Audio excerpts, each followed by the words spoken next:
ನಮ್ಮ ಕಾಯೋ ದೇವನೇ ಏನೋ ನಿನ್ನ ಯೋಚನೆ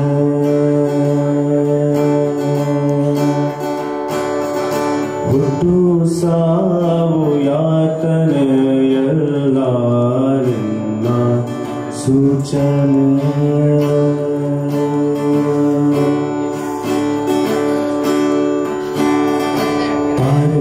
ಬಿಂದಿಗೆ ನಾನೀರಿಗೆ ಹೋಗುವೆ ತಾರೆ ಬಿಂದಿಗೆಯ ತಾರಕ ಬಿಂದಿಗೆ ನಾನೀರಿಗೆ ಹೋಗುವೆ ತಾರೆ ಬಿಂದಿಗೆಯ ಬಿಂದಿಗೆ ಒಡೆದರೆ ಒಂದೇ ಕಾಸು ಬಿಂದಿಗೆ ಒಡೆದರೆ ಒಂದೇ ಕಾಸು ತಾರೆ ಬಿಂದಿಗೆಯ ತಾರೆ ಬಿಂದಿಗೆಯ. ಎಲ್ರಿಗೂ ನಮಸ್ಕಾರ. ಜೋರ ಕೇಳಿಸ್ತಾ ಇದೆಯಾ? ಹೃದಯಕ್ಕೆ ಮುಟ್ಟುವಂತೆ ಕೇಳಿಸ್ತಾ ಇದೆಯಾ? ಈ ಕಾರ್ಯಕ್ರಮವೇ ಅಂತಹದ್ದು, ಹೃದಯವನ್ನ ಮುಟ್ಟುತ್ತೆ, ಕನ್ನಡತನವನ್ನ ಜಾಗೃತಗೊಳಿಸುತ್ತೆ. ಅಂತಹ ಸುಂದರವಾದ ಕಾರ್ಯಕ್ರಮವನ್ನ ನವೆಂಬರ್ 1ನೇ ತಾರೀಕು ಮಾತ್ರ ನಾವು ಕನ್ನಡಿಗರಲ್ಲ, ಅವತ್ತು ಮಾತ್ರ ಸಿರಿಗನ್ನಡ ಸಿರಿಗನ್ನಡ ಬಾಳ್ಗೆ ಅಂತ ಹೇಳ್ತಾ ಹೋಗೋರಲ್ಲ ನಾವು. 365 ದಿನವೂ ಕನ್ನಡಿಗರು, ನಂಬರ್ 1 ಕನ್ನಡಿಗರು, ನವೆಂಬರ್ 1 ಕನ್ನಡಿಗರು ನಾವಲ್ಲ.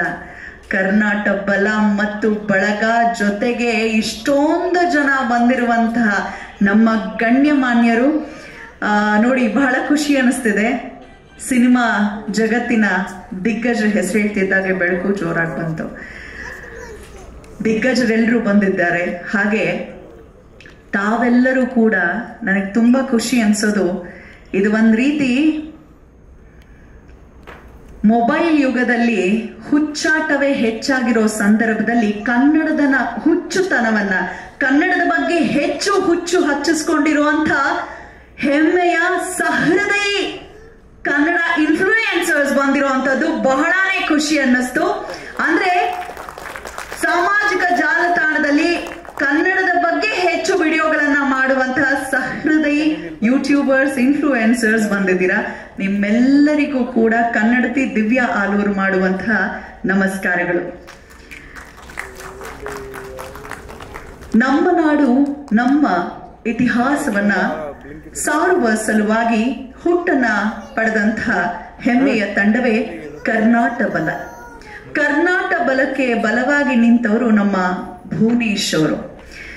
ಬಹುಶಃ ಈ ಒಂದು ತಂಡದ ಉದ್ಘಾಟನಾ ಕಾರ್ಯಕ್ರಮ ಕೂಡ ನಾನೇ ನಿರೂಪಣೆ ಮಾಡಿದ್ದೆ, ನೆನಪಿದೆ ನನಗೆ. ಎಷ್ಟೆಲ್ಲ ಮಹದಾಸಿಯನ್ನ ಇರಿಸ್ಕೊಂಡು 2019ರಲ್ಲಿ ಎಲ್ಲ ಪ್ರಾಜ್ಞರ ಒಂದು ಸಹಕಾರದೊಂದಿಗೆ ಅಧಿಕೃತವಾಗಿ ಪ್ರಾರಂಭವಾದ್ರೂ ಕೂಡ ನಮ್ಮ ಒಂದು ಕರ್ನಾಟಕ ಬಲ ತಂಡ.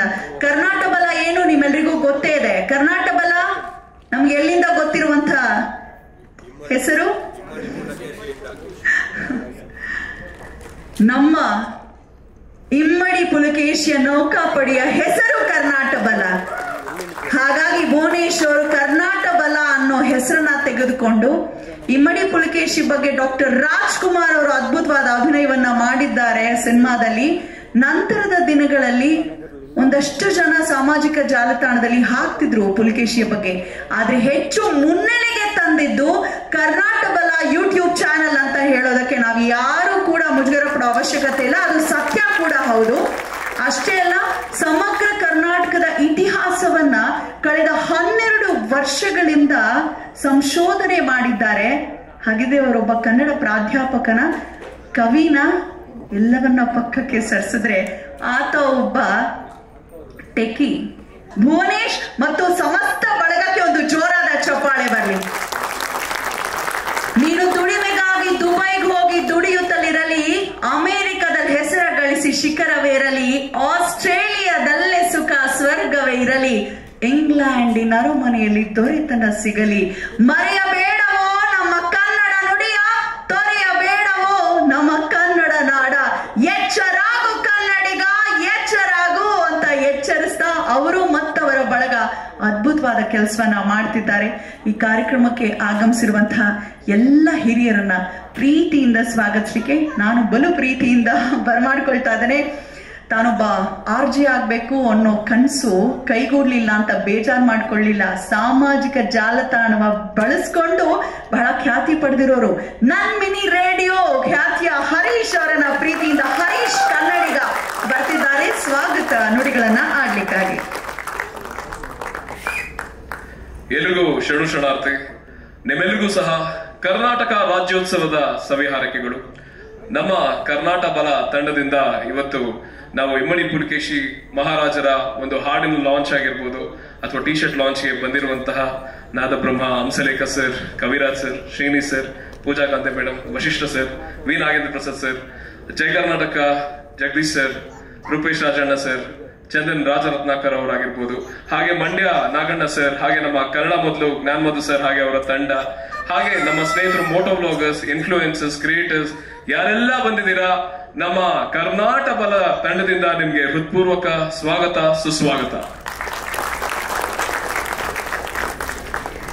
ಬಹಳ ಚಿಕ್ಕದಾದ ಚೊಕ್ಕದಾದ ಬಹಳ ಪ್ರೀತಿ ತುಂಬಿದಂತಹ ಸ್ವಾಗತ ಭಾಷಣವನ್ನ ಮಾಡಿದಂತಹ ನನ್ ಮಿನಿ ರೇಡಿಯೋ ಹರೀಶ್ ಕನ್ನಡಿಗ ಅವರಿಗೆ ಧನ್ಯವಾದಗಳನ್ನ ಸಮರ್ಪಿಸ್ತಾ, ಇವತ್ತು ಬಹುಶಃ ಒಂದು ಮಹತ್ವಪೂರ್ಣವಾದಂತಹ ಕಾರ್ಯಕ್ರಮ ಅಂತ ಯಾಕೆ ನಾನು ಕೂಡ ಹೇಳಿದೆ ಅಂದ್ರೆ, ನಮ್ಮ ಕವಿರತ್ನ ಡಾಕ್ಟರ್ ವಿ ನಾಗೇಂದ್ರ ಪ್ರಸಾದ್ ಅವರು ಒಂದು ಹಾಡು ಬರೆದಿದ್ದಾರೆ ಇಮ್ಮಡಿ ಪುಲಕೇಶಿಯ ಬಗ್ಗೆ. ಅದನ್ನ ನೋಡಿ ಹೃದಯ ತುಂಬಿಸಿಕೊಳ್ಳೋಣ, ಅಷ್ಟೇ ಅಲ್ಲ ಕಣ್ ತುಂಬಿ ಬರುತ್ತೆ. ಇತಿಹಾಸದ ಪುಟಗಳಲ್ಲಿ ಅಜರಾಮರವಾದ ಒಂದು ಹೆಸರು, ಕನ್ನಡಿಗರ ಶೌರ್ಯದ ಕೆಚ್ಚೆದೆಯ ಪ್ರತೀಕವಾದ ದಂತಕಥೆಯನ್ನ ಕೊಂಡಾಡುವಂತಹ ಕೆಲಸವನ್ನ ಪಕ್ಕದ ರಾಜ್ಯದ ಸಾಮಂತರನ್ನಷ್ಟೇ ಗೆದ್ದವರನ್ನ ನಾವು ಜೈ ಜೈ ಜೈ ಅಂತ ಹೇಳ್ತಾ ಇರೋಂಥ ಸಂದರ್ಭದಲ್ಲಿ, ಗುರು ಸ್ವಲ್ಪ ನಮ್ಮ ಇಮ್ಮಡಿ ಪುಲಕೇಶಿ ಕಡೆ ನೋಡು ಗುರು, ಬರೀ ಭಾರತ ಅಲ್ಲ ಅರಬರನ್ನ ಹಿಮ್ಮೆಟ್ಟಿಸಿದಂತಹ ಖ್ಯಾತಿ ನಮ್ಮ ಇಮ್ಮಡಿ ಪುಲಕೇಶಿಯದ್ದು. ಪಕ್ಕದ ಮನೆ ಅಂಕಲ್ನ ಜೈ ಹೇಳೋಕ್ ಮುನ್ನೆ ನಮ್ಮಪ್ಪ ಎಂತವನು ಅಂತ ಸಾರ್ತಾರೆ ಈ ಹಾಡಿನ ಮುಖೇನ. ಹಾಗಾಗಿ ನಾಳೆ ನವೆಂಬರ್ 1ನೇ ತಾರೀಕು ಎಲ್ಲರ ಪೇಜ್ ನಲ್ಲಿ ದಯಮಾಡಿ ಈ ಗೀತೆಯನ್ನ ತಾವು ಲಿಂಕ್ ಅನ್ನ ಹಾಕಿ. ಯಾಕಂದ್ರೆ ಇಮ್ಮಡಿ ಪುಲಕೇಶಿ ಬಗ್ಗೆ ಇಷ್ಟೊಂದು ಪವರ್ಫುಲ್ ಆದಂತಹ ಗೀತೆಯನ್ನ ನೀವು ಕೇಳಿ ಖುಷಿ ಪಡ್ತೀರಾ, ಬೇರೆಯವರು ನೋಡಿ ಹೆಮ್ಮೆ ಪಡ್ಲಿ ಅಂತ ಹೇಳ್ತಾ, ಇದೆಲ್ಲದರ ಹಿಂದಿರುವಂತಹ ಸಾರಥಿ ಕಳೆದ 1 ವಾರದಿಂದ ನಿದ್ದೆ ಮಾಡಿಲ್ಲ. ಇವತ್ತೊಂದು 20 ನಿಮಿಷ ಮಾತಾಡಬೇಕು ಅಂತ ಪಾಪ ಅನ್ಕೊಂಡಿದ್ರು ಕೂಡ ನನಗಾಗ್ತಾ ಇಲ್ಲ, ಸ್ವಲ್ಪ ತಲೆ ಚಕ್ಕರ್ ಹೊಡಿತಾ ಇದೆ ಅಂತ ಹೇಳಿ ನಾನು ಅವ್ರಿಗೆ ಹೇಳ್ತಾ ಇರ್ತೀನಿ, ಭುವನೇಶ್ ನೀವು ಒಂಥರ ಕನ್ನಡದ ಹುಚ್ಚು ಹೆಚ್ಚೆ ಹಚ್ಚಿಸ್ಕೊಂಡಿದ್ದೀರಾ, ಸ್ವಲ್ಪ ಜೋಪಾನ ಅಂತ. ಕೆಲಸನೂ ಮಾಡಿಕೊಂಡು ಸಂಶೋಧನೆಯನ್ನು ಮಾಡ್ತಾ ಇಮ್ಮಡಿ ಪುಲಕೇಶಿ ಎಲ್ಲೆಲ್ಲಿ ಆಳ್ವಿಕೆ ಮಾಡಿದರೆ ಅಲ್ಲೆಲ್ಲ ಸುತ್ತಿರುವಂಥ ವಿಶಿಷ್ಟ ಕನ್ನಡಿಗ ಪ್ರೀತಿಯ ಭುವನೇಶ್ ಅವರನ್ನ ನಾನು ವೇದಿಕೆಗೆ ಬರಮಾಡ್ಕೊಳ್ತಾ ಇದ್ದೇನೆ.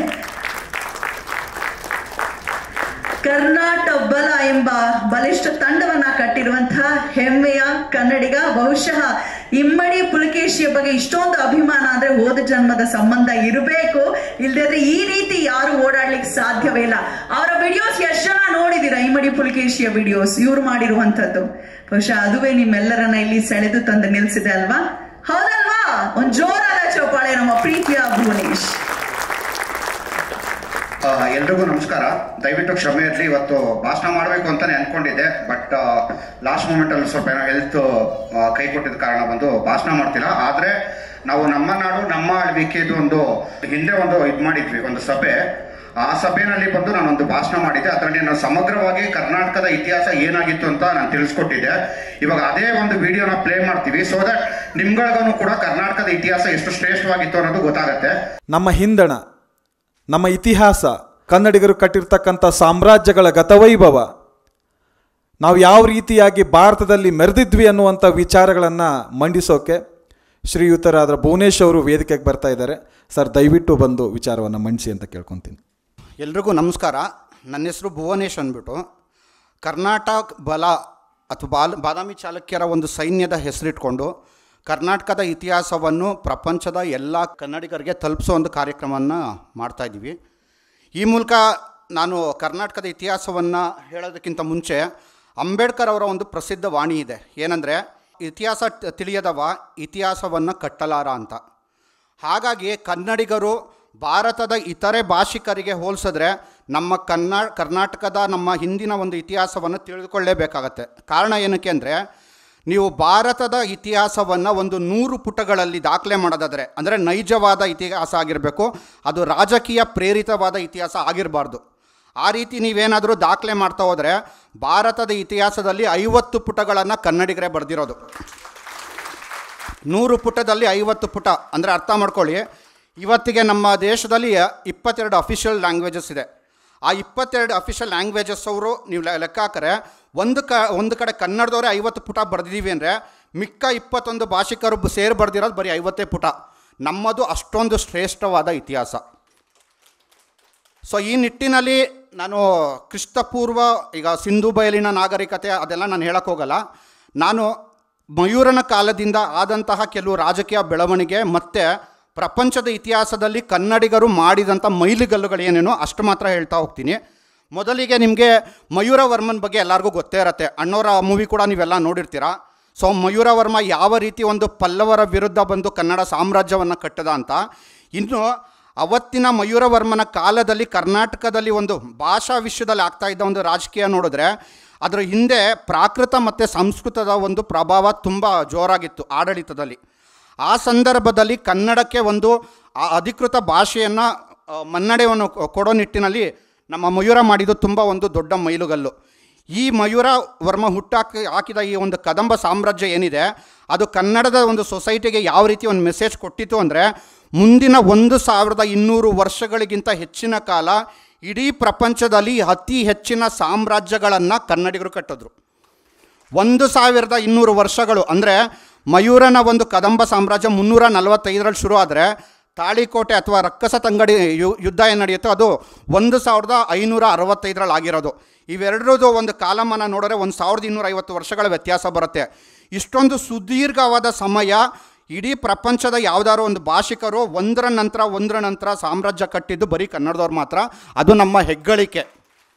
ಇನ್ನು ಚಾಲುಕ್ಯರ ಬಗ್ಗೆ ನಾವೆಷ್ಟು ಹೆಮ್ಮೆ ಪಟ್ಕೋಬೇಕಾಗತ್ತೆ ಅಂದರೆ, ನರ್ಮದಾ ನದಿಯಿಂದ ಕಾವೇರಿ ನದಿಯವರೆಗಿನ ಪ್ರತಿಯೊಂದು ಭೂಭಾಗವನ್ನು ಚಾಲುಕ್ಯರು ವಶಪಡಿಸ್ಕೊಂಡಿರ್ತಾರೆ. ಅದರಲ್ಲೂ ಕೂಡ ಪ್ರಮುಖವಾಗಿ ಇಮ್ಮಡಿ ಪುಲಿಕೇಶಿ ಬಗ್ಗೆ ನಾವೀಗಾಗಲೇ ಇತಿಹಾಸದ ವಿಷಯಗಳನ್ನ ತಿಳ್ಕೊಂಡಿರೋಂಗೆ ಹರ್ಷವರ್ಧನನ ಸೋಲಿಸಿದ್ರ ಬಗ್ಗೆ ಕೇಳಿರ್ತೀವಿ. ಅವತ್ತೇನಾದರೂ ಹರ್ಷವರ್ಧನನ ಸೋಲಿಸಿದ್ದ ಒಂದು ರಾಜ್ಯವನ್ನು ಪುಲಿಕೇಶಿ ತೊಗೊಂಡಿದ್ದರೆ ಇಡೀ ಭಾರತದ ಏನು ಸಾಮ್ರಾಟನಾಗಿ ಮೆರೀತಿದ್ದ. ಕನ್ನಡಿಗರ ಒಂದು ಔದಾರ್ಯ ಗುಣ ಬಿಟ್ಕೊಟ್ವಿ. ಆದರೆ ಇನ್ನೂ ಆಶ್ಚರ್ಯಕರವಾಗಿರೋಂಥದ್ದು, ಇನ್ನೂ ರೋಮಾಂಚನಕಾರಿಯಾಗಿರೋಂಥದ್ದು ಪುಲಿಕೇಶಿಯ ವಿಷಯ ಏನಂದರೆ, ಪುಲಿಕೇಶಿ ಬರೀ ಭಾರತದ ಒಳಗೆ ಮಾಡಿದ ಯುದ್ಧಗಳಲ್ಲ, ಬದಲಾಗಿ ಇಡೀ ಭಾರತದ ಇತಿಹಾಸದಲ್ಲಿ ದೂರದ ದೇಶ ಇವತ್ತಿನ ಇರಾಕ್ ದೇಶದ ಮೇಲೆ ನೌಕಾ ಯುದ್ಧಗಳನ್ನು, ಅದು ಕೂಡ ಸರಣಿ ನೌಕಾ ಯುದ್ಧಗಳನ್ನು ಮಾಡಿದ್ದು ನಮ್ಮ ಇಮ್ಮಡಿ ಪುಲಿಕೇಶಿ. ಹಾಗಾಗಿ ನಮ್ಮ ಕೇಂದ್ರ ಸರ್ಕಾರ ಏನಾದ್ರು ಗುರುತಿಸಿದರೆ ಪುಲಿಕೇಶಿನ ನೌಕಾಪಡೆಯ ಪಿತಾಮಹ ಅಂತ ಗುರುತಿಸಬೇಕಾಗಿತ್ತು. ಅಂದರೆ ನಮ್ಮ ಇತಿಹಾಸದಲ್ಲಿ ಬೆರ್ತೋಗಿದೆಯಲ್ಲ ಒಂದು ರಾಜಕೀಯ ಪುಸ್ತಕಗಳಲ್ಲೇ ಬರೆದಿರೋಂಥದ್ದು. ಹಾಗೆ ನೋಡಿದ್ರೆ ನಮ್ಮ ಪುಲಿಕೇಶಿಗೆ ಇನ್ನೂ ಒಂದು ಸರಿಯಾದ ಸ್ಥಾನಮಾನನೇ ಸಿಕ್ಕಿಲ್ಲ.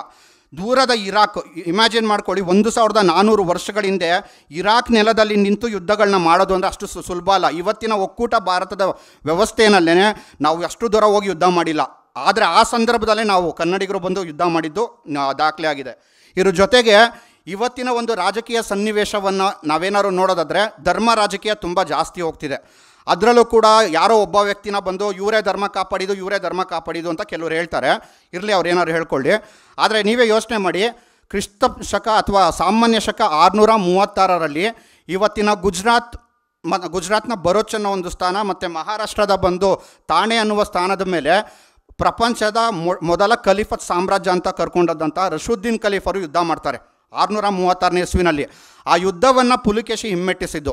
ಅವತ್ತಿನ ದಿನದಲ್ಲಿ ಏನಾದರೂ ಪುಲಿಕೇಶಿ ಏನಾದರೂ ಆ ಒಂದು ಯುದ್ಧವನ್ನು ಹಿಮ್ಮೆಟ್ಟಿಸ್ತಾ ಇದ್ದಿದ್ರೆ ಇವತ್ತಿಗೆಲ್ಲ ಮಾತಾಡ್ತಿದ್ದಾರಲ್ಲ, ನಮ್ಮ ಧರ್ಮ ಉಳಿತು, ನಮ್ಮ ಸಂಸ್ಕೃತಿ, ನಮ್ಮ ಭಾಷೆ ಅಂತಲ್ಲ, ಇದು ಯಾವುದೂ ಉಳಿತಾ ಇರಲಿಲ್ಲ.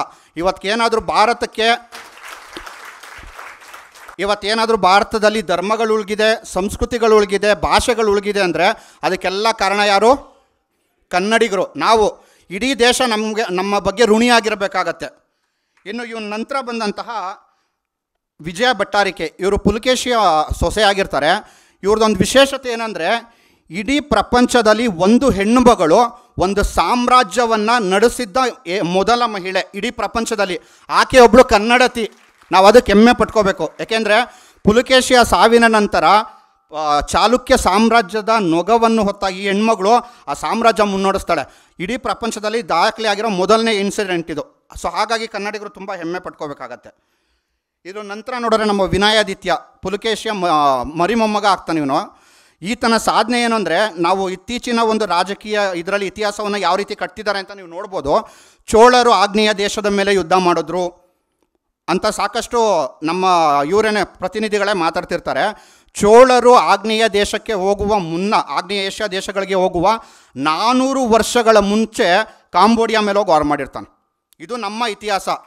ಕಾಂಬೋಡಿಯಾ ಇಲ್ಲಿಂದ ಸುಮಾರು ನಿಮಗೆ 6000 ಕಿಲೋಮೀಟ್ರ್ ದೂರ ಆಗುತ್ತೆ. 6000 ಕಿಲೋಮೀಟ್ರಿಗೆ ತನ್ನ ನೌಕಾಪಡೆಯನ್ನು ತೊಗೊಂಡೋಗಿ ಯುದ್ಧ ಮಾಡಿದಂಥ ವ್ಯಕ್ತಿ. ಇದೇ ವ್ಯಕ್ತಿಗೆ ಬಂದು ಪರ್ಷಿಯನ್ ದೇಶ ಮತ್ತು ಸಿಂಹಳದವರು ಕೂಡ ಕಪ್ಪ ಕಾಣಿಕೆಗಳನ್ನ ಕೊಡ್ತಾಯಿದ್ರು ಅನ್ನೋದು ಕೂಡ ಇತಿಹಾಸದಲ್ಲಿ ದಾಖಲೆ ಆಗಿದೆ. ಇನ್ನು ಎರಡನೇ ವಿಕ್ರಮಾದಿತ್ಯ, ನಾನು ಈಗಾಗಲೇ ಹೇಳ್ದಂಗೆ ರಶುದ್ದೀನ್ ಖಲೀಫತ್ ಅಂತ ಯಾರು ಮೊದಲನೇ ಖಲೀಫತ್ ಸಾಮ್ರಾಜ್ಯ ಇತ್ತೋ, ಅದರ ನಂತರ ಎರಡನೇ ಖಲೀಫತ್ ಸಾಮ್ರಾಜ್ಯ ಬರುತ್ತೆ. ಆ ಸಾಮ್ರಾಜ್ಯವನ್ನು ಹುಮಾಯುದ್ದೀನ್ ಖಲೀಫತ್ ಅಂತಲೇ ಕರೀತಾರೆ. ಅವತ್ತು ಅಂದಿನ ಕಾಲಕ್ಕೆ ಇಡೀ ವಿಶ್ವದಲ್ಲೇ ಅತಿ ದೊಡ್ಡ ಸಾಮ್ರಾಜ್ಯ, ಇಡೀ ವಿಶ್ವದಲ್ಲೇ ಅತಿ ದೊಡ್ಡ ಸಾಮ್ರಾಜ್ಯ ಅಂಥ ಒಂದು ಸಾಮ್ರಾಜ್ಯ ಭಾರತದ ಮೇಲೆ ದಾಳಿಯನ್ನು ಮಾಡಿದಾಗ ಇವತ್ತಿನ ನವಸಾರಿ ಅಂತ ಮಹಾರಾಷ್ಟ್ರದಲ್ಲಿ ನವಸಾರಿ ಅಂತ ಒಂದು ಜಾಗ ಇದೆ ಗುಜರಾತ್ನಲ್ಲಿ, ಆ ಜಾಗದಲ್ಲಿ ಹಿಮ್ಮೆಟ್ಟಿಸಿದ್ದು ಕೂಡ ನಮ್ಮದೇ ಇಮ್ಮಡಿ ವಿಕ್ರಮಾದಿತ್ಯ. ಅವನು ಕೂಡ ಚಾಲುಕ್ಯದವರೇ. ಇವತ್ತಿಗೆ ಭಾರತೀಯರು, ಮತ್ತೆ ನಾನು ರಿಪೀಟ್ ಮಾಡ್ತೀನಿ, ಋಣಿಗಳಾಗಿರ್ಬೇಕಂದ್ರೆ ಯಾರಿಗೆ ಋಣಿ ಆಗಿರಬೇಕು? ಕನ್ನಡಿಗರಿಗಾಗಿರಬೇಕು. ಇವ್ರ ನಂತರ ಬಂದಂಥ ರಾಷ್ಟ್ರಕೂಟರ ಬಗ್ಗೆ ನಾವು ಹೇಳೋಂಥ ನೆಸಿಟಿನೇ ಇಲ್ಲ. ಇಡೀ ನಮ್ಮ ಭಾರತದ ಇತಿಹಾಸದಲ್ಲಿ ತೊಗೊಂಡ್ರೆ ಹಿಮಾಲಯದಿಂದ ಕನ್ಯಾಕುಮಾರಿಯವರೆಗೆ ಆಡಳಿತ ಮಾಡಿದ ಏಕೈಕ ರಾಜಮನೆತನ ರಾಷ್ಟ್ರಕೂಟರದು. ಹಿಮಾಲಯದಿಂದ ಕನ್ಯಾಕುಮಾರಿವರೆಗೆ ಇನ್ಯಾವುದೇ ಒಂದು ಭಾಷಿಕರು ಅಚೀವ್ಮೆಂಟ್ ಮಾಡಿಲ್ಲ. ಅಂಥ ಅಚೀವ್ಮೆಂಟ್ ಮಾಡಿದ್ದು ನಮ್ಮ ಮುಮ್ಮಡಿ ಗೋವಿಂದ. ಈತನ ಶಾಸನಗಳಲ್ಲೇ ಬರುತ್ತೆ. ಈತನ ಒಂದು ದಂಡು ಬಂದು ಹಿಮಾಲಯಕ್ಕೆ ಹೋಗಿತ್ತು, ಇವನ ಕುದುರೆಗಳು ಬಂದು ಹಿಮಾಲಯದ ಬುಗ್ಗಿಯ ನೀರನ್ನು ಕುಡಿದ್ವು, ಈತನ ಒಂದು ರಣಕಹಳೆ ಬಂದು ಮಲಬಾರ್ನವರೆಗೂ ಕೇಳಿಸ್ತಾ ಇತ್ತು ಅನ್ನೋದು ಕೂಡ ಶಾಸನದಲ್ಲಿ ದಾಖಲಾಗಿದೆ. ಇಂಥ ಒಂದು ಅಪರೂಪದ ಶಾಸನ ಮಾಡಿರೋದು ಕನ್ನಡಿಗರು ಬಿಟ್ಟು ಬೇರೆ ಇನ್ಯಾರೂ ಇಲ್ಲ. ಇನ್ನು ಅಮೋಘ ವರ್ಷನ್ ಬಗ್ಗೆ ಎಲ್ಲರಿಗೂ ಗೊತ್ತೇ ಇರುತ್ತೆ. ಇವತ್ತಿನ ಒಂದು ರಾಜಕಾರಣಿಗಳಲ್ಲಿ ಒಂದು ಒಳ್ಳೆ ಗುಣ ಏನಾದ್ರು ಕಲ್ತ್ಕೋಬೇಕಂದ್ರೆ ಇವ್ರನ್ನ ನೋಡಿ ಕಲಿಬೇಕಾಗತ್ತೆ. ಯಾಕೆಂದರೆ ಭಾರತದ ಇತಿಹಾಸದಲ್ಲಿ 64 ವರ್ಷಗಳ ಸುದೀರ್ಘ ಆಡಳಿತ ಮಾಡಿದ ಏಕೈಕ ದೊರೆ ನಮ್ಮ ಅಮೋಘ ವರ್ಷ. ಇದ್ರ ಜೊತೆಗೆ ಈತನ ಒಂದು ಅದ್ಭುತವಾದ ಒಂದು ಕೆಲಸ ಏನಂದರೆ, ಈತನ ಆಡಳಿತದ ಕಾಲದಲ್ಲಿ ಒಮ್ಮೆ ಬರಗಾಲ ಆಗಿರುತ್ತಂತೆ. ಆ ಬರಗಾಲ ಆಗಿರೋ ಸಂದರ್ಭದಲ್ಲಿ ಇವತ್ತಿನ ಕೊಲ್ಲಾಪುರದ ಮಹಾಲಕ್ಷ್ಮಿಗೆ ತನ್ನ ಹೆಬ್ಬೆರಳನ್ನು ಕೊಟ್ಟು ಆ ಬರದಿಂದ ಏನೋ ಜನರನ್ನ, ಅಂದರೆ ಒಂದು ನಂಬಿಕೆ ಪ್ರಕಾರ ಜನರಿಗೆ ಒಳ್ಳೇದಾಗಲಿ ಅಂತ ತನ್ನ ಹೆಬ್ಬೆರಳನ್ನು ಕೊಟ್ಟಿರ್ತಾನಂತೆ. ಅಂಥ ಒಂದು ಮತ್ಸದ್ದಿತನ ಇವತ್ತಿನ ರಾಜಕಾರಣಿಗಳಲ್ಲಿ ಎಷ್ಟು ಜನ ಸಿಗುತ್ತೆ ಅನ್ನೋದು ಕೂಡ ನಾವು ಕೇಳ್ಕೋಬೇಕಾಗತ್ತೆ. ಸೊ ಮೂರನೇ ಕನ್ನಡ ದೇವ, ಈತನ ವಿಶೇಷತೆ ಏನಂದರೆ, ವಿಂಧ್ಯ ಪರ್ವತದಿಂದ ಕನ್ಯಾಕುಮಾರಿಯವರೆಗೆ ಆಡಳಿತ ಮಾಡಿದ ಭಾರತದ ಏಕೈಕ ಸಾಮ್ರಾಟ. ವಿಂಧ್ಯ ಪರ್ವತದಿಂದ ಕನ್ಯಾಕುಮಾರಿಯವರೆಗೆ ಆಡಳಿತ ಮಾಡಿದ ಏಕೈಕ ಸಾಮ್ರಾಟ ಆತ ಕೂಡ ನಮ್ಮ ಕನ್ನಡಿಗ ರಾಷ್ಟ್ರಕೂಟರ ದೊರೆ. ಇದರ ನಂತರ ಬರುವಂಥ 6ನೇ ವಿಕ್ರಮಾದಿತ್ಯನ ವಿಶೇಷತೆ ಏನಂದರೆ, ನಾವು ಇವಾಗಿನವರೆಗೂ ನಾವೇನು ನೋಡ್ತಿದ್ವಿ, ಭಾರತದ ಒಳಗೆ ಸಾಮ್ರಾಜ್ಯಗಳನ್ನ ವ್ಯಾಪಿಸಿದ್ದು ಯಾವುದ್ಯಾವುದು ಅಂತ ನೋಡಿದ್ವಿ. ಈತನ ವಿಶೇಷತೆ ಏನಂದರೆ, ಈತ ಭಾರತದ ಹೊರಗೆ ಅಂದರೆ ನೇಪಾಳದಲ್ಲಿ, ಬಾಂಗ್ಲಾದೇಶದಲ್ಲಿ ಇತ್ತೀಚೆಗೆ ನಾನು ಹೊಸ ವಿಷಯವನ್ನು ಕೂಡ ರಿಸರ್ಚ್ ಮಾಡ್ಬೇಕಂದ್ರೆ ಕಂಡುಕೊಂಡಿದ್ದೇನೆಂದರೆ, ಈತನ ಶಾಸನದಲ್ಲಿ ಬರ್ಬೇರ ಅನ್ನೋ ಒಂದು ಊರಿನ ಹೆಸರು ಬರುತ್ತೆ. ಬರ್ಬೇರ, ಆ ಬರ್ಬೇರವನ್ನು ಗೆದ್ದ ಅನ್ನೋದು ಉಲ್ಲೇಖ ಆಗಿದೆ. ಆ ಬರ್ಬೇರ ಎಲ್ಲಿದೆ ಅಂದರೆ ಸೊಮಾಲಿಯಲ್ಲಿದೆ, ಇವತ್ತಿನ ಸೊಮಾಲಿಯಾ. ಅಂದರೆ ಕನ್ನಡದವರು ಇಂದಿನ ಕಾಲದಲ್ಲಿ ಇಡೀ ವಿಶ್ವವನ್ನು ವ್ಯಾಪಿಸಿದ್ದೀವಿ. ಇಡೀ ವಿಶ್ವದಲ್ಲಿ ನಮ್ಮ ಪ್ರಭಾವ ಇಡೀ ವಿಶ್ವದ ಮಟ್ಟದಲ್ಲಿ ಇದ್ದಿದ್ದು ಕೂಡ ಗೊತ್ತಾಗತ್ತೆ. ಇನ್ನು ಇವ ನಂತರದ ಒಂದು ಕಾಲ ನೋಡಬೇಕು. ಈ ಕಾಲ ನೋಡ್ಕೊಳ್ಳಿ, ಇದು ನಮ್ಮ 7ನೇ ಶತಮಾನದಲ್ಲಿ ಇಮ್ಮಡಿ ಪುಲಕೇಶಿಯ ಮಗ ಆದಂಥ 1ನೇ ವಿಕ್ರಮಾದಿತ್ಯ ಮೊಟ್ಟ ಮೊದಲ ಬಾರಿಗೆ ಗುಜರಾತ್ನಲ್ಲಿ ಒಂದು ಶಾಖೆ ಹುಟ್ಟಾಕ್ತಾನೆ. ಅದನ್ನು ಲಾಟಾ ಚಾಲುಕ್ಯರು ಅಂತ ಕರೀತಾರೆ. ಇದರ ನಂತರ ಬಂದಂಥ ರಾಷ್ಟ್ರಕೂಟರು ಮತ್ತು ಕಲ್ಯಾಣದ ಚಾಲುಕ್ಯರದು ಬೇರೆ ಬೇರೆ ಕಡೆ ಶಾಖೆಗಳನ್ನ ಹುಟ್ಟಾಕ್ತಾರೆ. ಆ ಸಂದರ್ಭದಲ್ಲಿ ಈಗ ನೀವು 12ನೇ ಶತಮಾನದ ಸುಮಾರಾಗಿ ನೋಡಿದ್ರೆ, ನಾನು ಅಲ್ಲಿ ರೆಡ್ಡಲ್ಲಿ ಹೈಲೈಟ್ ಮಾಡಿದ್ದೀನಿ, ಇವೆಲ್ಲ ಕನ್ನಡ ರಾಜಮನೆತನಗಳು. ಅಂದರೆ ಇಡೀ ಭಾರತವೇ ಕರ್ನಾಟಕವಾಗಿತ್ತು ಆಗ. ಇಡೀ ಭಾರತವೇ ಕರ್ನಾಟಕ. ನೀವು ಅಲ್ಲಿ ನೋಡ್ಬೋದು, ಸೋಲಂಕಿಗಳು ಅಂತ ನಾವೇನು ನೋಡ್ತಾ ಇದ್ದೀವೋ ಅದು ನಮ್ಮ ಬಾದಾಮಿ ಚಾಲುಕ್ಯರ ಶಾಖೆ. ಅದು ಪಕ್ಕದಲ್ಲೇ ನೀವು ಪಾರಮಾರರು ಅಂತ ನೋಡ್ತಿದ್ದೀರಾ. ಪಾರಮಾರರು ಅನ್ನೋ ಶಾಖೆಯನ್ನು ಹುಟ್ಟಾಕಿದ್ದು ರಾಷ್ಟ್ರಕೂಟರು. ಇನ್ನು ಅದ್ರ ಪಕ್ಕ ಬಂದರೆ ನಿಮಗೆ ಕಳಚೂರಿ ಬಿಜ್ಜಳನ ಬಗ್ಗೆ ನಿಮಗೆ ಗೊತ್ತಿರುತ್ತೆ. ಅದ್ರ ಪಕ್ಕ ಬಂದರೆ ನಿಮಗೆ ಈಸ್ಟರ್ನ್ ಗಂಗಾ, ನಮ್ಮ ತಲಕಾಡಿನ ಗಂಗರು ಬಂದು ಒಡಿಶಾವನ್ನು ಆಡಳಿತ ಮಾಡ್ತಾರೆ 400 ವರ್ಷಗಳ ಕಾಲ. ಸೇನರು ಅಂತ ಇನ್ನೊಂದು ಡೈನಸ್ಟಿ ಇದೆ. ಇವತ್ತಿಗೆ ಸುಷ್ಮಿತಾ ಸೇನು, ಅಮರ್ತ್ಯು ಸೇನು ಅವರೆಲ್ಲ ಮೂಲತಃ ಕನ್ನಡಿಗರು. ಇಲ್ಲಿಂದ ಹೋದಂಥ ರಾಜಮನೆತನ ಅದು ಸೇನಾ ಅನ್ನೋದು. ಇದ್ರ ನಂತರ ನೀವು ನೋಡ್ಬೋದು ನೇಪಾಳ ಅಂತ ಒಂದು ಹಾಕಿದ್ದೀನಿ. ನೇಪಾಳವನ್ನು 325 ವರ್ಷಗಳ ಕಾಲ ಆಡಳಿತ ಮಾಡಿದ್ದು ಕನ್ನಡಿಗರು. 325 ವರ್ಷಗಳು. ನೇಪಾಳ ಹಾಗೂ ಉತ್ತರದ ಬಿಹಾರವನ್ನು ತಿರ್ಹತ್ ಪ್ರದೇಶ ಅಂತ ಕರೀತಾ ಇದ್ರು. ಈ ಪ್ರದೇಶವನ್ನು ಆಡಳಿತ ಮಾಡಿದಂತಹ ಈ ನನ್ನಿದೇವನ ಬಗ್ಗೆ ಈಗಲೂ ಅಲ್ಲಿ ಜನರು ಸುವರ್ಣಯುಗ ಅಂತ ಕರೀತಾರೆ. ನೇಪಾಳ ನೋಡಿದ ಸುವರ್ಣಯುಗ ಶುರು ಮಾಡಿದ್ದು ಕನ್ನಡದವರು. ಆಮೇಲೆ ಈಗ ಸೀತೆ ಹುಟ್ಟಿದ ಜಾಗ ಹೇಳ್ತಾರಲ್ಲ, ಆ ಜಾಗದಲ್ಲಿ ಇವತ್ತಿಗೂ ಒಂದು ಪೂಜೆ ಮಾಡ್ತಾರೆ. ಆ್ಯಕ್ಚುಲಿ ನಾವು ರೀಸೆಂಟಾಗಿ ನಾನು ಶಿವಾನಂದ್ ಅವರೆಲ್ಲ ಅಲ್ಲಿ ಇತಿಹಾಸದ ಡಾಕ್ಯುಮೆಂಟ್ರಿಗೆ ಅಂತಲೂ ಹೋಗಿದ್ವಿ. ಲಿಟ್ರಲಿ ಜನರು ಜನಪದ ಹಾಡುಗಳ ಮೂಲಕ ನನ್ನಿದೇವನ ಪೂಜೆ ಮಾಡೋ ಸಂಪ್ರದಾಯ ಇಟ್ಕೊಂಡಿದ್ದಾರೆ. ಅಂಥ ಒಂದು ವಿಶೇಷ ಸಾಧನೆ ಕೂಡ ಮಾಡಿದ್ದು ನಾವೇನೆ. ಸೊ ಇಲ್ಲೆಲ್ಲ ನೋಡ್ತಿದ್ದೀರಾ, ಹೊಯ್ಸಳರು ನೋಡಿದ್ರಿ, ಶಿಲಾಹರರು ಬಂದು ನಿಮಗೆ ಮಹಾರಾಷ್ಟ್ರ ಮತ್ತು ಗುಜರಾತ್ನ ಭಾಗವನ್ನು ಆಡಳಿತ ಮಾಡಿ, ಮಹಾರಾಷ್ಟ್ರ ಮತ್ತು ಗೋವಾವನ್ನು ಆಡಳಿತ ಮಾಡಿದ್ದು. ಹೀಗೆ ಇಡೀ ಒಂದು ಭಾರತವೇ ಕನ್ನಡಮಯವಾಗಿ ಕಾಣುತ್ತೆ. ಇಂಥ ವಿಶಿಷ್ಟ ಸಾಧನೆಯನ್ನು ಮಾಡಿದ್ದು ಕನ್ನಡಿಗರು ಮಾತ್ರ, ಭಾರತದಲ್ಲಿ ಇನ್ಯಾರೂ ಅಲ್ಲ. ಇದು ಈ ನಂತರ ಬಂದು ನಾವು ದೇವಗಿರಿಯ ಸೇವಣರು ಮತ್ತು ಹೊಯ್ಸಳರು ಅನ್ನೋ 2 ಭಾಗ ಆಗೋಗುತ್ತೆ ಕರ್ನಾಟಕ. ಅಂದರೆ 6ನೇ ವಿಕ್ರಮಾದಿತ್ಯನ ನಂತರ ಬಂದಂಥ ದೊರೆಗಳು ಅಷ್ಟು ಪ್ರಬಲರಾಗಿಲ್ಲದೇ ಇದ್ದ ಕಾರಣ ಬಂದು ಆ ಕಲ್ಯಾಣದ ಚಾಲುಕ್ಯರ ಒಂದು ಸಾಮ್ರಾಜ್ಯ ಒಡೆದೋಗಿ 4 ಭಾಗ ಆಗುತ್ತೆ. ಆ 4 ಭಾಗದಲ್ಲಿ 2 ಕನ್ನಡ ರಾಜಮನೆತನಗಳು, ಒಂದು ಮಹಾರಾಷ್ಟ್ರವನ್ನು ಆಡಳಿತ ಮಾಡಿದ್ರೆ ಇನ್ನೊಂದು ಕರ್ನಾಟಕ ಮತ್ತು ತಮಿಳುನಾಡನ್ನ ಆಡಳಿತ ಮಾಡುತ್ತೆ. ಅದೇ ಈ 2 ರಾಜಮನೆತನಗಳು. ಸೊ ಇನ್ನು ಗಂಡುಗಲಿ ಕುಮಾರ ರಾಮನ ಬಗ್ಗೆ ಗೊತ್ತೇ ಇರುತ್ತೆ. ಉತ್ತರದಲ್ಲಿ 12ನೇ ಶತಮಾನದ ಸುಮಾರಿಗೆ ಮೇಲಿಂದ ಆದಂಥ ಒಂದು ಪರಕೀಯರ ದಾಳಿಗಳೇನಿದ್ವೋ ಆ ದಾಳಿಯ ಸಂದರ್ಭದಲ್ಲಿ ಇಡೀ ಭಾರತದಲ್ಲಿ ಎಲ್ಲ ಸೋತ್ಬಿಟ್ಟಿರ್ತಾರೆ. ಆ ಸಂದರ್ಭದಲ್ಲಿ ಅವರಿಗೆ ಎದುರಾಗಿ ಕೊನೆಯವರೆಗೂ ನಿಂತ್ಕೊಳ್ಳೋದು 2 ರಾಜಮನೆತನಗಳು. ಒಂದು ನಮ್ಮ ಹೊಯ್ಸಳದಾದರೆ ಇನ್ನೊಂದು ಪೂರ್ವದ ಗಂಗರು. ನಾನು ಆಗಲೇ ನಿಮಗೆ ತೋರಿಸ್ತೇವೆ, ಒರಿಸ್ಸಾ. ಕೊನೆಯವರೆಗೂ ಅವ್ರು ಆಡಳಿತ ಮಾಡ್ತಾರೆ. ಕೊನೆಯವರೆಗೂ ಅವರು ಆಡಳಿತ ಮಾಡಿ ಅವರ ಒಂದು ಸಂಸ್ಕೃತಿಯನ್ನು ಉಳಿಸ್ಕೋತಾರೆ.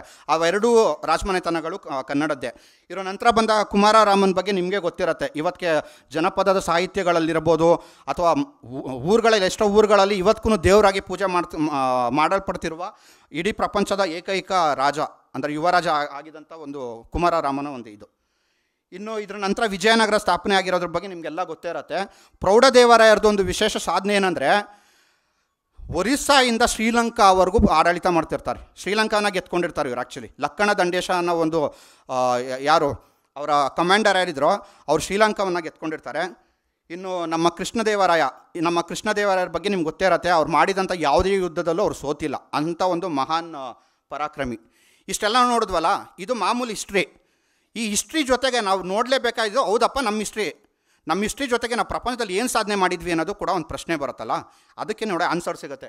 ಕ್ರಿಸ್ತಶಕದ ಆರಂಭದಿಂದ ಇವತ್ತಿನವರೆಗೂ ಪ್ರಪಂಚದ GDP ಯಾವ್ಯಾವ ದೇಶದಲ್ಲಿ ಎಷ್ಟೆಷ್ಟಿತ್ತು ಅನ್ನೋದ್ರ ಬಗ್ಗೆ ಇರುವಂಥ ಮಾಹಿತಿ ಅದರಲ್ಲಿ ನಿಮಗೆ ಗೊತ್ತಾಗ್ತಿದೆ. ನಾನು ತೋರಿಸಿದ್ದ ಆ ಒಂದು ಆರೆಂಜ್ ಲೈನ್ ಇದೆ, ಅದು ಭಾರತ GDP ಚೈನಾಗಿಂತ ಜಾಸ್ತಿ ಇತ್ತು. ಮತ್ತು ಪ್ರಪಂಚದ 36% GDP, ಇಡೀ ಪ್ರಪಂಚದ 36% GDP ಎಲ್ಲಿತ್ತು ಅಂದರೆ ಭಾರತದಲ್ಲಿತ್ತು ಅಂತಾರೆ. ಒಪ್ಕೋತೀರಾ? ಇವಾಗ ಯೋಚನೆ ಮಾಡೋಣ, ಭಾರತದಲ್ಲಿತ್ತು, ನಾನು ಒಪ್ಕೋತೀನಿ. ಯಾರ ಬಳಿ ಇತ್ತು? ನಾವೇನಾಗಿದ್ವಿ ಹಂಗಾರೆ ಅರ್ಥ? ಇಡೀ ಪ್ರಪಂಚದಲ್ಲಿ ಆಗರ್ಭ ಶ್ರೀಮಂತರಾಗಿದ್ವಿ 1200 ವರ್ಷ. ಆ ರೆಕಾರ್ಡನ್ನು ಪ್ರಪಂಚದ ಯಾರೂ ಬ್ರೇಕ್ ಮಾಡೋಕ್ಕಾಗಲ್ಲ. ಅಂಥ ರೆಕಾರ್ಡು ನಾವು ಮಾಡಿರೋಂಥದ್ದು. ಇದಕ್ಕೆ ಉದಾಹರಣೆಯಾಗಿ ನೋಡಿ, ಇಲ್ಲಿ ನೀವು ನೋಡ್ಬೋದು. ಇದು ಕದಂಬರ ಆಡಳಿತ ಮತ್ತು ಗಂಗರ ಆಡಳಿತದಲ್ಲಿ ಇದ್ದಂಥ ಒಂದು ಭಾರತದ ಮ್ಯಾಪು. ಇದು ನಮ್ಮ ಬಾದಾಮಿ ಚಾಲುಕ್ಯರ ಸಂದರ್ಭದ ಮ್ಯಾಪು ಮತ್ತು GDPಯನ್ನು ನೀವು ನೋಡ್ಕೋಬೋದು. ಇದು ನಮ್ಮ ರಾಷ್ಟ್ರಕೂಟರ ಕಾಲದ ಮ್ಯಾಪು ಮತ್ತು ಕಲ್ಯಾಣದ ಚಾಲುಕ್ಯರ ಮ್ಯಾಪು ಮತ್ತು ಹೊಯ್ಸಳ ಸೇವಣರು ಇದ್ದಂಥ ಕಾಲದ ಮ್ಯಾಪ್ ಇವೆರಡು. ಮತ್ತು ಇದು ವಿಜಯನಗರದ ಮ್ಯಾಪು. ಸೊ ಇಲ್ಲಿ ಒಂದು ಅದು ಕೂಡಿದೆಯಲ್ಲ, ಚೈನಾ ಮತ್ತು ಭಾರತ ಕೂಡಿದೆಯಲ್ಲ ಆ ಜಾಗ, ಅದು ಯಾವ ಜಾಗ ಅಂದರೆ ತಾಳಿಕೋಟೆಯ ಜಾಗ. ಅದು ತಾಳಿಕೋಟೆನಲ್ಲಿ ನಮ್ಮ ವಿಜಯನಗರ ಸಾಮ್ರಾಜ್ಯ ಕುಸ್ತೋಗತ್ತಲ್ಲ, ಅವತ್ತಿಗೆ ಭಾರತವು ಕುಸ್ತೋಗಿದೆ. ಅಲ್ಲಿಂದ ಎಲ್ಲಿವರೆಗೂ ಕನ್ನಡಿಗರು ಪ್ರಬಲವಾಗಿದ್ವೋ ಅಲ್ಲಿವರೆಗೆ ಈ ಭಾರತ ಇದ್ದಿದ್ದು. ಅಂದರೆ ಅಷ್ಟೊಂದು ಶ್ರೇಷ್ಠವಾಗಿತ್ತು, ಹಂಗೆ ಹಿಂಗೆ ಅಂತ ನಾವು ಹೇಳ್ತೀವಲ್ಲ, ಆ ಶ್ರೇಷ್ಠತೆಗೆ ಯಾರು ಕಾರಣ? ನಾವು ಕಾರಣ. ಇನ್ನು ಇಷ್ಟೆಲ್ಲ ಒಂದು ಇದ್ದಿದ್ದಾಗ, ನಮ್ಮ ಹತ್ರ ದುಡ್ಡಿದ್ದಾಗ ಅಥವಾ ನಮ್ಮ ಹತ್ರ ಶ್ರೀಮಂತಿಕೆ ಇದ್ದಾಗ ಮನುಷ್ಯನ ಒಂದು ಸ್ವಭಾವ ಏನು ಅಂದರೆ, ಅವನು ಹೊಸ್ದಾಗೇನೋ ಕನ್ಸ್ಟ್ರಕ್ಷನ್ ಫೀಲ್ಡ್ಗಳಲ್ಲಿ ಮಾಡ್ತಿರ್ತಾನೆ. ಅದನ್ನು ಇವತ್ತು ನೋಡ್ಬೋದು. ಎಂತೆಂಥ ಮೆಟ್ರೋ ಕನ್ಸ್ಟ್ರಕ್ಷನ್ಗಳು ನಡೀತಿದೆ, ಎಂತೆಂಥದ್ದು ಸೇತುವೆ ಕನ್ಸ್ಟ್ರಕ್ಷನ್ಗಳು ನಡೀತಿದೆ. ಈ ಥರ ಸಾಕಷ್ಟು ಕನ್ಸ್ಟ್ರಕ್ಷನ್ ಆ್ಯಕ್ಟಿವಿಟಿ ನಡೀತಾ ಇರುತ್ತೆ. ನಾವು ಆ ಕಾಲದಲ್ಲಿ ಏನಾದರೂ ಪ್ರಪಂಚದಲ್ಲಿ ಮಾಡಿರುವಂಥ ಅತಿ ಉತ್ಕೃಷ್ಟವಾದ ಒಂದು ಆರ್ಕಿಟೆಕ್ಚರ್ ವಂಡರ್ಗಳು ಎಲ್ಲಿತ್ತು ಅಂದರೆ ಅದೆಲ್ಲ ಕನ್ನಡದವ್ರು ಮಾಡಿದ್ದೆ. ಫಾರ್ ಎಕ್ಸಾಂಪಲ್, ನಿಮಗೆ ಮೊದಲನೇ ಚಿತ್ರ ಅಜಂತದ ಕೆಲವು ಗುಹೆಗಳನ್ನು ಬಾದಾಮಿ ಚಾಲುಕ್ಯರು ಕಟ್ಟಿರುವಂಥದ್ದು. ಅದರ ಪಕ್ಕ ಇರೋವಂಥದ್ದು ಬಂದು ನಿಮಗೆ ಎಲ್ಲೋರದ ಕೈಲಾಸ ಗುಡಿ. ಇದು ಪ್ರಪಂಚದ ಏಕಶಿಲೆಯಲ್ಲಿ ನಿರ್ಮಿತವಾಗಿರುವಂತಹ ಅತಿ ದೊಡ್ಡ ಗುಡಿ ಇದು. ಇದನ್ನು ಕಟ್ಟಿದ್ದು ನಮ್ಮ ರಾಷ್ಟ್ರಕೂಟರು. ಇದರ ನಂತರ ನೀವು ಕೆಳಗಡೆ ನೋಡ್ಬೋದು ಪಟ್ಟದಕಲ್ಲು, ಇದು ಕೂಡ ಇವತ್ತಿಗೆ ವಿಶ್ವ ಪಾರಂಪರಿಕ ತಾಣ. ಅದರ ಪಕ್ಕ ಇರೋವಂಥದ್ದು ಬಂದು ಎಲಿಫೆಂಟದ ಗುಹೆಗಳು, ಅದನ್ನು ಕೂಡ ರಾಷ್ಟ್ರಕೂಟರ ಕಾಲದಲ್ಲಿ ಕಟ್ಟಿರುವಂಥದ್ದು. ಇದರ ನಂತರ ನಿಮ್ಗೆ ಆಶ್ಚರ್ಯ ಅನ್ನಿಸ್ಬೋದು, ಮೊದಲನೇ ಇಮೇಜ್ ನೋಡಿದ್ರೆ ಅದು ಮಹಾಬಲಿಪುರಂ ತಮಿಳ್ನಾಡಿನಲ್ಲಿರೋದು. ಇವತ್ತಿಗೂ ಕೂಡ ಅದು ವಿಶ್ವ ಪಾರಂಪರಿಕ ತಾಣ. ಆ ವಿಶ್ವ ಪಾರಂಪರಿಕ ತಾಣದಲ್ಲಿ ಪಲ್ಲವರು ತಮಿಳವ್ರು ಕಟ್ಟಿರೋದು ಬಿಟ್ಟರೆ ನಮ್ಮ ವಿಜಯನಗರದ ಕಟ್ಟಿದವರು ಸಾಕಷ್ಟು ಮಂಟಪಗಳಿದೆ, ಸಾಕಷ್ಟು ರಾಜಗೋಪುರಗಳಿದೆ. ಅದರಲ್ಲಿ ಒಂದು ರಾಜಗೋಪುರ ಇದು. ಸೊ ಆ ವಿಶ್ವ ಪಾರಂಪರಿಕ ತಾಣವನ್ನು ಹುಟ್ಟಾಕುವುದರಲ್ಲಿ ಅಥವಾ ಅದಕ್ಕೆ ಆ ಸ್ಥಾನಮಾನ ಸಿಗೋದ್ರಲ್ಲಿ ಕನ್ನಡಿಗರ ಒಂದು ಇದಿದೆ, ಕೊಡುಗೆ ಇದೆ. ಅದ್ರ ಪಕ್ಕ ನೋಡಿದ್ರೆ ಹಂಪಿ ಬಗ್ಗೆ ನಾನೇನು ಹೇಳೋದೇ ಬೇಕಾಗಿಲ್ಲ, ಸೊ ಎಲ್ಲರಿಗೂ ಗೊತ್ತಿರುತ್ತೆ. ಇನ್ನು ಕೆಳಗಡೆ ನೋಡ್ಬೋದು, ಇದು ನಮ್ಮ ಕೋನಾರ್ಕ್ನ ಸೂರ್ಯ ಮಂದಿರ. ಇದಿರೋದು ಕೂಡ ನಮ್ಮ ಒರಿಸ್ಸಾದಲ್ಲಿ. ಇದನ್ನು ಕೊಟ್ಟಿದ್ದು ಕೂಡ ನಮ್ಮ ಪೂರ್ವದ ಗಂಗರು, ಅಂದರೆ ನಮ್ಮ ತಲಕಾಡಿನ ಗಂಗರ ಒಂದು ಆಫ್ ಶೂಟ್ ಅಂತ ಏನಿತ್ತೋ ಅವ್ರು ಕಟ್ಟಿರೋವಂಥದ್ದು. ಇದ್ರ ನಂತರ ಬಂದು ನೋಡಿದ್ರೆ ಇದು ಗುಜರಾತ್ನಲ್ಲಿರುವಂತಹ ಇದು ರಾಣಿ ಕಿ ವಾವ್ ಅಂತ ಈ ಜಾಗ. ಇದನ್ನ ಕೂಡ ಕಟ್ಟಿದ್ದು ನಮ್ಮ ಸೋಲಂಕಿ ಮನೆತನ ಅಥವಾ ಚಾಲುಕ್ಯರ ಮನೆತನ.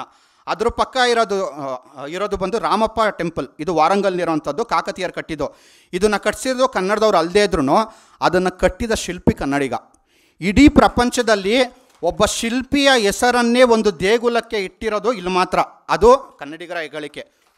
ಇನ್ನು ಅದ್ರ ಕೆಳಗಡೆ ನಮ್ಮ ಬೇಲೂರು, ಹಳೆಬೀಡು ಇವೆಲ್ಲ ನಾವು ನೋಡೇ ಇರ್ತೀವಿ. ಇವೆಲ್ಲ ಈಗ ನಾನೇನು ತೋರಿಸಿದ್ನೋ ಇವೆಲ್ಲ ವಿಶ್ವ ಪಾರಂಪರಿಕ ತಾಣಗಳು. ಭಾರತದಲ್ಲಿ ಸುಮಾರು 35% ವಿಶ್ವ ಪಾರಂಪರಿಕ ತಾಣಗಳಿದೆ. ಎಷ್ಟು? 35 ಸಾಂಸ್ಕೃತಿಕ ವಲಯದಲ್ಲಿ, ಪ್ರಾಕೃತಿಕ ಬಿಟ್ಟರೆ. ಆ 35ರಲ್ಲಿ ನಾನು ಇವಾಗ ತೋರಿಸಿದ್ದು 10 ಇದೆ ಕನ್ನಡದವ್ರು ಕಟ್ಟಿದ್ದು. ಸೊ ಏನು ಅರ್ಥ ಆಗ್ತಿದೆ? ಭಾರತ ಯಾರಿಂದ ಬೆಳಗಿತ್ತು? ಕನ್ನಡಿಗರಿಂದ ಬೆಳಗಿರೋದು ಭಾರತ, ಬೇರೆ ಯಾರಿಂದನೂ ಅಲ್ಲ. ಭಾರತದ ಸಾಂಸ್ಕೃತಿಕ ರಾಯಭಾರಿ. RBI ಅವರು ಇತ್ತೀಚಿನ ನೋಟ್ ಮೇಲೆ ಭಾರತದ ಪ್ರತಿಷ್ಠೆ ಅಂತ ಪ್ರಿಂಟ್ ಮಾಡಿದ್ದಾರೆ ಕೆಲವು ವಿಷಯಗಳನ್ನು.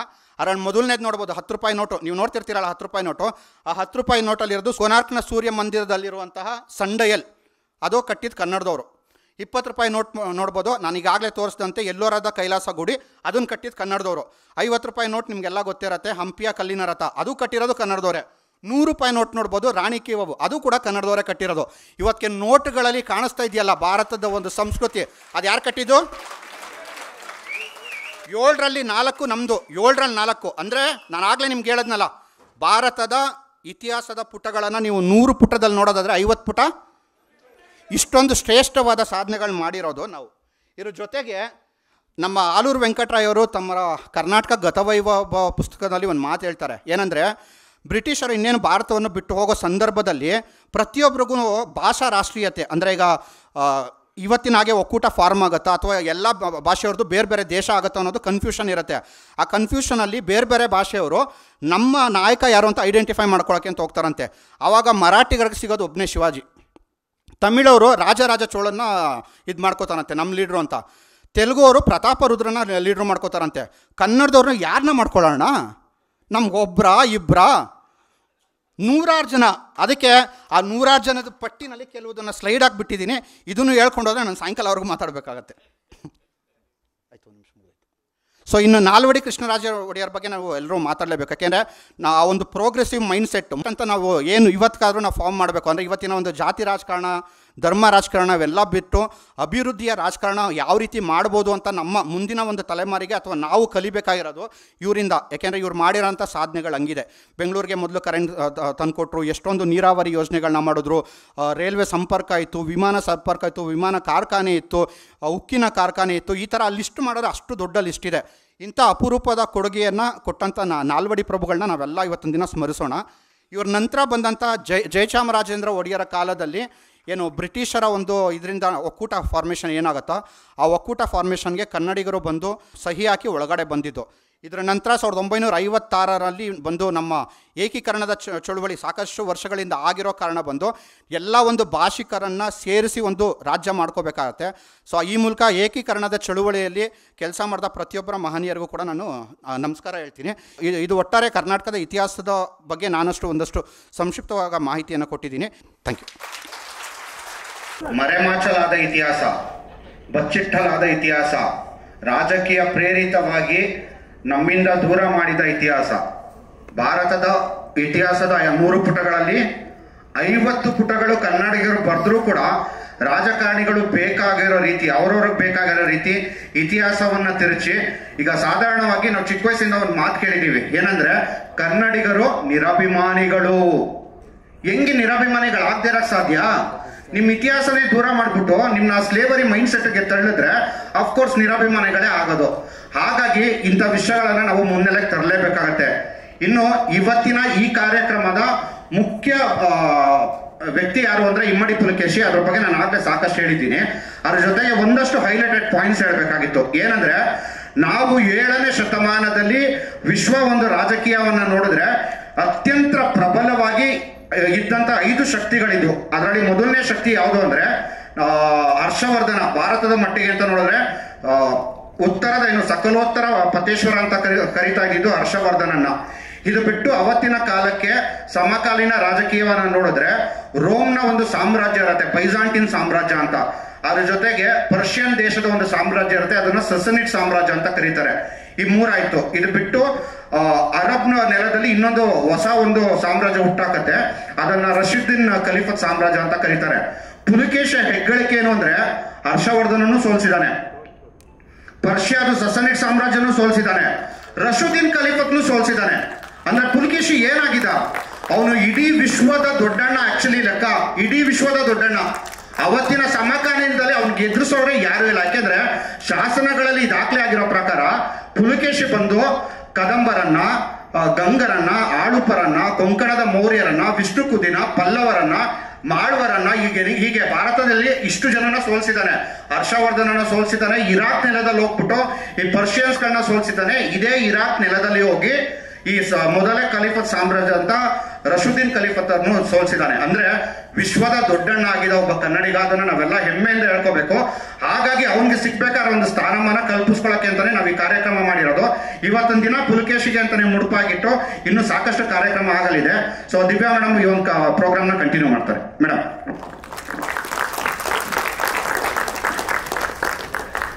ಐದನೇ ಐಕಾನ್ ಹಂಸಲೇಖ ಅವರನ್ನ ವೇದಿಕೆಗೆ ಬರಮಾಡಿಕೊಳ್ಳೋಣ. ಅಂತೆಯೇ ಇಮ್ಮಡಿ ಪುಲಕೇಶಿ ಅವರ ಹೆಸರಲ್ಲಿ ಪ್ರಶಸ್ತಿ ಪ್ರದಾನವನ್ನ ಮಾಡಲಾಗತ್ತೆ. ಅದರ ಜೊತೆಗೆ ನಾವೆಲ್ಲರೂ ಕಾಯ್ತಿರುವಂತಹ ಡಾಕ್ಟರ್ ವಿ ನಾಗೇಂದ್ರ ಪ್ರಸಾದ್ ಅವರು ರಚಿಸಿ ಸಂಗೀತ ನಿರ್ದೇಶನ ಮಾಡಿರುವಂತಹ ಇಮ್ಮಡಿ ಪುಲಕೇಶಿ ಅವರ ಒಂದು ಗೀತೆ ಇವತ್ತು ಲೋಕಾರ್ಪಣೆ ಆಗ್ತಾ ಇದೆ. ದಯಮಾಡಿ ನಮ್ಮ ಹಂಸಲೇಖ ಸರ್ ಅವರ ಆದಿಯಾಗಿ ವೇದಿಕೆಯಲ್ಲಿ ಇರುವಂತವ್ರು ಎಲ್ಲರೂ ಕೂಡಿ ದೀಪ ಬೆಳಗಿಸೋ ಮೂಲಕ ಈ ಕಾರ್ಯಕ್ರಮಕ್ಕೆ ಚಾಲನೆಯನ್ನ ನೀಡಬೇಕಾಗಿ ಸವಿನಯ ಪ್ರಾರ್ಥನೆಯನ್ನ ಮಾಡಿಕೊಳ್ತಾ ಇದ್ದೇನೆ.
ಜೈಕಾರವನ್ನ ಹಾಕೋದು ಜೊತೆಗೆ ನಾವು ಇಮ್ಮಡಿ ಪುಲಕೇಶಿಯ ಇತಿಹಾಸವನ್ನ ಪ್ರತಿಯೊಬ್ಬ ಕನ್ನಡಿಗನಿಗೆ, ಕನ್ನಡ ಬಾರದೇ ಇರೋನಿಗೂ ಕೂಡ ತೋರಿಸಿ ಹೇಳೋಣ, ಇದು ಕನ್ನಡಿಗರ ತಾಕತ್ತು ಅಂತ. ದಯಮಾಡಿ ಹಂಸಲೇಖ ಸರ್ ಅವರು ಬಂದು ನಲ್ನುಡಿಗಳಿಂದ ಡಾಕ್ಟರ್ ವಿ ನಾಗೇಂದ್ರ ಪ್ರಸಾದ್ ಅವರು ಬರೆದಿರುವಂತಹ ಗೀತೆಯನ್ನ ಲೋಕಾರ್ಪಣೆಗೊಳಿಸಬೇಕು ನಿಮ್ಮ ಶುಭ ನುಡಿಯ ಮುಖೇನ ಅಂತ ಕೋರ್ತಾ ಇದ್ದೇನೆ. ಎಲ್ರಿಗೂ ನಮಸ್ಕಾರ. ಎಲ್ಲರಿಗೂ ರಾಜ್ಯೋತ್ಸವದ ಶುಭಾಶಯಗಳು. ಇಲ್ಲಿ ನಾವು ಒಂದು ಪ್ರತಿಜ್ಞೆಯನ್ನು ಮಾಡಿ ಒಂದು ವಾಕ್ಯವನ್ನ ನಮಗೆ ನಾವೇ ಅರ್ಪಿಸಿಕೊಳ್ಳೋಣ. ಏನು ಅಂದ್ರೆ, ಕನ್ನಡಿಗರು ಮಹಾಭಿಮಾನಿಗಳು. ಕನ್ನಡಿಗರು ಮಹಾಭಿಮಾನಿಗಳು. ಮೊದಲು ಹೇಳಿತ್ತು ಕನ್ನಡಿಗರು ನಿರಾಭಿಮಾನಿಗಳು ಅಂತಿತ್ತು, ಅದನ್ನು ಅಳಿಸಾಕೋಣ. ಕನ್ನಡಿಗರು ಮಹಾಭಿಮಾನಿಗಳು. ನಮಗೆ ಕನ್ನಡದ ಬಗ್ಗೆ ಅಂಧಶ್ರದ್ಧೆ ಇದೆ, ಕುರುಡು ನಂಬಿಕೆ ಇದೆ, ಅತೀವವಾದ ದುಡುಕಿದೆ. ಕನ್ನಡ ಅಂದರೆ ನಾವು ದುಡುಕ್ತೀವಿ, ಇನ್ಮೇಲೆ ಅದು ಮಹಾಭಿಮಾನಿಗಳ ಕೆಲಸ. ಈ ದಿವಸ ನನ್ನ ವರ್ತಮಾನ ಮತ್ತು ಭವಿಷ್ಯ, ಇದರ ಹೆಸರು ವರ್ತಮಾನದ ಕವಿ ಮತ್ತು ಭವಿಷ್ಯದ ಕವಿ ಡಾಕ್ಟರ್ ನಾಗೇಂದ್ರ ಪ್ರಸಾದ್. ಆತ ಈ ಕರ್ನಾಟಕ ಬಲ ಅನ್ನುವ ಈ ತಂಡಕ್ಕಾಗಿ ಒಂದು ಕನ್ನಡದ ವೈಭವದ ಹಾಡನ್ನು ಬರೆದಿದ್ದಾನೆ. ಜೊತೆಯಲ್ಲಿ ಸಂಗೀತವನ್ನು ಕೂಡ ಸಂಯೋಜಿಸಿದ್ದಾನೆ. ಅದೇ ಅದ್ಭುತ. ಆ ಸುಂದರ ಗೀತೆಯನ್ನ, ಆ ಮಹಾಭಿಮಾನದ ಆ ಹಾಡನ್ನ ಈಗ ನಾನು ಲೋಕಕ್ಕೆ ಸಮರ್ಪಿಸ್ತಾ ಇದ್ದೀನಿ. ದಯಮಾಡಿ ಸ್ವೀಕರಿಸಿ. ಗಗನ ಗಾಳಿಯಲ್ಲಿ ಜಿಗಿದು ಜೀವಿಸಲಿ ಚಲುವ ಕನ್ನಡದ ಬಾವುಟ ಎನ್ನುವ ಸಾಲುಗಳ ಮುಖೇನವೇ ನೀವು ಕನ್ನಡತನವನ್ನ ಬಡಿದೆಚ್ಚರಿಸಿದ್ದೀರಾ. ಈಗ ನೀವೆಲ್ಲ ನೋಡೋದಕ್ಕೆ ಸಿದ್ಧರಾಗಿದ್ದೀರಾ? ನಮ್ಮ ಕಲ್ಪನೆಗೂ ಮೀರಿದಂತಹ ಒಂದು ಅದ್ಭುತವಾದ ಗೀತೆ ನಿಮಗಿದು ಅರ್ಪಣೆ. ದಯಮಾಡಿ ಪ್ಲೇ ಮಾಡಿ. ಭಾರತ ಸಾಮ್ರಾಜ್ಯ ಪರಮೇಶ್ವರ ಪರಮ ಭಟ್ಟಾರಕ, ನೌಕಾಪಡೆಯ ಪಿತಾಮಹ, ಸುವಿಶಾಲ ಕರುನಾಡ ಕೀರ್ತಿ ಪ್ರಚಂಡ, ಕನ್ನಡ ಕುಲತಿಲಕ ಶ್ರೀ ಪೃಥ್ವಿ ವಲ್ಲಭ, ಜಲಪಡೆಯ ರಣಪಡೆಯ ರಾಜರಾಜೇಶ್ವರ, ಸತ್ಯಾಶ್ರಯ ಶ್ರೀ ಶ್ರೀ ಶ್ರೀ ಇಮ್ಮಡಿ ಪುಲಿಕೇಶಿ ಚಕ್ರೇಶ್ವರ ಬಹುಪರ ಬಹುಪರ ಬಹುಪರ.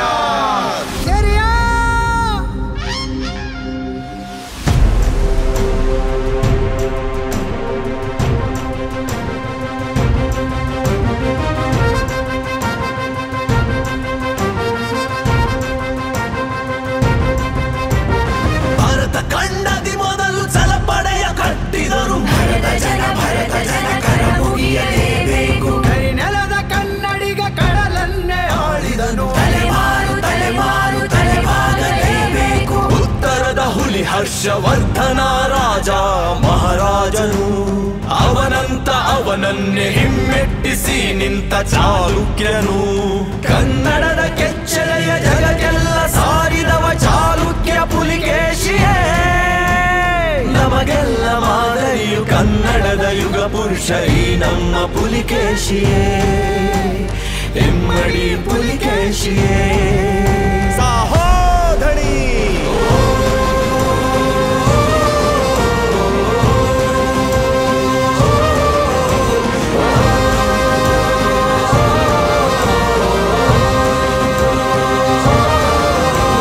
ಹರಬರ ಆಕ್ರಮಣ ತಡೆದ, ಹಿಂದೂ ಸಾಮ್ರಾಜ್ಯ ರಕ್ಷಿಸಿದ, ಕರ್ನಾಟಕ ಬಲಂ ಅಜೇಯಂ.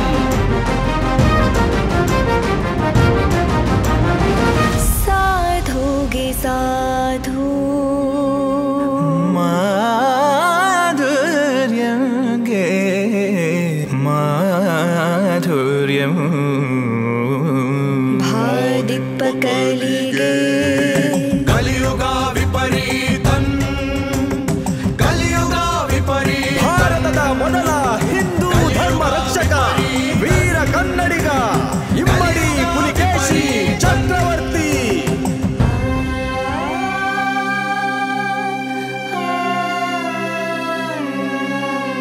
ಕ್ಷಮಿಸಯ್ಯ ಪುಲಿಕೇಶಿಯೇ, ನಮ್ಮದು ಮೊದಲಿಂದ ತಪ್ಪಾಯಿತು. ಬಚ್ಚಿಟ್ಟ ಇತಿಹಾಸವು ಈಗ ಜಗಕ್ಕೆಲ್ಲ ಬೆಳಕಾಯಿತು. ನಿನ್ನಂತಹ ಮಹಾವೀರನ ಮುಚ್ಚಿಟ್ಟರು ಕಪಟ ಜನ.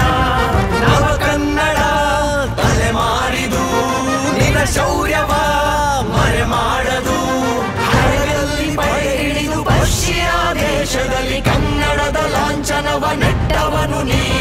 ಪಲ್ಲವರ ಸದೆ ಬಡಿದು ನರ್ಮದೆಯ ಗೆರೆ ಬರೆದು ಉತ್ತರವ ಕೆಕ್ಕ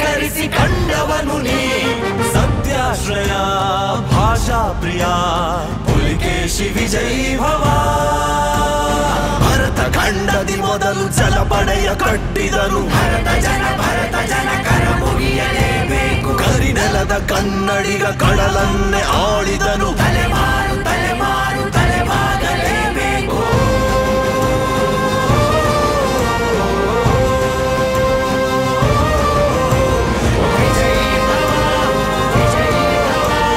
ಪುಲಿಕೇಶಿ ವಿಜಯೀ ಭವ.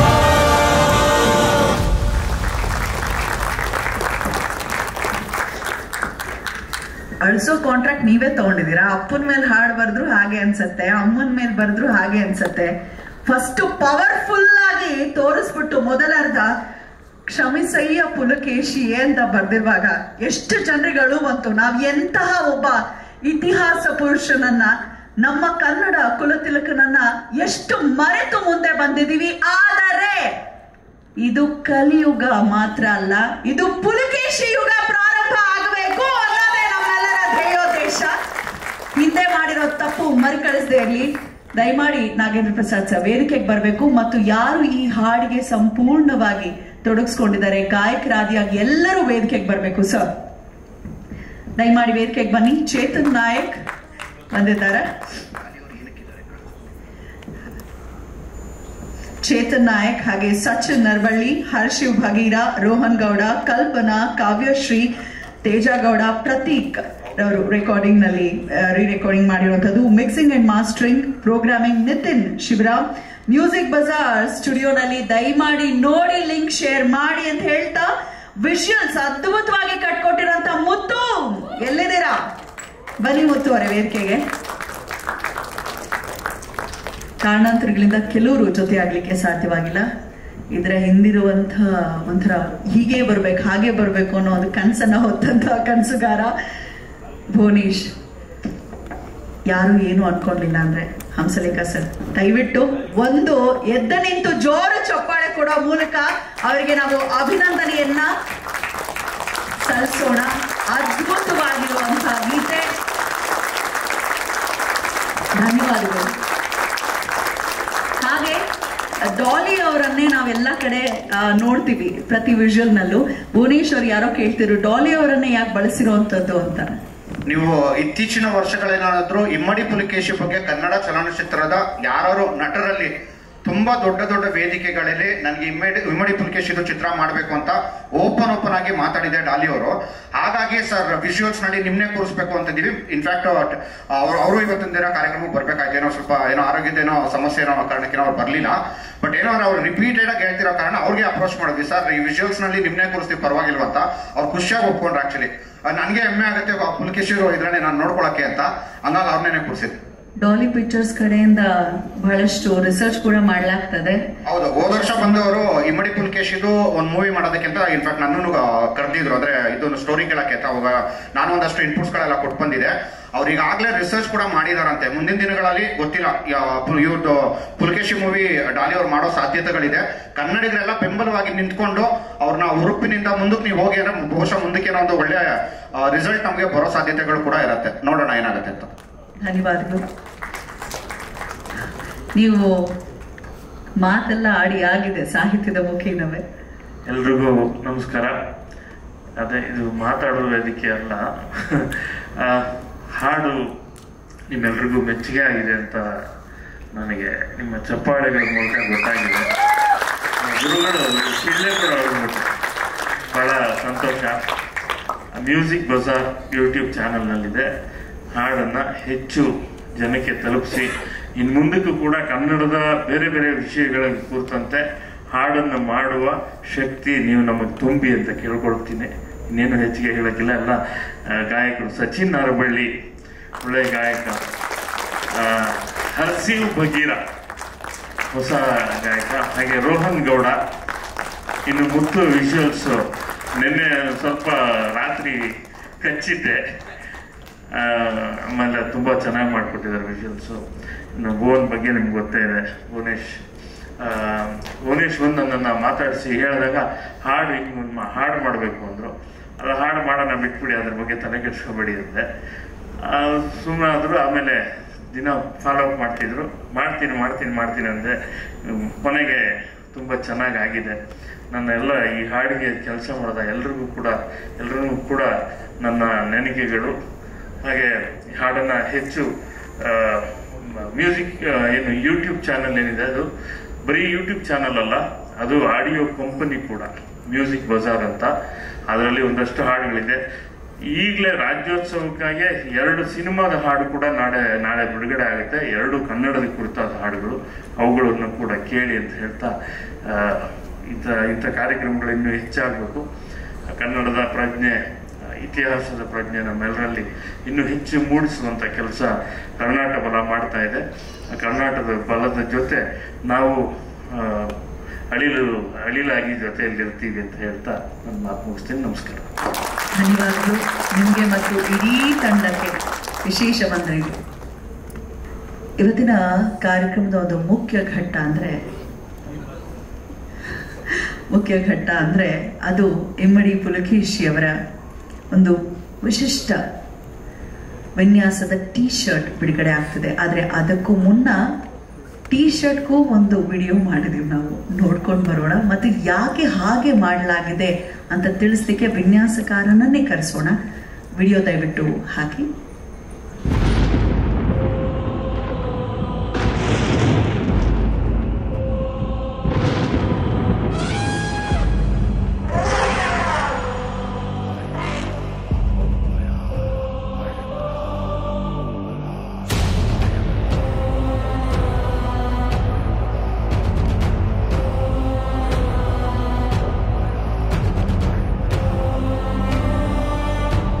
ಸಾಧುಗೆ ಸಾಧು, ಮಾಧುರ್ಯಕ್ಕೆ ಮಾಧುರ್ಯ, ಬಾದಿಪ್ಪ ಕಲಿಗೆ ಕಲಿಯುಗ ವಿಪರೀತ.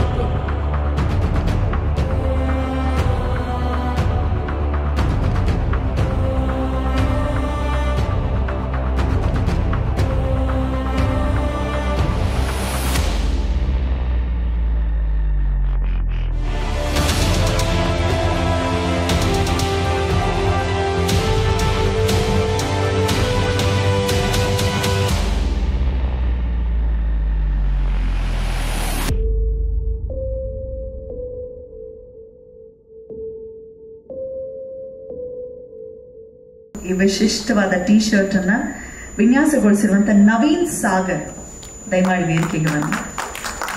ಬಹಳ ಅದ್ಭುತವಾಗಿದೆ. ನಾಳೆ ಬಹಳಷ್ಟು ಜನ ಹಾಕೊಂಡು ರಾರಾಜ್ವಿ ಅಂತಾರೆ. ಸ್ಟಾಲ್ ನಲ್ಲಿ ಲಭ್ಯನೂ ಇದೆ ಟೀ ಶರ್ಟ್, ಯಾರು ಬೇಕಾದ್ರೂ ತೆಗೆದುಕೊಳ್ಬಹುದು. ದಯವಿಟ್ಟು ಸವಿಸ್ತಾರವಾಗಿ ತಿಳಿಸಿ, ಯಾಕೆ ಈ ಪರಿಯಲ್ಲಿ ವಿನ್ಯಾಸ ಮಾಡಿರುವಂತದ್ದು?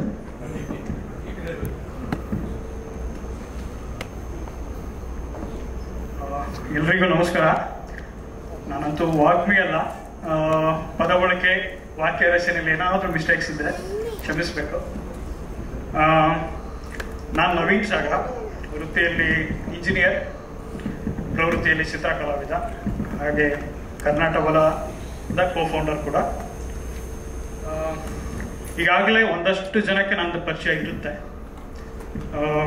ನಮ್ಮ ನಾಲ್ವಡಿ ಮಹಾಪ್ರಭುಗಳ ಡಿಸೈನ್ ಮೂಲಕ ಎಲ್ಲ ಹೆಮ್ಮೆಯಿಂದ ತೊಡ್ಕೊಂಡಿದ್ದೀರಾ. ತುಂಬ ಧನ್ಯವಾದಗಳು. ಈಗ ಈ ವಿನ್ಯಾಸದ ಬಗ್ಗೆ ವಿಶೇಷತೆ ಏನು ಅಂದರೆ, ಕ್ಷಮೆ ಇರಲಿ, ನಾನು ಲೇಸರ್ ಯೂಸೇ ಮಾಡಲೇಬೇಕು. ಕಿರೀಟದ ತುದಿಯಲ್ಲಿ ನೀವು ನೋಡ್ಬೋದು ಶ್ರೀ ಪೃಥ್ವಿ ವಲ್ಲಭ ಮಹಾರಾಜ ಅಂತ ನಮ್ಮ ಪುಲಕೇಶಿ ಅವರಿಗೆ ಇದ್ದ ಒಂದು ಬಿರುದು, ಅದನ್ನು ಅಲ್ಲಿ ಹಾಕಿದ್ದೀನಿ. ಹಾಗೆ ಚಿತ್ರದ ಎಡಭಾಗಕ್ಕೆ ಬಂದರೆ ಇಲ್ಲಿ ನೀವು ಬಾದಾಮಿಯ ಗುಹಾಲಯಗಳನ್ನ ನೋಡ್ಬೋದು. ಹಾಗೆ ನೀವು ಕೆಳಗೆ ಈ ಅರ್ಧ ಮುಖವನ್ನು ನೋಡಿದ್ರೆ ನಮ್ಮ ಪುಲಕೇಶಿಯ ಶಾಂತಿ ಸ್ವರೂಪ ಮಂದಹಾಸವನ್ನು ನೋಡ್ಬೋದು. ಹಾಗೆ ಕಿವಿಯಲ್ಲಿ ಚಾಲುಕ್ಯರ ಕಾಲದ ನಾಣ್ಯದ ಒಂದು ಭಾಗನ ಹಾಕಿದ್ದೀನಿ. ಇನ್ನು ಈ ಸರದಲ್ಲಿ ನೋಡಿದ್ರೆ ಇಲ್ಲಿ ಪರ್ಷಿಯನ್ಸ್ ಆಗಲಿ ವಿದೇಶಿಗರಾಗಲಿ ನಮ್ಮ ಪುಲಕೇಶಿಯನ್ನ ಕಪ್ಪ ಕೊಡೋದು, ಅವ್ರನ್ನ ಒಲಿಸ್ಕೊಳ್ಳೋಕ್ಕೆ ಪ್ರಯತ್ನ ಪಡ್ತಾ ಇದ್ದಾರೆ, ಪೂಜಾ ಭಂಗಿಯಲ್ಲಿದ್ದಾರೆ.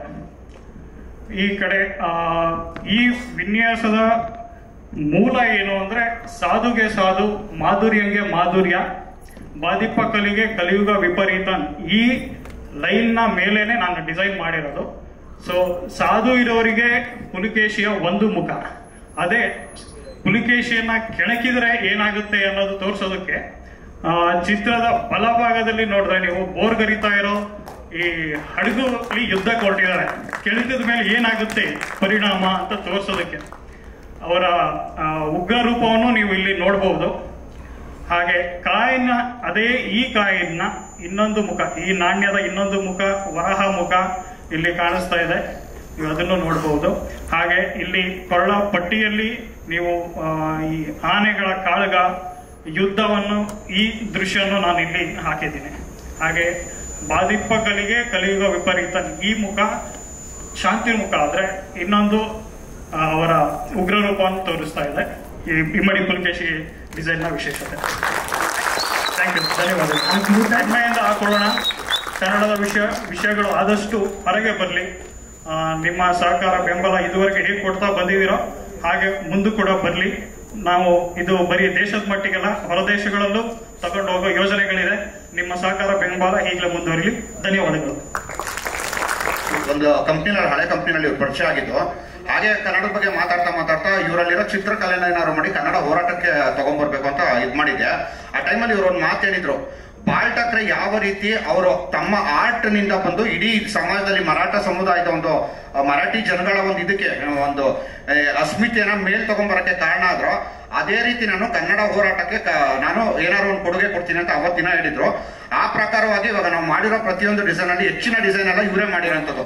ನಮ್ಮ ತಲೆನಲ್ಲಿ ಏನೋ ಒಂದು ವಿಷಯ ಇರುತ್ತೆ, ಅದನ್ನ ಹೇಳೋರು ಅವ್ರು ಔಟ್ಪುಟ್ ಆಗಿ ತಗೊಂಡ್ಬರ್ತಾರೆ. ಹಾಗಾಗಿ ಒಂದು ಅದ್ಭುತವಾದ ವಿನ್ಯಾಸಗಾರ ನಮ್ಮ ಜೊತೆ ನಮಗೂ ತುಂಬಾನೇ ಧನ್ಯವಾದಗಳು. ದಯಮಾಡಿ ಇಬ್ರು ಇಲ್ಲೇ ನಿಲ್ಬೇಕು. ಈಗ ಟೀ ಶರ್ಟ್ ಅನ್ನ ಅನಾವರಣಗೊಳಿಸಲಿಕ್ಕೆ ವಸಿಷ್ಠ ಸಿಂಹ ಅವರನ್ನ ನಾನು ವೇದಿಕೆಗೆ ಬರಮಾಡ್ಕೊಳ್ತಾ ಇದ್ದೇನೆ. ಹಾಗೆ ಪೂಜಾ ಗಾಂಧಿ ಮೇಡಮ್ ದಯಮಾಡಿ ವೇದಿಕೆಗೆ ಬರಬೇಕು. ಶ್ರೀನಿ ಅವರು ಕೂಡ ದಯವಿಟ್ಟು ವೇದಿಕೆಗೆ ಬರಬೇಕು. ಇಷ್ಟು ಅದ್ಭುತವಾಗಿ ಇಮ್ಮಡಿ ಪುಲಿಕೇಶಿಯನ್ನ ಚಿತ್ರಿಸಲಾಗಿದೆ. ಲೈಟ್ಸ್ ಆನ್ ಮಾಡಿ.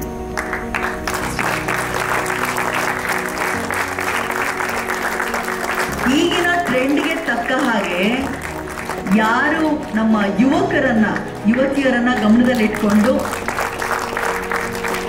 ತಯಾರಿ ಮಾಡಿರುವಂತಹ ಟೀ ಶರ್ಟ್ ಎಲ್ಲರಿಗೂ ಖಂಡಿತ ಇಷ್ಟವಾಗತ್ತೆ. ದಯಮಾಡಿ ಬರಬೇಕು ನಮ್ಮ ಮಾಡೆಲ್ಸ್ ಈಗ ಸ್ಟೇಜಲ್ಲಿ ಈಗಾಗಲೇ ಧರಿಸ್ಕೊಂಡಿದ್ದಾರೆ ಎಲ್ಲರೂ ನಮ್ಮ ಕರ್ನಾಟಕದ ತಂಡದವರು.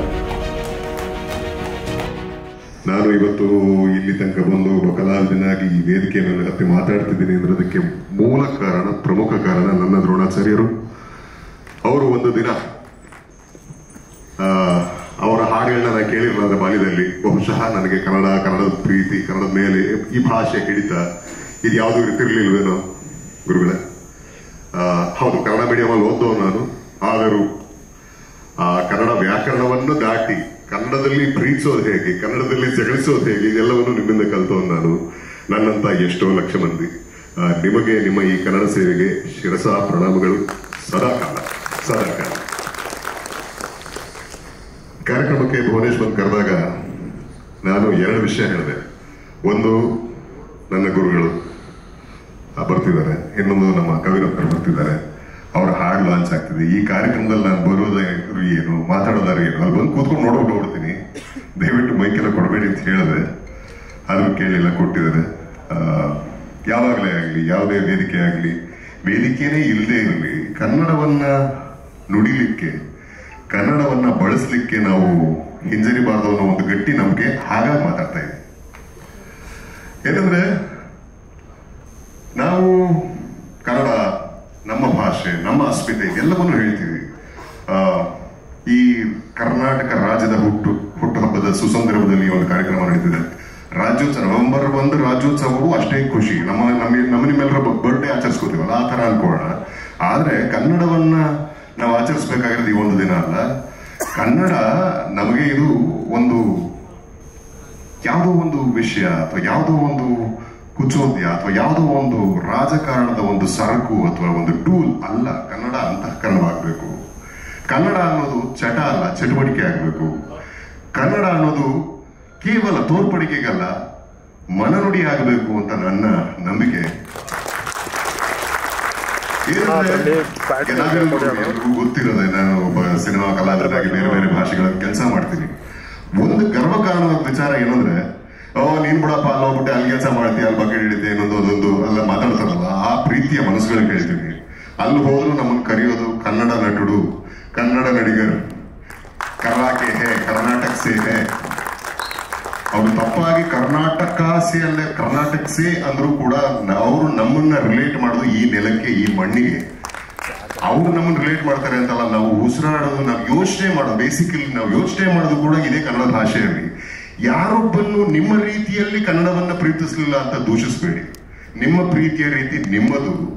ನಿಮ್ಮ ತಂದೆ ತಾಯಿಯನ್ನ, ನಿಮ್ಮ ಹೆಂಡತಿಯನ್ನ, ಪ್ರೇಯಸಿಯನ್ನ ನೀವು ಪ್ರೀತಿಸೋ ರೀತಿ ನನ್ನ ತಂದೆ ತಾಯಿಯನ್ನ, ನನ್ನ ಹೆಂಡತಿಯನ್ನ ನಾನು ಪ್ರೀತಿಸಲ್ಲ. ಪ್ರತಿಯೊಬ್ಬನ ಪ್ರೀತಿ ಬೇರೆ ಬೇರೆ ರೀತಿ, ಪ್ರೀತಿಯೇ ಬೇರೆ ಬೇರೆ ರೀತಿ ಗುರುಗಳೇ. ಹಾಗಿರ್ಬೇಕಾದ್ರೆ ಇದೇ ಸರಿ ಇದೇ ತಪ್ಪು ಅಂತ ಜಾಡ್ಯಕ್ಕೆ ಮೌಢ್ಯಕ್ಕೆ ಸಿಲುಕಿಸಿ ಕನ್ನಡಿಗರನ್ನ, ಕನ್ನಡ ಅಭಿಮಾನ ತೋರಿಸ್ಕೊಳ್ಳೋದ್ರಿಂದನೂ ದಯವಿಟ್ಟು ತಡೆಯಕ್ಕೆ ಹೋಗ್ಬೇಡಿ. ಅವ್ರು ಯಾವ ಥರದಲ್ಲಾರು ಕನ್ನಡ ಪ್ರೀತಿ ತೋರಿಸ್ಲಿ, ಸ್ವಾಗತಿಸಿ. ನಾವು ಯಾರಿಗೂ ಹಣೆಪಟ್ಟಿ ಕೊಟ್ಟೋದಲ್ಲ, ನೀನ್ ಕನ್ನಡಿಗ ಅಂತ. ನಾನ್ ಕನ್ನಡಿಗ ಅಂತ ಹೇಳ್ಕೊಂಡು ತಿರುಗಿದ್ರೆ ಸಾಕು, ನಾನ್ ಕನ್ನಡಿಗ ಅಂತ ಬದುಕಿದ್ರೆ ಸಾಕು, ನನ್ನ ಭಾಷೆಯನ್ನ ನಾನು ಬಳಸಿದ್ರೆ ಸಾಕು. ಹೇರಣೆ ಸಲ್ಲ, ಹೇರಣೆ ವರ್ಜ್ಯ. ಯಾರೋ ಬಂದು ಹೇರ್ತಾರೆ ಅಂತ ನಾವು ಕಂಪ್ಲೇಂಟ್ ಮಾಡೋರು ಇವತ್ತು ಪುಲಿಕೇಶಿ ಈ ಗೀತೆಯನ್ನು ಕೇಳಿದಾಗ ಕಣ್ಣಲ್ಲಿ ನೀರು ತುಂಬುವಂತ ಕವಿರುತ್ತಾರೆ.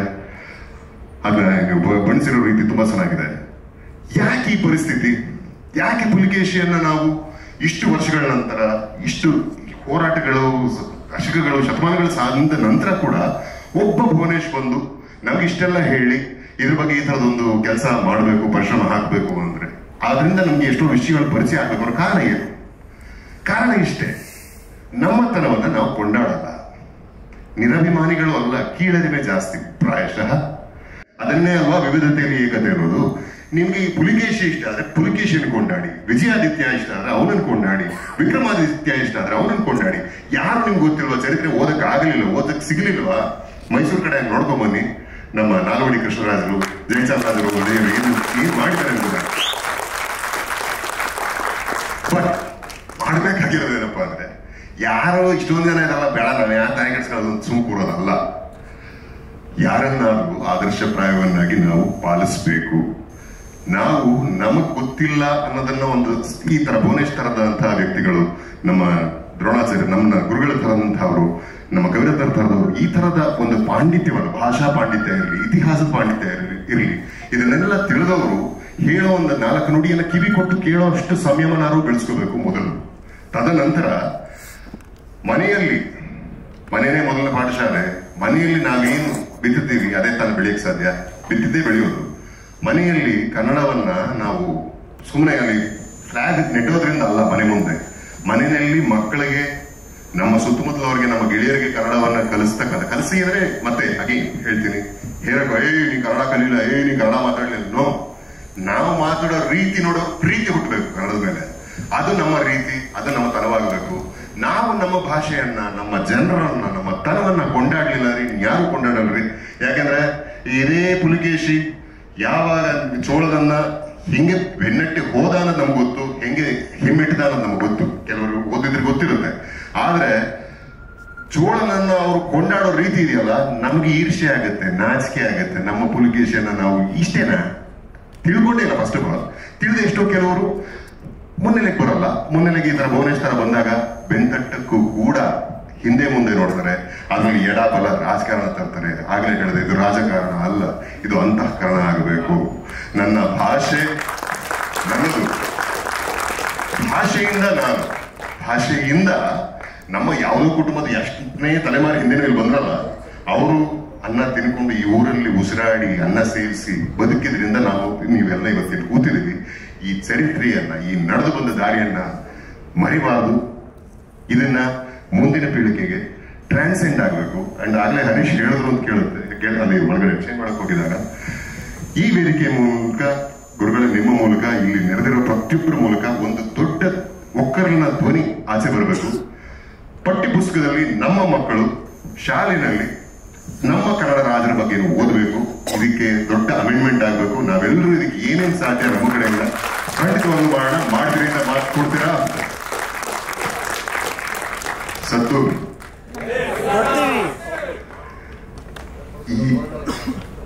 ಈ ಸತ್ತು ಡೆಲ್ಲಿ ತನಕ ಮಾಡಬೇಕು.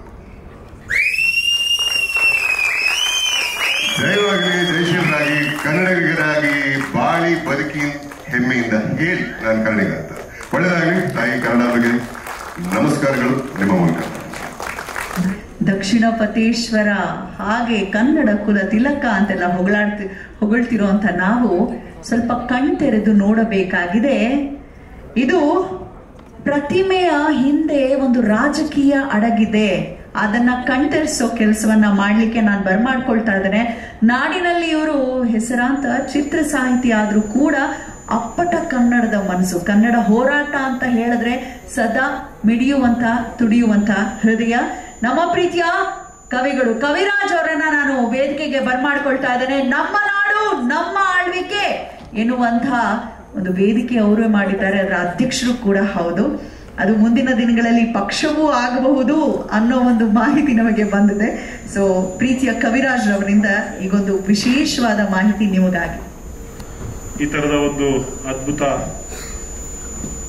ಪರಿಕಲ್ಪನೆಯ ಕಾರ್ಯಕ್ರಮವನ್ನು ಆಯೋಜಿಸಿದ್ದಕ್ಕೆ ನಮ್ಮ ಭುವನೇಶ್ ಅವರಿಗೆ ಮತ್ತು ಅವರ ಕರ್ನಾಟಕ ಬಲ ಬಳಗಕ್ಕೆ ನನ್ನ ಕಡೆಯಿಂದ ಮತ್ತು ಎಲ್ಲರ ಕಡೆಯಿಂದ ಧನ್ಯವಾದ ಮತ್ತು ಅಭಿನಂದನೆಗಳು.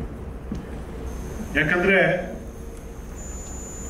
ನಂದಾಯ್ತು, ನನ್ನ ಮನೆ ಆಯ್ತು, ನನ್ನ ಫ್ಯಾಮಿಲಿ ಆಯ್ತು ಅಂತ ಇರುವ ಹೊತ್ತಿನಲ್ಲಿ ತಮ್ಮ ಸಮಯ ದುಡಿಮೆ ಎಲ್ಲವನ್ನು ವ್ಯಯಿಸಿ ಕನ್ನಡಕ್ಕಾಗಿ ಇಷ್ಟೊಂದು ದುಡಿತಿರೋ ನೋಡಿ. ಇವತ್ತು ಹುಷಾರಿಲ್ಲದಿದ್ರು ಬಂದು ನಿಂತಿದ್ದಾರೆ. ಅವರು ನಮ್ಮ ನಾಡು ನಮ್ಮ ಆಳ್ವಿಕೆ ಬಳಗದ ಅತ್ಯಂತ ಕ್ರಿಯಾಶೀಲ ಸದಸ್ಯ ಅಂತ ಹೇಳ್ಕೊಳ್ಳಕ್ಕೆ ಹೆಮ್ಮೆ ಆಗುತ್ತೆ. ಭುವನೇಶ್ ಅವರು ನಮಗೆ ಕೇಳ್ಕೊಂಡಿದ್ದು ಈ ಪ್ರತಿಮೆ ರಾಜಕೀಯದ ಬಗ್ಗೆ ಒಂದಷ್ಟು ಬೆಳಕು ಚೆಲ್ಲಬೇಕು ಅಂತ. ನೀವೆಲ್ಲ ಒಂದು ಜಾಹೀರಾತು ನೋಡಿರ್ತೀರಾ ಟಿವಿಯಲ್ಲಿ,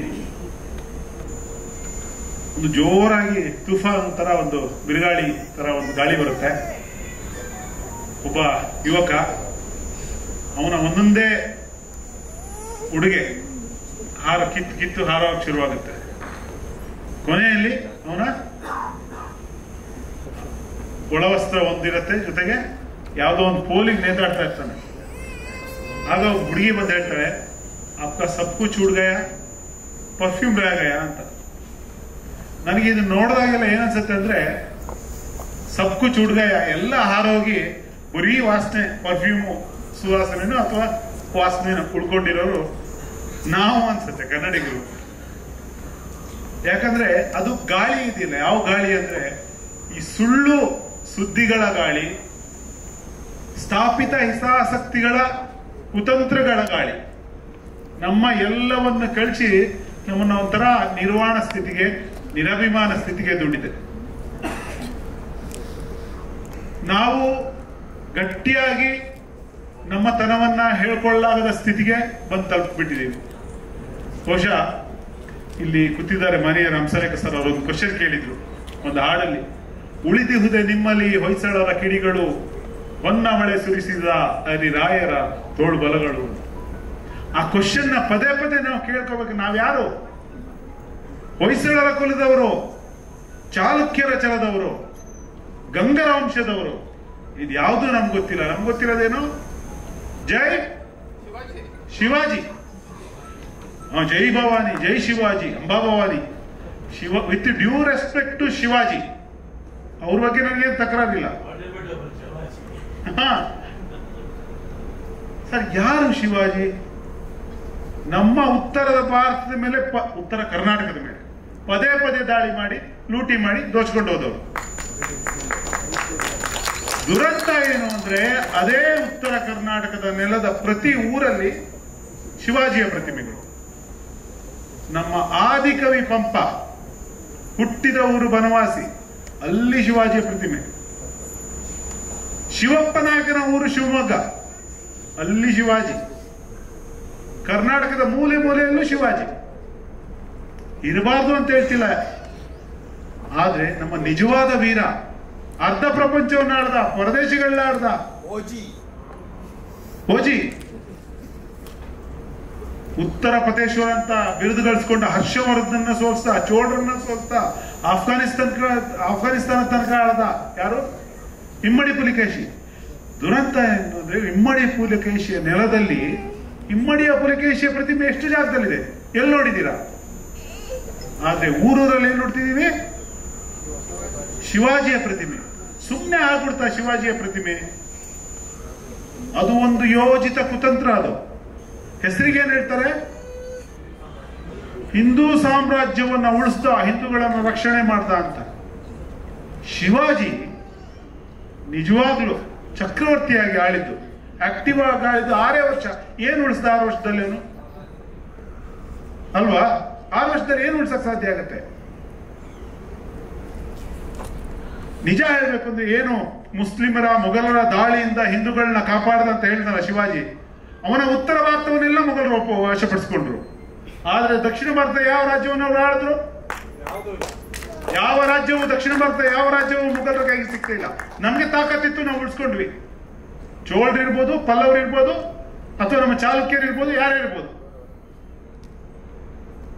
ತಮಿಳುನಾಡು ಉಳಿಸ್ಕೊಂಡ್ರು, ಆಂಧ್ರ ಉಳಿಸ್ಕೊಂಡ್ರು, ಇನ್ನು ನಮ್ಮ ಕರ್ನಾಟಕದವ್ರು ಉಳಿಸ್ಕೊಂಡ್ವಿ. ನಾವು ಮೊಘಲರಿಗೆ ಬರೋಕೆ ಬಿಟ್ಟಿಲ್ಲ. ನಾವು ನಮ್ಮನ್ನು ಅವ್ರೇನ್ ಕಾಪಾಡೋದು? ಶಿವಾಜಿಯ ಮಗ ರಾಜಾರಾಮನಿಗೆ ಆಶ್ರಯ ಕೊಟ್ಟಿದ್ಯಾರು? ಕೆಳದಿ ಚೆನ್ನಮ್ಮ. ಏನ್ ಮಾಡಿದ್ಲು? ಔರಂಗಜೇಬ್ ದಾಳಿ ಮಾಡ್ದ, ನಿಂತು ಹೋರಾಡಿದ್ಲು. ಯಾರಿಗಾಗಿ?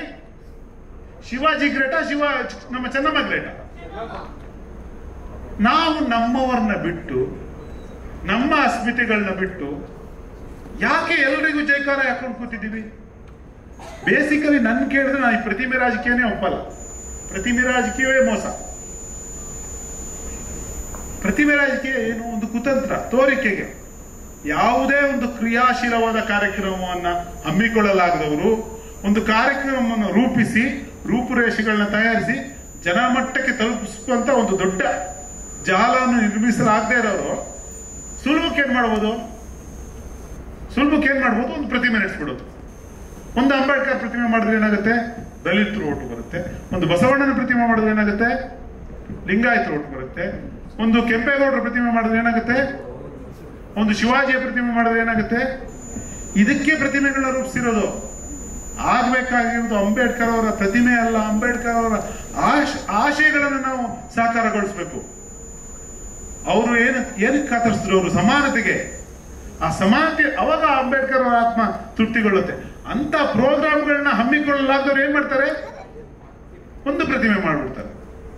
ಬಸವಣ್ಣ ಏನಂದ್ರು? ಸಮ ಸಮಾಜವನ್ನು ಕಟ್ಟಬೇಕು ಅಂದ್ರು ಬಸವಣ್ಣ. ಎಲ್ಲ ಒಂದೇ ಅಂದ್ರು. ಆದ್ರೆ ಬಹಳ ಒಂದು ಚಂದದ ಮಾತು ಇವ್ರು ಹೇಳ್ತಾರೆ. ಯಾರು? ನಮ್ಮ ಡುಂಡಿರಾಜರು. ಅನಿಗವನಾದ್ರೂ ಕೂಡ, ಹಾಸ್ಯ ಆದ್ರೂ ಕೂಡ ಅದರಲ್ಲಿ ಬಹಳ ದೊಡ್ಡ ಅರ್ಥ ಇದೆ. ಯಾಕೆ ಪ್ರತಿಮೆಗಳನ್ನ ನಿಲ್ಲಿಸ್ತೀವಿ ಅಂದ್ರೆ, ಎಲ್ಲಾ ಕಡೆಯಲ್ಲೂ ಮಹಾತ್ಮ ಗಾಂಧಿಯವರ ಪ್ರತಿಮೆಗಳನ್ನು ನಿಲ್ಲಿಸಲಾಗಿದೆ. ಎಲ್ಲಾ ಕಡೆಯಲ್ಲೂ ಮಹಾತ್ಮ ಗಾಂಧಿಯವರ ಪ್ರತಿಮೆಗಳನ್ನು ನಿಲ್ಲಿಸಲಾಗಿದೆ. ಯಾಕೆಂದರೆ ಅವರ ಆದರ್ಶ ಪಾಲನೆಯನ್ನು ನಿಲ್ಲಿಸಲಾಗಿದೆ. ಇದೇನೆ ಆಕ್ಚುಲಿ ನಾವೆಲ್ಲಾ ಮಹನೀಯರನ್ನ ಪ್ರತಿಮೆ ಮಾಡಿ ಒಂದು ಯಾವುದೋ ಒಂದು ದಿನ ಇಟ್ಬಿಟ್ಟು ಅದಕ್ಕೊಂದು ರಜಾ ಕೊಟ್ಟು ಮುಗಿಸ್ಬಿಡ್ತೀವಿ. ಅವರ ಆದರ್ಶಗಳನ್ನ ಪಾಲಿಸ್ತಾ ಇಲ್ಲ ನಾವು. ಈ ವಿಷಯಕ್ಕೆ ವಾಪಸ್ ಬರೋದಾದ್ರೆ, ಕನ್ನಡಿಗರು ನಾವು ನಮ್ಮ ಶಕ್ತಿಯನ್ನು ಅರಿಬೇಕು. ಅಂಬೇಡ್ಕರ್ ಹೇಳ್ತಾರೆ, ಇತಿಹಾಸವನ್ನು ಅರಿಯದವನು ಇತಿಹಾಸವನ್ನು ಸೃಷ್ಟಿಸಲಾರ. ನೀನ್ ಯಾರು ನೋಡು, ಫಸ್ಟ್ ಮೊದಲು ನೋಡು, ಎಲ್ಲಿಂದ ಬಂದೆ, ನಿನ್ನ ಪೂರ್ವಿಕರು ಯಾರು, ಏನೇನು ದಿಗ್ವಿಜಯಗಳನ್ನ ಅವರು ಸಾಧಿಸಿದ್ರು. ಇವತ್ತು ನಾವು ನಮ್ಮ ತನವೇ ಇಲ್ಲದ ಗುಲಾಮರ ಊರಾಗ್ಬಿಟ್ಟಿದೀವಿ ನಾವು. ಇದನ್ನ ಹೇಳಕ್ಕೆ ಬೇಜಾರಾಗುತ್ತೆ, sorry to say this, but ಇದು ಆಗಿದೆ. ಇವತ್ತು ಇಂಥ ಒಂದು ಕಾರ್ಯಕ್ರಮಕ್ಕೆ ಚೇರ್ಗಳು ಫುಲ್ ಆಗಿಲ್ಲ. ಕನ್ನಡದ ಕಾರ್ಯಕ್ರಮ ಅಂದ್ರೆ ಮತ್ತೆ ಅದೇ. ಈಗ ನಾನ್ ಮಾಡಿದ್ರು ಅದೇ. ಈ ಮುಖಗಳಲ್ಲಿ ಒಂದು 80% ಮುಖಗಳು ಇರ್ತಾರೆ ಜನಗಳು. ಭುವನೇಶ್ ಮಾಡಿದ್ರು ಅವರೇ ಇರ್ತಾರೆ, ಹರೀಶ್ ಮಾಡಿದ್ರು ಅವರೇ ಇರ್ತಾರೆ, ಜ್ಞಾನ್ ಮಾಡಿದ್ರು ಅವ್ರು ಇರ್ತಾರೆ, ಸರ್ ಮಾಡಿದ್ರು ಅವ್ರು ಇರ್ತಾರೆ, ಯಾರು ಮಾಡಿದ್ರು ಅವರೇ ಇರ್ತಾರೆ. ಯಾಕೆ ನಮ್ಮ ಕನ್ನಡ ಹೋರಾಟಗಳು ಇನ್ನೂ ಹೆಚ್ಚು ಹೆಚ್ಚು ಜನರ ತಲುಪಕ್ಕೆ ಸಾಧ್ಯ ಆಗ್ತಿಲ್ಲ ಅಂತ ನಾವು ಯೋಚನೆ ಮಾಡಬೇಕು. ಈ ಪ್ರತಿಮೆ ರಾಜಕೀಯಕ್ಕೆ ನಾವು ಬಲಿ ಬೀಳಬಾರ್ದು. ವೈಯಕ್ತಿಕವಾಗಿ ನನಗೆ ಪ್ರತಿಮೆ ರಾಜಕೀಯ ಇಷ್ಟ ಇಲ್ಲ ಅಂತ ನಾನು ಹೇಳಿದ್ರು ಕೂಡ, ಯಾರೋ ನಮ್ಮನ್ನ ಪ್ರತಿಮೆ ರಾಜಕೀಯದ ಮೂಲಕವೇ ತುಳಿಯಕ್ಕೆ ಪ್ರಯತ್ನ ಪಡ್ತಿರುವಾಗ ನಾವು ಅವರಿಗೆ ಅದರಲ್ಲೇ ಉತ್ತರ ಕೊಡಬೇಕಾಗತ್ತೆ. ನಮ್ಮ ಐಕಾನ್ಗಳನ್ನ ನಾವು ಎತ್ತಿ ಹಿಡಿಯೋಣ. ಇಮ್ಮಡಿ ಪುಲಕೇಶಿ ಇದ್ದಾರೆ, ಕೃಷ್ಣದೇವರಾಯ ಇದ್ದಾರೆ, ಸಂಗೊಳ್ಳಿ ರಾಯಣ್ಣ ಎಂತ ವೀರ, ಕಿತ್ತೂರು ಚೆನ್ನಮ್ಮ ಎಂತ ವೀರ. ಎಷ್ಟೋ ಜನ ಕನ್ನಡಿಗರಿಗೆ ಕಿತ್ತೂರು ರಾಣಿ ಚೆನ್ನಮ್ಮ ಬೇರೆ, ಕೆಳದಿ ಚೆನ್ನಮ್ಮ ಬೇರೆ ಅಂತ ಗೊತ್ತಿಲ್ಲ. ಇದು ನಮ್ಮ ದುರಂತ. ಚೆನ್ನಮ್ಮ ಇಬ್ರು ಒಂದೇ ಅಂತ. ನನ್ನ ಊರು ಕೆಳದಿಯ ತಪ್ಪಲಲ್ಲಿ ಇರೋದು, ನಾನು ಹುಟ್ಟಿದ್ದು. ಅಲ್ಲಿನ ಎಷ್ಟೋ ಜನಕ್ಕೆ ಕೌಲೇದುರ್ಗ ಕೋಟೆ ಒಂದಿದೆ, ಅಲ್ಲೋಗಿ ಮೇಲೋಗಿ, ಈಗ ಪುರಾತತ್ವ ಇಲಾಖೆಗೆ ಸೇರಿದೆ, ಸ್ವಲ್ಪ ಕಾವಲೆಲ್ಲ ಇದೆ. ನಾವೆಲ್ಲ ಮೇಲೋಗಿ ಅಲ್ಲಿ ರಾತ್ರಿ ಕಟ್ಟಿಗೆ ಎಲ್ಲ ಹಾಕೊಂಡು ಫೈರ್ ಕ್ಯಾಂಪ್ ಮಾಡಿಕೊಂಡು ಒಂಚೂರು ಚಿಕನ್ ಗಿಕನ್ ಬೇಯಿಸ್ಕೊಂಡು ತಿಂದು ಬರೋದು ಅಷ್ಟೇ. ಅದು ಪ್ರವಾಸಿ ತಾಣ. ಸೊ ನಮ್ಮ ಇತಿಹಾಸದ ಬಗ್ಗೆ ನಾವು ಅರಿವೇ ಮೂಡಿಸ್ತಿಲ್ಲ. ಮೊದಲೇ ನಮ್ಮ ಇತಿಹಾಸದ ಬಗ್ಗೆ ಪಠ್ಯ ಪುಸ್ತಕಗಳು ಕೂಡ ಬಹಳಷ್ಟು ಕಡಿಮೆ ಮಾಹಿತಿ ದೊರೆಯುತ್ತೆ. ಈಗ ಅದು NEP ಬಂದ ಮೇಲೆ, ಮೊನ್ನೆ ಪುರುಷೋತ್ತಮ ಬೆಳಿಮನೆಯವರು ಹೇಳ್ತಾ ಇದ್ರು, ಸರ್ ಇದ್ರು, ನಾವು ಇನ್ನು ಮುಂದೆ ಓದಲಿರುವುದು 80% ದೇಶದ ಇತಿಹಾಸ, 20% ಮಾತ್ರ ನಮ್ಮದು. 80% ಅಂದ್ರೆ ನಮ್ಮನ್ನ ಪದೇ ಪದೇ ಪದೇ ಕುಗ್ಸಿ ಅವರ ಗುಲಾಮನಾಗಿ ಮಾಡಿಕೊಳ್ಳುವ ಒಂದು ಹುನ್ನಾರ ಇವೆಲ್ಲ. ನಿಜ ಶಿಕ್ಷಣ ನೀತಿ ನಮ್ಮ ವಸಿಷ್ಠ ಸಿಂಹ ಅವ್ರು ಹೇಳಿದಂಗೆ ಹೆಂಗಿರ್ಬೇಕು ಅಂದ್ರೆ, ಒಂದು 60ರಿಂದ 70-80% ನಮ್ದು ಹೇಳ್ಬೇಕು. ಯಾವ ಒಂದು ಮರ ಗಟ್ಟಿಯಾಗಿ ನಿಲ್ಲತ್ತೆ ಅಂದ್ರೆ ತನ್ನ ಮಣ್ಣಿನಿಂದ ಸಾರವನ್ನ ಎಳೆಕೊಂಡ ಮರ. ನಾವೆಲ್ಲೋ ಗಾಳಿಲಿ ಇಲ್ಲಿ ಹುಟ್ಟಿದ ಮರ ಇನ್ನೆಲ್ಲೋ ಸಾರವನ್ನು ಹೇಳ್ಕೊಳ್ಳೋಕೆ ಸಾಧ್ಯ ಆಗಲ್ಲ. ನಾನು ಯಾವಾಗ ಪ್ರಪಂಚದ ಎದುರು ಒಂದು ವಿಶಿಷ್ಟ ವ್ಯಕ್ತಿ ಆಗ್ತೀನಿ ಅಂದ್ರೆ, ನನ್ನ ನೆಲದ ಸಾರವನ್ನು ಎಳೆದುಕೊಂಡು ಹೂ ಬಿಟ್ಟು ಅದು ಪ್ರಪಂಚಕ್ಕೆ ಪರಿಮಳ ಪಸರಿಸಬೇಕು. ಆವಾಗ ನಾನು ವಿಶಿಷ್ಟ ಆಗ್ತೀನಿ. ಯಾಕಂದ್ರೆ ಅದು ಇನ್ಯಾರಿಗೂ ಸಿಗಲ್ಲ. ಬಸವಣ್ಣನ ವಚನ, ಸರ್ವಜ್ಞನ ವಚನ, ಚಾಲುಕ್ಯರ ಶೌರ್ಯ, ಇದೆಲ್ಲ ಯಾರಲ್ಲಿರುತ್ತೆ? ಕನ್ನಡಿಗರಲ್ಲಿರುತ್ತೆ. ಒಬ್ಬ ಕನ್ನಡಿಗರಲ್ಲಿ ಮಾತ್ರ ಇರಕ್ಕೆ ಸಾಧ್ಯ. ಎಲ್ಲರೂ ಶೇಕ್ಸ್ಪಿಯರ್ನೇ ಓದಿದ್ರೆ, ಎಲ್ಲರೂ ವರ್ಡ್ಸ್ವರ್ತನೇ ಓದಿದ್ರೆ ಏನಿದೆ ಮಜಾ? ನೀವು ಪ್ರಪಂಚದಲ್ಲಿ ವಿಶಿಷ್ಟ ವ್ಯಕ್ತಿ ಆಗೋಕ್ಕೆ ಸಾಧ್ಯನೇ ಇಲ್ಲ. ನೀವು ಹತ್ರಲ್ಲ ಅನ್ನೊಂದು ವಿಶೇಷ ಆಗೋದು ಇಲ್ಲಿಂದ ಸೊಗಡನ್ನು ತಗೊಂಡು ಪ್ರಪಂಚದ ಎದುರಿಗೆ ನಿಂತಾಗ ಅಲ್ವಾ? ಅದನ್ನ ನಾವು ಮಾಡ್ತಾ ಇಲ್ಲ. ಸುಮ್ಮನೆ ಒಂದು ಜನರಲ್ ಪಾಪ್ಯುಲರ್ ಎಕ್ಸಾಂಪಲ್ ಕೊಡೋದಾದ್ರೆ ಕಾಂತಾರ ಯಾಕೆ ಇಡೀ ಲೋಕದ ಜನ ಇಷ್ಟಪಟ್ರು ಅಥವಾ ಇಡೀ ದೇಶದ ಜನ ಇಷ್ಟಪಟ್ರು? ಅಪ್ಪಟ ಮಣ್ಣಿನ ಕಥೆ ಇನ್ನೊಬ್ಬ ಹೇಳ ಸಾಧ್ಯ ಇಲ್ಲ. ಆ ಮಣ್ಣಲ್ಲಿ ಹುಟ್ಟಿದ ರಿಷಬ್ ಶೆಟ್ಟಿಯೇ ಹೇಳ್ಬೇಕು, ಅನುಭವಿಸಿದ್ದಾನೆ. ಅದನ್ನ ತಗೊಂಡು ಅವನು ಪ್ರಪಂಚದ ಎದುರು ನಿಂತ, ಇವನು ಯಾರೋ ವಿಶೇಷವಾಗಿದ್ದಾನೆ, ಏನೋ ಬೇರೆ ಹೇಳ್ತಾ ಇದ್ದಾನೆ ಅಂತ ಜನ ನೋಡಿದ್ರು. ಪ್ರತಿಯೊಬ್ಬ ಕನ್ನಡಿಗನು ಆ ತರದಲ್ಲಿ ಹೋದಾಗ ನಾವು ದೊಡ್ಡ ಏನೋ ಸಾಧಿಸ್ತೀವಿ, ಪ್ರಪಂಚದ ಎದುರು ನಿಲ್ತೀವಿ. ಕನ್ನಡಿಗರು ನಮ್ಮ ಇತಿಹಾಸ ಜೊತೆ ನಿಲ್ತಾ ಇಲ್ಲ, ನಮ್ಮ ಐಡೆಂಟಿಟಿ ಜೊತೆ ನಿಲ್ತಾ ಇಲ್ಲ. ಯಾವುದೋ ಸೈಡಲ್ಲಿ ನಿಂತ್ಕೊಂಡು ಶಿವಾಜಿಗೆ ಅನ್ನೋದು ಆಗ್ಬಿಟ್ಟಿದ್ದೀವಿ. ಹೇಗೆ ಶಿವಾಜಿ ಅವ್ರ ಬಗ್ಗೆ ನನಗೇನು ತಕರಾರಿಲ್ಲ. ಅವ್ನು ಎಲ್ಲಿ ಮೆರೆಸ್ಬೇಕು ಅಲ್ಲಿ ಮೆರೆಸ್ಲಿ. ನಮ್ಮ ನೆಲದಲ್ಲಿ ನಮ್ಮವರನ್ನ ಮೆರೆಸುವ ವಿಷಯ ಅಲ್ಲ ಅದು.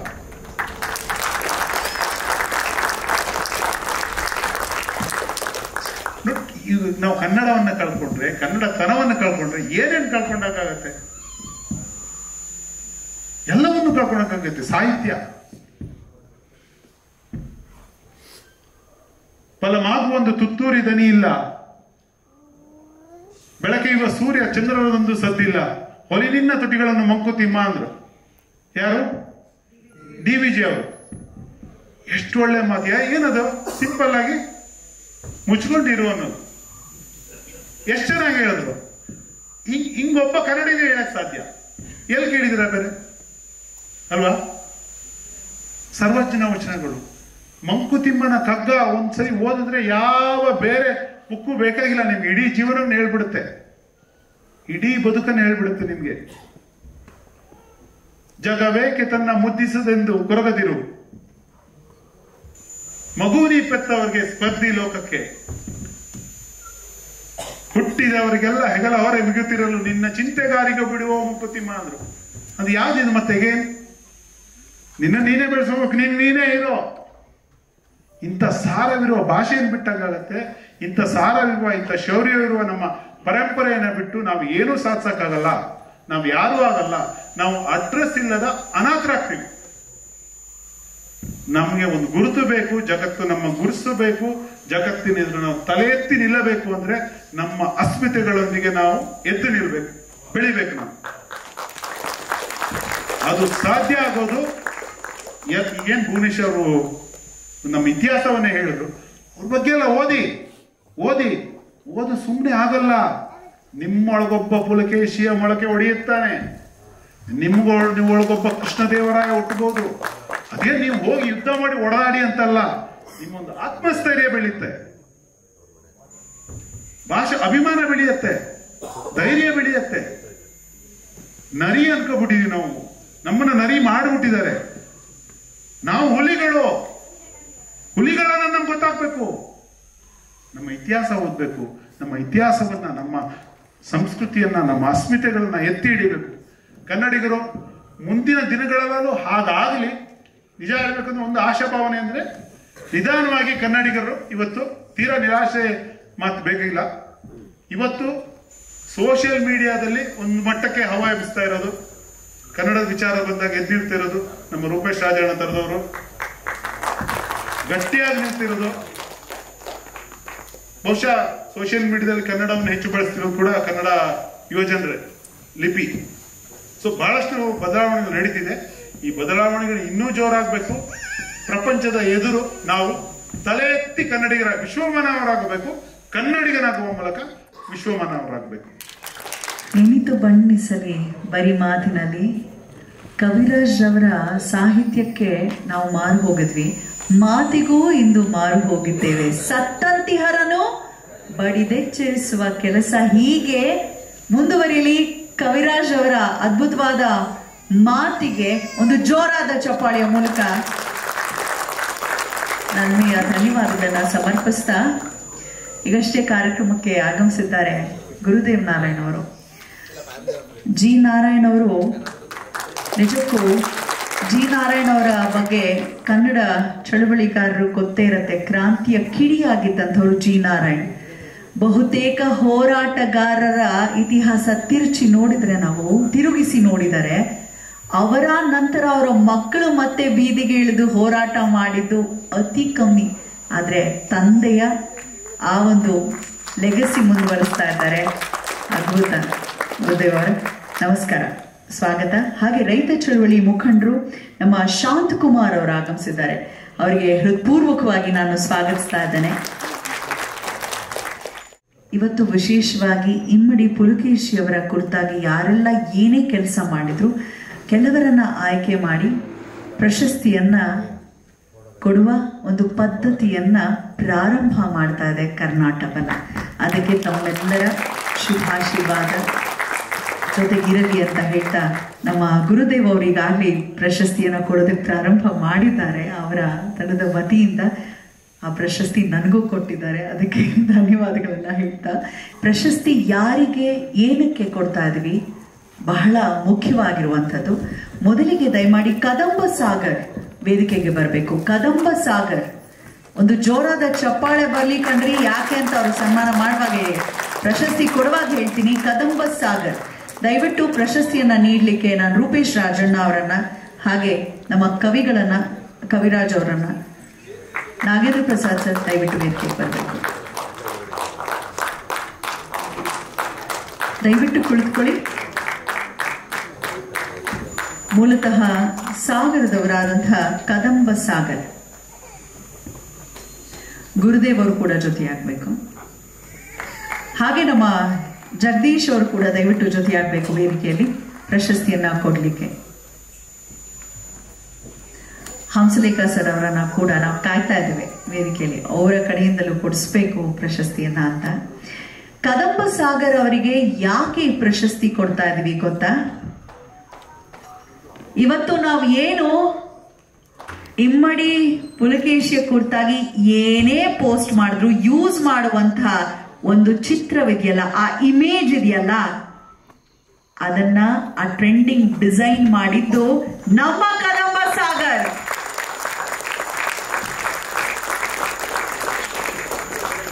ಹಾಗೆ ದಯವಿಟ್ಟು ಪ್ರಶಾಂತ್ ಬರಬೇಕು ವೇದಿಕೆಗೆ. ಪ್ರಶಾಂತ್ ಅವರು ಕೂಡ ದಯಮಾಡಿ ಬನ್ನಿ. ಜೊತೆಗೆ ವಿನಾಯಕ್ ಪೆಟ್ಲೆ ಅವರು ದಯವಿಟ್ಟು ವೇದಿಕೆಗೆ ಬನ್ನಿ. ವಿನಾಯಕ್ ಪೆಟ್ಲೆ ಸರ್ ದಯವಿಟ್ಟು ಬನ್ನಿ. ನಿನ್ನೆ ನಿಮ್ ಬಗ್ಗೆನೆ ಗುಣಗಾನ ಹರೀಶ್ ಅವ್ರದ್ದು ಕೇಳಿ ಕೇಳಿ ಖುಷಿ ಆಯ್ತು. ಸಾಯಿ ಸುನಿಲ್ ಅವರು ದಯಮಾಡಿ ವೇದಿಕೆಗೆ ಬನ್ನಿ. ಮೋಹನ್ ಕುಮಾರ್ ಈರಪ್ಪ ಅವರು ದಯಮಾಡಿ ವೇದಿಕೆಗೆ ಆಗಮಿಸಬೇಕು. ಶಿವಾನಂದ್ ರಂಗಪ್ಪ ಅವರು ದಯಮಾಡಿ ವೇದಿಕೆಗೆ ಆಗಮಿಸಬೇಕಾಗಿ ಕೋರ್ಕೊಳ್ತಾ ಇದ್ದೇನೆ. ದಯಮಾಡಿ ವೇದಿಕೆಯಲ್ಲಿರುವಂತಹ ಗಣ್ಯರು ಅವರಿಗೆ ಪ್ರಶಸ್ತಿ ಫಲಕವನ್ನ ಕೊಟ್ಟು ಗೌರವಿಸಬೇಕಾಗಿ ಸವಿನಯ ಪ್ರಾರ್ಥನೆ. ಪ್ರಶಾಂತ್ ಅವರು ಎಲ್ಲಿ ಕೂತಿದ್ದಾರೆ? ನಮ್ಮ ಹೆಣ್ಮಕ್ಳಿಗೆ ಗೊತ್ತಾಗ್ತಿಲ್ಲ. ಓಕೆ, ಅಲ್ಲಿದ್ದಾರೆ ಮಧ್ಯದಲ್ಲಿ ಪ್ರಶಾಂತ್ ಅವರು. ಓಕೆ, ಇನ್ನು ಪ್ರಶಾಂತ್ ಅವರು ಇಮ್ಮಡಿ ಪುಲಕೇಶಿ ಚಿತ್ರ ಯಾರು ಮಾಡ್ತಾ ಇಲ್ಲ. ರಾಜ್ಕುಮಾರ್ ಅವರು ಒಂದು ಸಿನಿಮಾ ಮಾಡಿದ ನಂತರ ಯಾರು ಡಾಕ್ಯುಮೆಂಟ್ರಿನೇ ಮಾಡ್ಲಿಲ್ವಲ್ಲ ಅನ್ನೋ ಕಾರಣಕ್ಕೆ ತಾವೇ ಬ್ಲೆಂಡರ್, ಅನ್ರಿಲ್ ಇಂಜಿನ್, ಆಫ್ಟರ್ ಎಫೆಕ್ಟ್ಸ್ ಮತ್ತು ಡೆವಿನ್ಸಿ ರಿಸಾಲ್ವ್ ಅನ್ನೋ ಅಪ್ಲಿಕೇಶನ್ಸ್ ನ ಸ್ವತಃ ಕಲಿತು CGI, VFX, ಅನಿಮೇಷನ್, ಎಡಿಟಿಂಗ್ ಮಾಡಿದ್ರೆ ಎರೆಯ ಕಿರುಚಿತ್ರಕ್ಕೆ ಹಾಗೆ ಮಾಡಿದ್ದಾರೆ. ಎರೆಯ ಅನ್ನೋ ಒಂದು ಕಿರುಚಿತ್ರವನ್ನ ಇಮ್ಮಡಿ ಪುಲಕೇಶಿ ಕುರಿತಾಗಿ 2 ವರ್ಷ ಕೆಲಸವನ್ನ ಬಿಟ್ಟು ನಿದ್ದೆ ಬಿಟ್ಟು ಮಾಡಿರುವಂತವ್ರು ಪ್ರಶಾಂತ್. ಒಂದು ಜೋರು ಚಪ್ಪಾಳೆ ಬನ್ನಿ. ಎರೆಯ ದಯವಿಟ್ಟು ಹೋಗಿ ನೋಡಿ ಎರೆಯ ಕಿರುಚಿತ್ರವನ್ನ. ಇನ್ನು ವಿನಾಯಕ್ ಪೆಟ್ಲೆ,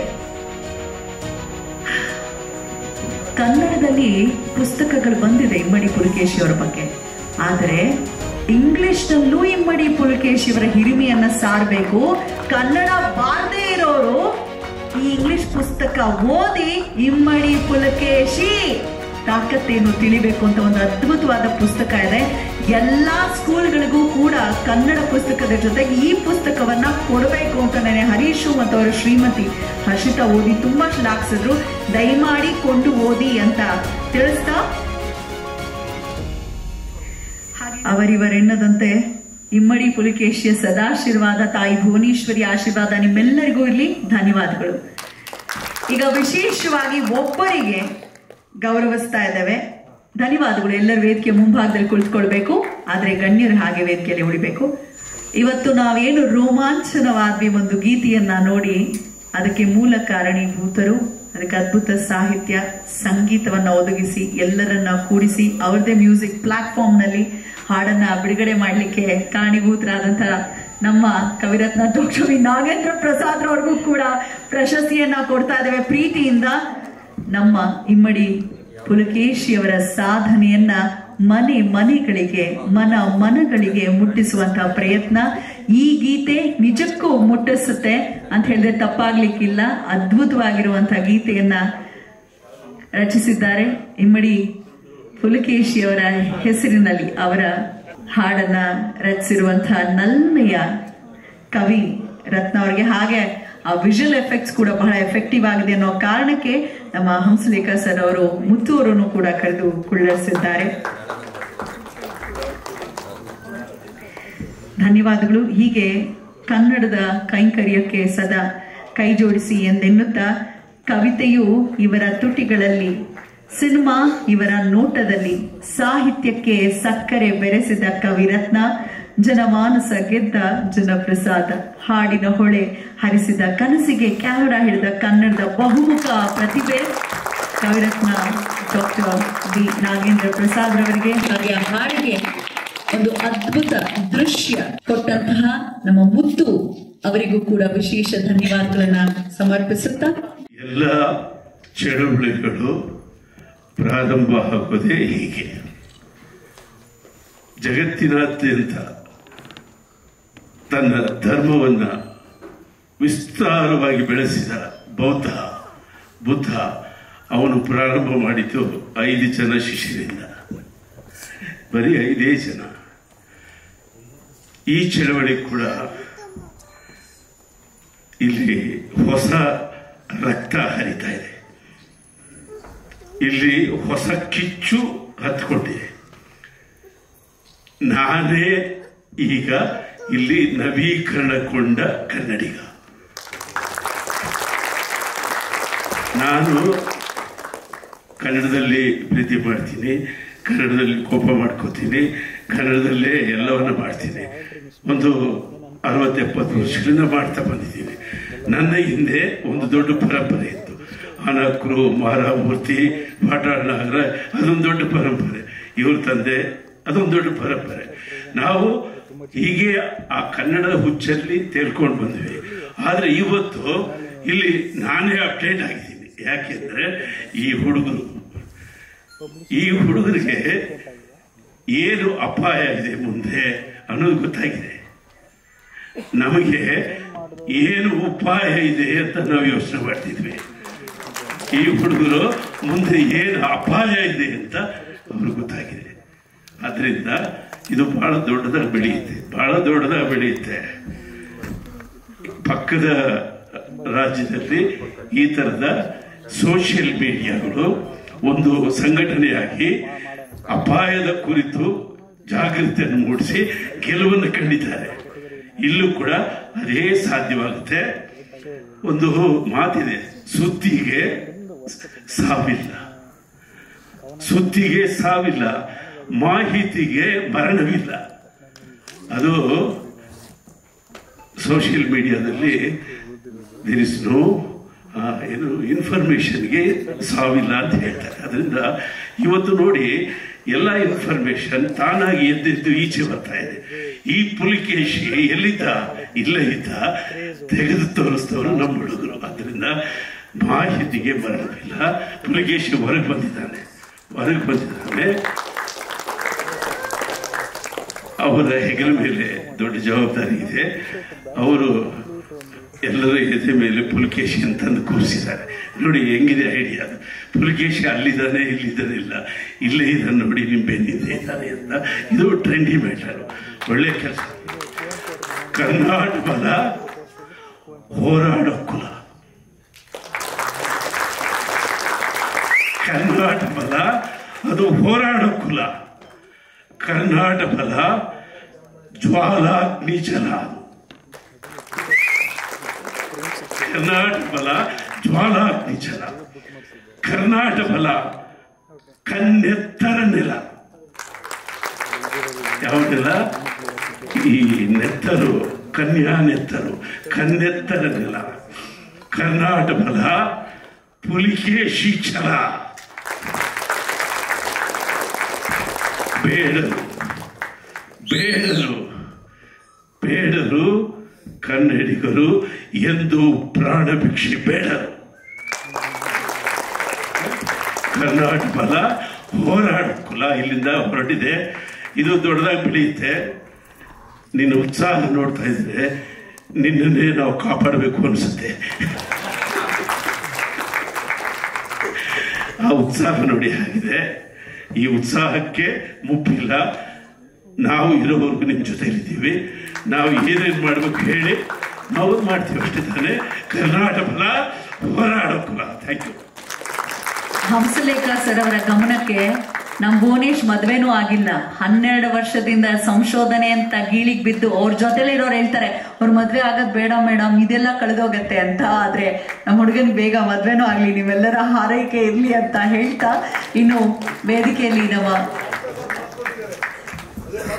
ಶ್ಯಾಮ್ ಪ್ರಸಾದ್ ಅವ್ರು ಮಾತು ಕೊಟ್ಟಿದಾರ, ಸೂಪರ್. ಇನ್ನು ನಮ್ಮ ರೂಪೇಶ್ ರಾಜಣ್ಣ ಅವರ ಮಾತನ್ನ ಕೇಳೋಣ ಇವಾಗ.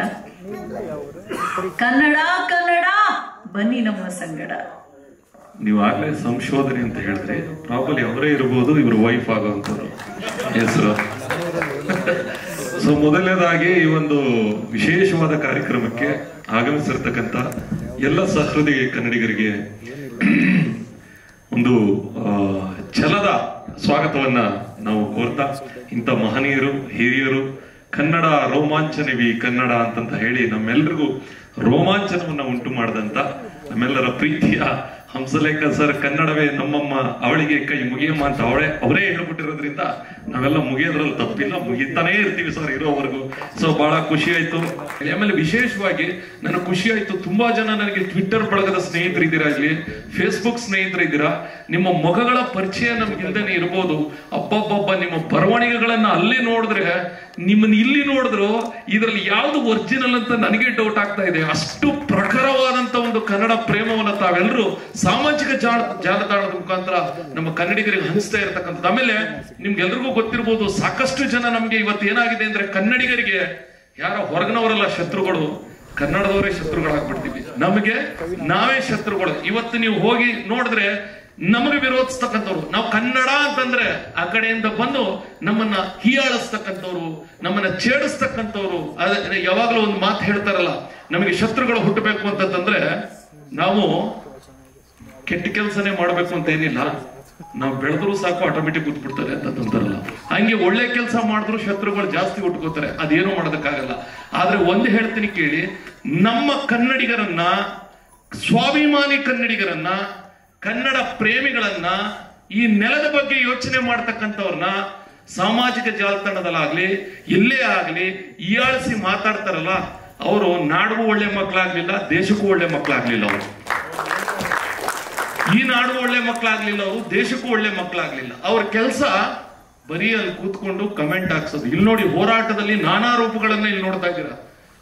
ಒಂದು, ನಾವು ಬೀದಿಲಿ ನಿಂತು ಹೋರಾಟ ಮಾಡೋರು, ಇನ್ನೊಂದು ಬರವಣಿಗೆ ಮುಖಾಂತರ ಹೋರಾಟವನ್ನು ಮಾಡ್ತಾ ಇರೋರು, ಇನ್ನೊಂದು ನೋಡಿ ಪ್ರಶಸ್ತಿಗಳ ಮುಖಾಂತರ, ಇನ್ನೊಂದು ರಚನೆಗಳ ಮುಖಾಂತರ, ಇನ್ನೊಂದು ಈಗ ಇಮ್ಮಡಿ ಪುಲಿಕೇಶಿ ಬಗ್ಗೆ ನಾವು ನೀವೆಲ್ಲರೂ ಎಷ್ಟು ಮಾತಾಡ್ಬೋದು, 2 ಮಾತಾಡ್ಬೋದು, 3 ಮಾತಾಡ್ಬೋದು. ಆದ್ರೆ ಹಾಡು ನೋಡಿದ ಕೂಡಲೇ ನಮ್ಗೆ ಹೆಂಗಾಯ್ತು ಅಂತಂದ್ರೆ, ನನಗೆ ಈಗ ಗೊತ್ತಾಯ್ತು, ಸುಮಾರು 1-1.5 ಲಕ್ಷ ಕೂದ್ಲಿವೆ ಅಂತ ಈಗಲೇ ಗೊತ್ತಾಗಿದ್ದು ಸರ್ ನನಗೆ. ಅಷ್ಟು ಅಂದ್ರೆ ನಾನು ಹೇಳ್ತಾ ಇರೋದು ನೋಡಿ, ಒಂದು ಹಾಡು ಎಷ್ಟು ಈಗ ನಿಮ್ಗೆ ಅನ್ಸ್ಬೋದು. ಅದು ಇವತ್ತು ನಾವು ಇಷ್ಟು ಜನ ಕೂತ್ಕೊಂಡು ನಾಳೆ ಅದು ಸೋಷಿಯಲ್ ಮೀಡಿಯಾದಲ್ಲಿ ಹೋಗ್ತಾ ಹೋಗ್ತಾ ಭುವನೇಶ್ವರದ ನೀವು ಪ್ರಾರಂಭದಲ್ಲಿ ಒಂದು ವಿಡಿಯೋ ಏನ್ ಮಾಡಿದ್ರು ನಮ್ಮ ಇತಿಹಾಸದ ಬಗ್ಗೆ, ಅದ್ರ ಬಗ್ಗೆ ವಿಚಾರಗಳು ಇವೆಲ್ಲವನ್ನು ತಲುಪಿಸುವಂಥದ್ದು. ಅಂದ್ರೆ ಕನ್ನಡದ ಹೋರಾಟ, ಕನ್ನಡದ ಅಭಿಮಾನ ಅಂತ ಅನ್ನೋದು ಕೇವಲ ಆಫ್ಲೈನ್ ಆನ್ಲೈನ್ ಅಲ್ಲದೆ ಹೋರಾಟವೂ ಬೇಕು, ಅದಕ್ಕೆ ಎಲ್ಲವೂ ಬೇಕು, ಪ್ರತಿಯೊಂದು ಬೇಕು. ಎಲ್ಲವನ್ನು ಒಳಗೊಂಡಂತೆ ನಾವು ನೀವೆಲ್ಲರೂ ಯುವಜನತೆ, ನಾವ್ ಯಾರು ಇದೀವಿ ಇಲ್ಲಿ ಯುವಜನತೆ, ಹಿರಿಯರ ಮಾರ್ಗದರ್ಶನವನ್ನ ತೆಗೆದುಕೊಂಡು ನಾವೆಲ್ಲರೂ ಯುವಜನತೆ ಏನ್ ಮಾಡ್ಬೇಕು, ನಮ್ಮ ಪೀಳಿಗೆಯನ್ನ ಕಟ್ಟತಕ್ಕಂಥ ಕೆಲಸವನ್ನ ನಾವು ಮಾಡ್ಬೇಕು. ನಮ್ಮ ನಾಡು, ನುಡಿ, ನೆಲ, ಜಲ ಯಾರೇ ಬಂದು ನೀವು ಹಾಗೆ ಹೀಗೆ ಅಂತ ತಂದ್ರು ನಾವು ಒಂದು ಹೇಳ್ಬೇಕು ಸರ್, ನಿಮ್ಮೆಲ್ಲರಿಗಿಂತಲೂ ನಾವೇ ಹೆಚ್ಚು, ನಾವೇ ಮೊದಲು, ಇಲ್ಲಿ ನಾವೇ ಇಲ್ಲಿ ಎಲ್ಲವೂ ಅಂತ ಹೇಳೋದಕ್ಕೆ ನನಗೆ ಬಹಳ ಹೆಮ್ಮೆ ಅನ್ಸುತ್ತೆ. ಇಂಥ ಒಂದು ಅದ್ಭುತವಾದ ಕಾರ್ಯಕ್ರಮಕ್ಕೆ ಕರೆಸಿ ಭುವನೇಶ್ವರ ಇವರ ಒಂದು ಪ್ರೀತಿಯ ಮತ್ತೆ ಜೊತೆಗೆ ಬಂದು ಬಹಳ ಒಂದು ಗುರಿ ಇಟ್ಕೊಂಡು ಇವತ್ತು ಈ ಒಂದು ಕಾರ್ಯಕ್ರಮವನ್ನು ಮಾಡ್ತಾ ಇದ್ದಾರೆ ಸರ್. ಇವತ್ತು ಇಲ್ಲಿ ನೀವು ನೋಡ್ತಾ ಇದ್ದೀರಲ್ಲ, ನನ್ನ ಪ್ರಕಾರ ಇದೇ ಕಾರ್ಯಕ್ರಮ ಇನ್ನೊಂದು ತಿಂಗಳ ಮಾಡಿದ್ರೆ ನನ್ನ ಪ್ರಕಾರ ಇಲ್ಲಿ ನಿಂತ್ಕೊಳ್ಳೋಕ್ಕೂ ಜಾಗ ಇರಲ್ಲ ಸರ್. ಅಂತ ಅದ್ಭುತವಾದ ಕಾರ್ಯಕ್ರಮ ಇಲ್ಲಾಗುತ್ತೆ ನನ್ನ ಪ್ರಕಾರ. ಆಮೇಲೆ ಮೇಡಮ್ ದಿವ್ಯಾ ಅಲೂರ್ ಮೇಡಮ್, ತಮ್ಗೆ ಧನ್ಯವಾದಗಳು. ಹರೀಶ್, ತಮ್ಗೆ ಧನ್ಯವಾದಗಳು. ನಮ್ಮ ಸುಷ್ಮಾ ಅಂತ ಹೇಳಿ ಪಾಪ ಟ್ವಿಟ್ಟರ್ ಅಲ್ಲಿ ದೇವರೇ, ನೀವು ನಿಜಕ್ಕೂ ಹೇಳ್ತೀನಿ, ನೀವು ಸಾಕತ್ತು ಸರ್. ಅವ್ರ ಟ್ವಿಟ್ಟರ್ ಐಡಿ ಫಾಲೋ ಮಾಡಿ ಹೆಂಗ್ ಕೊಡ್ತಾರೆ ಕೌಂಟರ್ಗಳು ಅಂತ ತಂದ್ರೆ. ಜೊತೆಗೆ ನಮ್ಮ ಪ್ರತಾಪ್ ಇಲ್ಲೇ ಇದ್ದಾರೆ, ತುಂಬಾ ಜನ ನನ್ನ ಸ್ನೇಹಿತರಿದ್ದಾರೆ ಯಾರೆಲ್ಲ ಪ್ರಶಸ್ತಿಯನ್ನ ತೆಗೆದುಕೊಂಡ್ರು. ನಿಮ್ಮೆಲ್ರಿಗೂ ಒಳ್ಳೇದಾಗ್ಲಿ. ಲಾಸ್ಟ್ ಅಲ್ಲಿ ಒಂದು ಮಾತು ಹೇಳ್ತೀನಿ ಸರ್, ನಾವೆಲ್ಲರೂ ಸತ್ತೋಗ್ತೀವಿ, ಸತ್ತ ಮೇಲೆ ನಮ್ಮನ್ನ ಸಮಾಧಿ ಮಾಡ್ಬಿಡ್ತಾರೆ. ಸಮಾಧಿ ಮಾಡಿದ್ಮೇಲೆ ನಮ್ಮ ಹೆಸರನ್ನ ಸಮಾಧಿಲಿ ಬರೆದು ಬಿಟ್ಟಿರ್ತಾರೆ. ನಾವು ಬದುಕಿರಲ್ಲ, ಸತ್ತೋಗಿರ್ತೀವಿ. ಕನ್ನಡದಲ್ಲಿ ಬರೆದಿರ್ತಾರೆ. ಅದ್ರ ಅರ್ಥ ಸರ್, ಕನ್ನಡಿಗ ಸತ್ತೋಗ್ಬೋದು, ಕನ್ನಡ ಯಾವತ್ತೂ ಸಾಯಲ್ಲ ಅಂತ ಹೇಳಿ ಇಷ್ಟು ಹೇಳಿ ಈ ಕಾರ್ಯಕ್ರಮಕ್ಕೆ ಬಂದಿರತಕ್ಕಂಥ ಎಲ್ರಿಗೂ ಒಳ್ಳೇದಾಗ್ಲಿ. ಜೈ ಕರ್ನಾಟಕ ಮಾತೆ. ಎಲ್ರಿಗೂ ಮುಂಚಿತವಾಗಿ ಕನ್ನಡದ ಹಬ್ಬ, ಕನ್ನಡ ರಾಜ್ಯೋತ್ಸವದ ಹಾರ್ದಿಕ ಶುಭಾಶಯಗಳು. ಜೈ ಕರ್ನಾಟಕ. ಭುವನೇಶ್ ಮತ್ತೆ ಎಲ್ಲ ಸ್ನೇಹಿತರಿಗೆ ಅಭಿನಂದನೆಗಳು. ಬಹಳ ಒಳ್ಳೆಯ ದಿನ. ಈ ಒಂದು ಕಾರ್ಯಕ್ರಮಕ್ಕೆ ಅದು ಗುರುಗಳ ಸಮ್ಮುಖದಲ್ಲಿ ಈ ಒಂದು ಕಾರ್ಯಕ್ರಮ ಸಾಕ್ಷಿಯಾಗಿರ್ತಕ್ಕಂಥದ್ದು ನಮ್ಮೆಲ್ಲರಿಗೂ ಹೆಮ್ಮೆ. ಬರೀ ಕನ್ನಡದ ಸಾಲುಗಳು, ಆ ಪದಗಳನ್ನ ಪೋಣಿಸಿ ಜೋಡಿಸಿ ಕನ್ನಡಿಗರಿಗೆ, ನಮ್ಮಂತವರಿಗೆ ಕನ್ನಡದ ಕೆಲಸವನ್ನ ಮಾಡ್ಲಿಕ್ಕೆ ಒಂದು ಪ್ರೇರೇಪಣೆಯಾಗಿದ್ರಿ, ಸ್ಫೂರ್ತಿಯಾಗಿದ್ರಿ. ಇವತ್ತು ಈ ವೇದಿಕೆಯಲ್ಲಿ ಇಮ್ಮಡಿ ಪುಲಕೇಶಿಯ ಆ ಹಾಡನ್ನ, ಯಾಕಂದ್ರೆ ಇಮ್ಮಡಿ ಪುಲಕೇಶಿ ಅಂದ್ರೆ ನಮ್ಗೆ ಮೈ ಪುಳಕ, ನಮ್ಗೆ ರೋಮಾಂಚನ, ಶಕ್ತಿ. ಅಂತ ವ್ಯಕ್ತಿಯ ಬಗ್ಗೆ ನಾವು ಹಿಂದೆ ಬಹಳ ಒಂದು 25-30 ವರ್ಷಗಳಿಂದ ಕನ್ನಡದ ಹೋರಾಟಕ್ಕೆ ಬಂದಾಗ ನಾವೆಲ್ಲ ಹೇಳ್ತಿದ್ದೆ, ನಮ್ಮಯ್ಯಲ ನೆಲದಲ್ಲಿ ನಾವೇಂದು ಆದೇವೆ ಪರಕೀಯ, ಯಾವುದೋ ಭ್ರಮೆಯಲ್ಲಿ ತೇಲುತ್ತಾ ನಡೆದು ಮರೆತವೆ ನಮ್ಮ ತಾಯ ಅಂತ ಹೇಳಿ ಕನ್ನಡಿಗರನ್ನ, ನಮ್ಮ ಯುವಕರನ್ನ ಜಾಗೃತ ಮೂಡಿಸುವಂತ ಕೆಲಸದಲ್ಲಿ ಮುಂದಾದಂತ ಸಂದರ್ಭದಲ್ಲಿ ಇವತ್ತು ಇಮ್ಮಡಿ ಪುಲಕೇಶಿ ಆ ಒಂದು ದೃಶ್ಯ ಇವತ್ತು ಯಾವತ್ತೂ ಸಹ ಇತ್ತೀಚಿನ ದಿನಗಳಲ್ಲಿ ನಮ್ಮಂತವರೆಲ್ಲರೂ ಸಹ ನಾವು ಆಕರ್ಷಿತರಾಗಿರ್ತಕ್ಕಂಥದ್ದು ಒಂದು ದೃಶ್ಯ ಮಾಧ್ಯಮಕ್ಕೆ. ಆ ದೃಶ್ಯ ಮಾಧ್ಯಮ ಯಾವ ರೀತಿ ವೈಭವಪೂರ್ವಕವಾಗಿರುತ್ತೆ, ಮತ್ತೆ ನಮ್ಮ ಆ ಪದಗಳು ಅಥವಾ ಹಾಡುಗಳಲ್ಲಿ ಬರ್ತಕ್ಕಂಥ ಏನು ನಮ್ಮ ಒಂದು ಸಂದೇಶ ಇದೆ, ಆ ಸಂದೇಶ ಜಾಗೃತ ಮೂಡಿಸುವಂತ ಪದಗಳಾಗಿದ್ದಾವೆ. ಹಾಗಾಗಿ ಈ ಹಾಡನ್ನ ಕೇಳಿದಾಗ ನಿಜವಾಗ್ಲು ಅದು ಪದಗಳನ್ನು ವರ್ಣಿಸಕ್ಕೆ ಸಾಧ್ಯ ಇಲ್ಲ. ಬಹಳ ಅದ್ಭುತವಾಗಿ ಕಟ್ಕೊಟ್ಟಿದ್ದೀರಿ ನಾಗೇಂದ್ರ ಪ್ರಸಾದ್ ಸರ್. ಈ ಒಂದು ಕರ್ನಾಟಕದ ಅನೇಕ ಕಾರ್ಯಕ್ರಮಗಳು ನಾನು ಬಂದಿದ್ದೇನೆ. ಇಷ್ಟು ಆಳವಾಗಿ ಅಧ್ಯಯನ ಮಾಡಿ ಅದನ್ನ ಸಾರ್ವಜನಿಕವಾಗಿ ನಾವು ಅದನ್ನ ಪ್ರೆಸೆಂಟೇಶನ್ ಮಾಡ್ತೀವಲ್ಲ, ಜನರಿಗೆ ತಲುಪಿಸುವಂತ ಕೆಲಸ, ಆ ಕೆಲಸ ಬಹಳ ಅಚ್ಚುಕಟ್ಟಾಗಿ ಮಾಡ್ತಾ ಇದ್ದಾರೆ. ನಾವೊಂದು ಸಂಘಟನೆ ಕಟ್ಕೊಂಡು ಬೀದಿಯಲ್ಲಿ, ಹಳ್ಳಿಯಲ್ಲಿ, ತಾಲೂಕು ಮಟ್ಟದಲ್ಲಿ ಎಷ್ಟೇ ಮಾಡಿದ್ರು ಸಹ ಒಂದು ದೃಶ್ಯ ಮಾಧ್ಯಮ ಜನರಿಗೆ ವೇಗವಾಗಿ ತಲುಪುತ್ತದೆ ಅನ್ನೋದಕ್ಕೆ ಈ ಒಂದು ರೀತಿಯ ಕನ್ನಡದ ಕೆಲಸವನ್ನು ಮಾಡ್ಲಿಕ್ಕೆ ಬಹಳ ಈ ಕರ್ನಾಟಕ ಬಲ ತಂಡ ಅನೇಕ ಮಿತ್ರರು ಸೇರ್ಕೊಂಡು ಮಾಡ್ತಿರ್ತಕ್ಕಂಥ ಶ್ಲಾಘನೀಯ ಕೆಲಸ. ನಿಮ್ಮೊಟ್ಟಿಗೆ ನಾವಿರ್ತೇವೆ, ನಾವೆಲ್ಲರೂ ಸಹ ಇಷ್ಟು ಜನ ಸೇರಿದ್ದೇವೆ. ಆನಕ್ರವರು ಹೇಳಿದಂತ ಮಾತನ್ನ ಯಾವಾಗ ನಾನು ಎಲ್ಲಾದ್ರೂ ಹೇಳ್ತಾ ಇರ್ತೇನೆ, ಕನ್ನಡಕ್ಕೆ ನಂತರೂ ಅನೇಕರಿದ್ದಾರೆ, ಆದ್ರೆ ನನಗಿರೋದೊಂದೇ ಕನ್ನಡ ಅಂತ ಹೇಳಿ ನಾವೆಲ್ಲರೂ ಸಹ ಕನ್ನಡದ ಕೆಲಸವನ್ನ ಮಾಡ್ತಾ ಇದ್ದೇವೆ ಒಂದಲ್ಲ ಒಂದು ರೀತಿಯಲ್ಲಿ. ರೂಪೇಶು ಬೀದಿಗೆ ನಿಂತ್ಕೊಂಡು ಬೇರೆ ರೀತಿಯಲ್ಲಿ ಕುತ್ತಿಗೆ ಪಟ್ಟಿ ಕೈಯಾಗಿ ಕೇಳುವಷ್ಟು ಧೈರ್ಯ ಅವ್ರು ಉಳಿಸ್ಕೊಂಡ್ರೆ, ಇನ್ನೊಬ್ರು ಬೇರೆ ರೀತಿಯಲ್ಲಿ ಮಾತಾಡುವಂತ ಶಕ್ತಿ, ಸಾಮರ್ಥ್ಯ, ತಿಳುವಳಿಕೆ, ಅನುಭವ ಎಲ್ಲವನ್ನು ಉಳ್ಳಂತವ್ರು. ಹಾಗಾಗಿ ಈ ಹಿಂದಿನ ತಲೆಮಾರಿನಿಂದ ಹಿಡಿದು ಇವತ್ತಿನ ತಲೆಮಾರಿನವರೆಗೂ ಎಲ್ಲವೂ ಸಹ ಗುರುಗಳು ಹೇಳಿದ್ರು, ಮುತ್ತು ನೀನು ಕನ್ನಡಕ್ಕೊಂದು ಒತ್ತು ಅಂತ ಹೇಳಿ. ಹಾಗಾಗಿ ಇಂಥ ಪ್ರತಿಭೆಗಳನ್ನ ಇಂಥ ವೇದಿಕೆಯಲ್ಲಿ ಅವಕಾಶ ಕೊಟ್ಟು ಇದನ್ನ ಬೆಳಕಿಗೆ ಚೆಲ್ಲುವಂತ ಕೆಲಸವನ್ನು ಮಾಡಿರ್ತಕ್ಕಂಥದ್ದು ತುಂಬಾ ತುಂಬಾ ತುಂಬಾ ಒಳ್ಳೆಯ ಕೆಲಸ. ಇಂಥ ಯುವಕರಿಂದಲೇ ಮುಂದಿನ ಪೀಳಿಗೆಗೆ ಒಂದಷ್ಟು ವಿಚಾರಗಳನ್ನ ಕೊಂಡೊಯ್ಯಲಿಕ್ಕೆ ಸಾಧ್ಯ ಆಗುತ್ತೆ. ನನ್ನಂತವನ್ನೂ ಸಹ ಈ ಒಂದು ಸಂದರ್ಭದಲ್ಲಿ ಕರೆಸಿ ನಿಮ್ಮ ಒಂದು ಅಂದ್ರೆ ನಮ್ಮ ಈ ಕನ್ನಡದ ಕೆಲಸಕ್ಕೆ ಬಳಸ್ಕೊಂಡಿದ್ದಕ್ಕೆ ಅಥವಾ ನನ್ನ ಕರೆದಿದ್ದಕ್ಕೆ ವಿಶೇಷವಾದಂತ ಕೃತಜ್ಞತೆಯ ಧನ್ಯವಾದಗಳನ್ನ ಜಯ ಕರ್ನಾಟಕದ ಪರವಾಗಿ ತಮ್ಮೆಲ್ಲರಿಗೂ ತಿಳಿಸ್ತಾ ಇದ್ದೇನೆ. ವೇದಿಕೆಯ ಮೇಲೆ ಇರ್ತಕ್ಕಂಥ ರೈತ ಪರ ಹಿರಿಯ ಹೋರಾಟಗಾರರು, ನಮಗೆ ಮಾರ್ಗದರ್ಶಕರು ಆಗಿರ್ತಕ್ಕಂಥ ಕುರುಬೂರು ಶಾಂತಕುಮಾರ್ ಅವರೇ, ಸಂಗೀತ ಸರಸ್ವತಿಯನ್ನ ತಮ್ಮ ಮೈ ರಕ್ತದ ಕಣಕಣದಲ್ಲೂ ಕೂಡ ಕನ್ನಡ ತಾಯಿ ಭುವನೇಶ್ವರಿಯನ್ನ ಪ್ರತಿನಿತ್ಯ ನಮ್ಮ ಕಿವಿಗಳ ಮೇಲೆ ಒಂದಲ್ಲ ಒಂದು ರೀತಿಯ ಅವರ ಹಾಡುಗಳು, ಕನ್ನಡ ಸರಸ್ವತಿ ನಮ್ಮ ಮನಸ್ಸೊಳಗೆ ಹೋಗ್ತಾ ಇರ್ತಾಳೆ ದಿನ. ಹಂಸಲೇಖ ಅಂತ ಹೇಳಿದ್ರೆ ಅದೊಂದು ಸಾಮಾನ್ಯ ಹೆಸರಲ್ಲ, ಅದೊಂದು ಶಕ್ತಿ. ಅದು ಆ ಶಕ್ತಿ ಅಷ್ಟು ಸುಲಭ ಅಲ್ಲ. ಅದು ಸಂಗೀತ ಬಹಳ ಕಡಿಮೆ, ಆ ಸಾಹಿತ್ಯ ಅದು ಕೊಡ್ತಕ್ಕಂಥ ಸಂಗೀತ ಒಂದು ಒತ್ತು. ಅದನ್ನ ನೀವು ಕೇಳ್ತಾ ಇದ್ರೆ ಬೆಂಗಳೂರಿಂದ ಬೆಳಗಾವಿಗೆ ಹೋಗೋದೇ ಗೊತ್ತಾಗೋದಿಲ್ಲ, ಬೆಂಗಳೂರಿಂದ ಬೆಳಗಾವಿಗೆ ಹೋಗೋದು ಗೊತ್ತಾಗಲ್ಲ. ಹುಟ್ಟಿದರೆ ಕನ್ನಡ ನಾಡಲ್ಲಿ ಹುಟ್ಟಬೇಕು, ಮೆಟ್ಟಿದರೆ ಕನ್ನಡ ಮಂಡಲ್ ಮೆಟ್ಟಬೇಕು. ಇದು ಎಷ್ಟು ಜನಕ್ಕೆ ಬರುತ್ತೆ ತಲೆನಲ್ಲಿ ಈ ಸಾಹಿತ್ಯ, ಎಷ್ಟು ಜನಕ್ಕೆ ಬರುತ್ತೆ? ಅದು ಬಂದರೆ ಹಂಸಲೇಖ ಅವರು ಮಾಡ್ತಾರೆ. ಖಂಡಿತ ಸರ್, ಕನ್ನಡ ತನ ಅನ್ನೋದನ್ನ ತಮ್ಮ ಉಸಿರಿನ ಕಣದಲ್ಲಿ ಭುವನೇಶ್ವರ ಆ ಮಟ್ಟಿಗೆ ಹಾಕೊಂಡಿದ್ದಾರೆ. ಇಲ್ಲೆಲ್ಲ ನಾವು ಯುವಕರು ಸೇರಿದ್ದೀವಿ, ನಾವು ಮಾಡ್ತಿರೋ ಕೆಲಸ ನಮಗೇನೆ ಇನ್ನೂ ಸಮಾಧಾನ ತಂದಿಲ್ಲ. ಇವತ್ತು ನಮ್ಮ ವೀರ ಕನ್ನಡತಿ ಇದ್ದಾರೆ ದಿವ್ಯಾಲೂರ್, ಅವ್ರ ತಂದೆ ಏನು ಸಾಮಾನ್ಯ ಅಲ್ಲ. ವಿಧಾನಸೌಧದ ಮುಂದೆ ನಾವು ಕನ್ನಡ ರಾಜ್ಯೋತ್ಸವ ಮಾಡ್ತಿದ್ವಿ, 4 ಲಕ್ಷ ಜನ ಸೇರೋರು. ಇವತ್ತು ಬೆಂಗಳೂರಿನ ಜನಸಂಖ್ಯೆ 1.5 ಇಂದ 2 ಕೋಟಿ ಆಗಿದೆ. ಇವತ್ತೊಂದು ಕನ್ನಡ ಕಾರ್ಯಕ್ರಮ ಮಾಡ್ತಿದೀವಿ ಅಂತ ಹೇಳಿದ್ರೆ ಇಲ್ಲಿ ಎಷ್ಟು ಜನ ಬಂದಿದ್ದಾರೆ? ಮೆಜೆಸ್ಟಿಕ್ ಅಂತ ಪ್ರದೇಶದಲ್ಲಿ ನಾವು ಕನ್ನಡ ರಾಜ್ಯೋತ್ಸವ ಮಾಡ್ಬೇಕಂತ ಹೇಳಿದ್ರೆ ಒಂದು ಮೆರವಣಿಗೆಗೆ 1 ಲಕ್ಷ ಜನ ಸೇರೋರು ಕನ್ನಡಿಗರು. ವಿಧಾನಸೌಧದ ಮುಂದೆ ನೀವು ವಿಧಾನಸೌಧದ ಮೆಟ್ಲು ಮುಂದೆ ನಿಂತ್ಕೊಂತು ಅಂತ ಹೇಳಿದ್ರೆ ಹೈಕೋರ್ಟಿನ ಬಾಗಿಲು ತನಕ 4 ರಿಂದ 5 ಲಕ್ಷ ಜನ, ಅದು ಅಧಿಕೃತವಾಗಿ ಪೊಲೀಸು ಇನ್ಫಾರ್ಮೇಶನ್, ಅದು ಅಷ್ಟು ಜನ ಸೇರೋರು. ಎಲ್ಲೋದ್ರು ಕನ್ನಡಿಗರು ಇವತ್ತು ಬೆಂಗಳೂರಲ್ಲಿ. ಏನಾಯ್ತು? ಯಾಕೆ ಈ ತರ ಆಗ್ತಾ ಇದೆ? ಇದನ್ನ ನಾವು ಖಂಡಿತವಾಗ್ಲೂ ಆಲೋಚನೆ ಮಾಡಬೇಕು, ಅವಲೋಕನ ಮಾಡಬೇಕು. ಮುಂದೆ ಹಿರಿಯರ ಮಾರ್ಗದರ್ಶನ ತಗೊಂಡು ನಾವು ಇದಕ್ಕೆ ಪರಿಹಾರ ಕಂಡುಹಿಡಿಯಲೇಬೇಕು.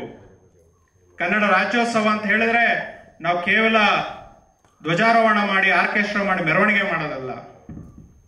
ಇವತ್ತು ಇತಿಹಾಸದಲ್ಲಿ ನಾವು ನೋಡ್ತು ಅಂತ ಹೇಳಿದ್ರೆ ವಿಜಯನಗರ ಸಾಮ್ರಾಜ್ಯ ಪತನ ಆದ ಮೇಲೆ ನಾವು ಅಲ್ಲಿಂದ ಇಳಿತಾನೆ ಬಂದಿದ್ದೀವಿ.